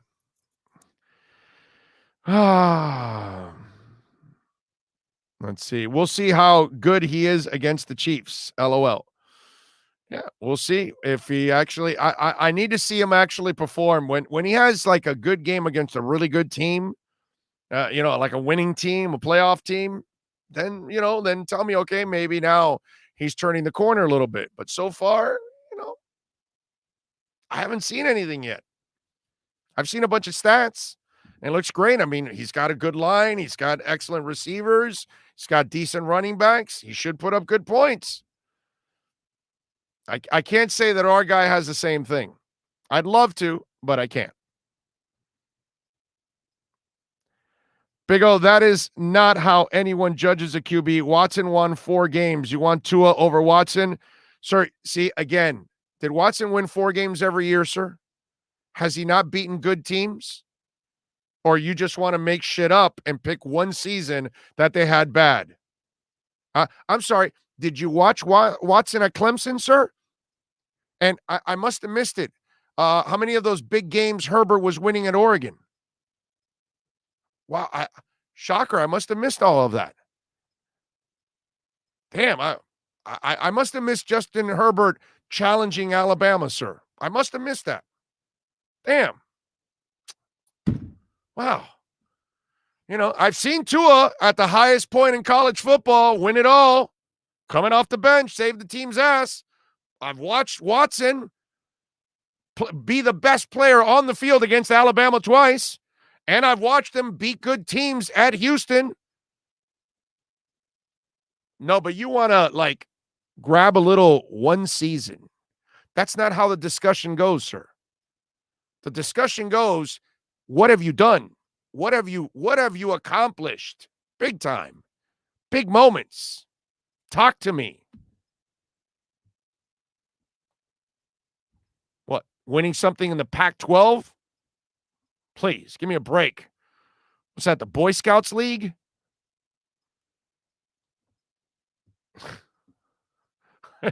My man is going to bring up Watson.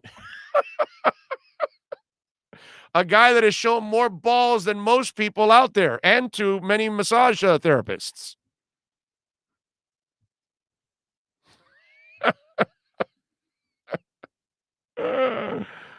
Oh, man. Blind ass fan alert. Look out, everyone. We've got a blind ass fan coming through.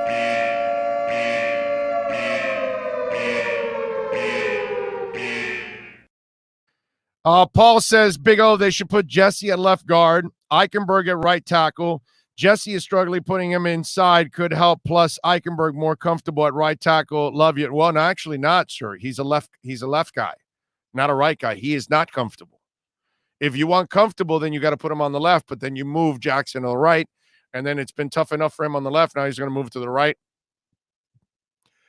At this point, man,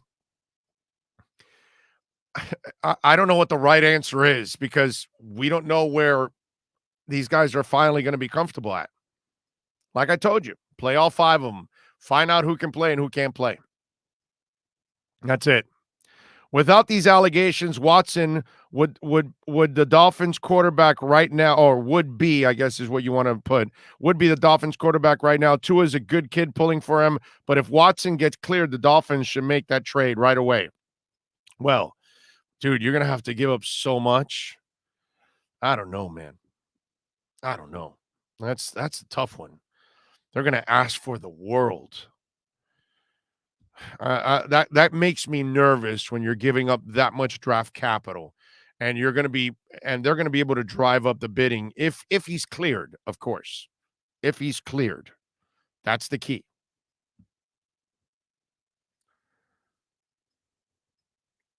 So any other words? Tua can throw to top wide receivers. He had no problem throwing to wide receivers in Alabama.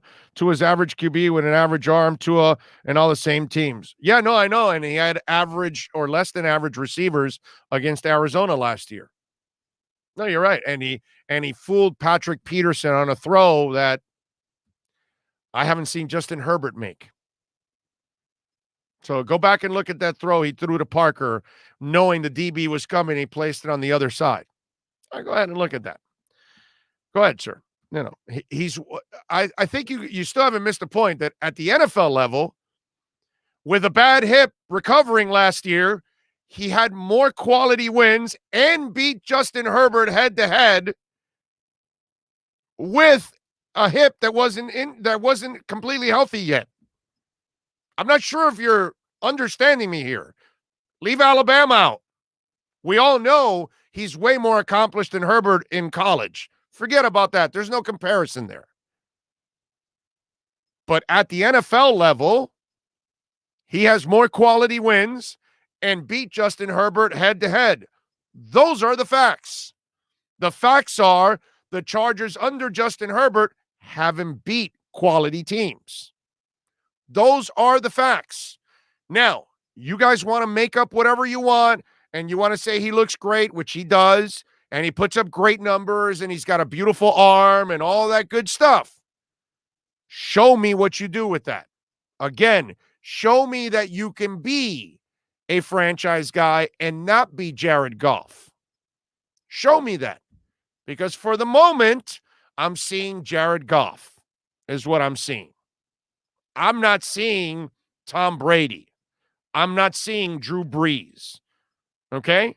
I'm not seeing Aaron Rodgers. But yet, if you guys want to make him out to be elite and you think he's elite, well, or he's really, really good, well, aren't those quarterbacks supposed to beat good teams? Just saying. And don't tell me, oh, well, the quarterback doesn't win it by himself. Well, okay, fine. I get it. But win, at least. I don't see the team winning. So if the Chargers have a better team than Miami, which they do, yet they win less games than Miami, and yet the quarterback for Miami beats the quarterback for the Chargers when they go head-to-head. And when they had to go to Arizona with little talent on the O-line, little talent at wide receiver, he beats Arizona. I get it. Double standard.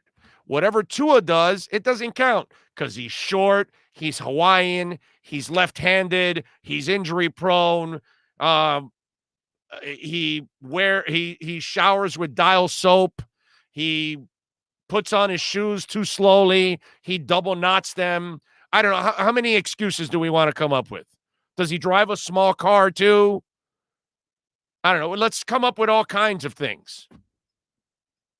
He sucks at playing a ukulele. Let's just come up with a laundry list of things why Tua can't get it done.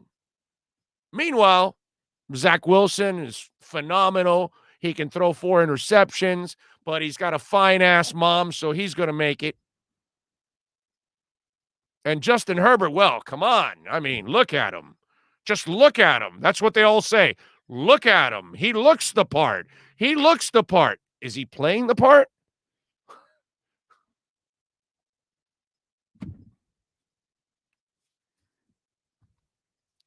It's all right.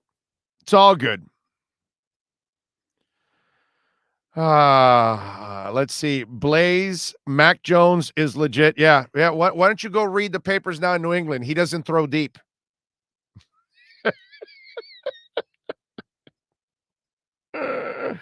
Mac Jones in a successful system. Yeah, that didn't win against the Dolphins. What was it this week? Go look at all the talk. They're picking on the kid already, which is ridiculous, by the way. And it's not like I'm rooting for anything Patriot-like. I think that, I want the Patriots to lose every effing game on the history of the planet. Do you know that Mac Jones beat the Jets 25-6, and the guy went 22 of 30 for 186 yards, no touchdowns, and no interceptions? Somebody was telling you on this show, I don't know who the host of this show is, but somebody was kind of telling you that in the preseason, there wasn't a lot of points. With all the hype and all the ball movement, I don't know who that host is. It's kind of telling you, hey, not a lot of points and this and that. Well, nothing for him this week. 186 yards. And their top running back, Harris, had 62 yards. They rushed for a total of 101. Harris had 62. White had 20. Bourne had 16. Now, 2 running backs had touchdowns. I mean, check it out. They're already picking on the kid because, well, there's concern that he doesn't throw deep. And he's like, well, I'm doing what the defense gives me. You know what would happen if that was Tua not throwing deep and he's going, well, I'm doing what the defense gives me, which is what is a smart answer on his part because that's exactly what he should be doing. Guess what they would be saying about Tua? He's a dink and dunker. He's afraid to go deep. Right? That's what happened, right? Last year. And yet he threw deep already. He's thrown deep several times. He threw deep in the preseason all the time. No, let's create the narrative. Alan D., thank you, sir, for the super chat. Fans want to give a farm for Watson, then complain how Greer has no cap or draft picks to fix the line. That's true. They would then complain. Or if Watson then gets injured, what an idiot. He gave up all those picks. Now the guy's injured. Frankie Fresco, thank you, sir, for a little love on the super chat. Big O, the problem is the front office. They never do a good job with the first-round picks. That's why Watson's trade makes sense, even if it's a lot. Well, you already are assuming all the first-round picks are busts. And I get it. There's 3 in that first year, and Igbenogany isn't playing, and Austin Jackson looks terrible, and Tua now got injured. I get it. So now we have to exaggerate to the point that all the first-round picks suck, right? And Jalen Phillips has only played 2 games, and his career is over. I mean, seriously, dude, do you know how stupid that sounds? And I appreciate the super chat, but that sounds ridiculous that we're calling all these guys busts, and they've barely played. Damn, dude, we have to be fair to people. You know how it is to be calling all these first-round picks busts? That makes no sense. It's just, it's crazy. All right, we're done. We've done 4 hours and 15 minutes today, so I appreciate all of you out there. Thank you all, whether it's the super chats like Frankie and all the rest of you. If you reached out on Cash App and Venmo, I thank you also for coming through for us also on Cash App or Venmo. And of course, smash the like button. Very important to smash the like button and spread it out on the algorithms. That's what it's all about. And we close out with the Justin Herbert fan. Blind ass fan alert. Look out, everyone. We've got a blind ass fan coming through.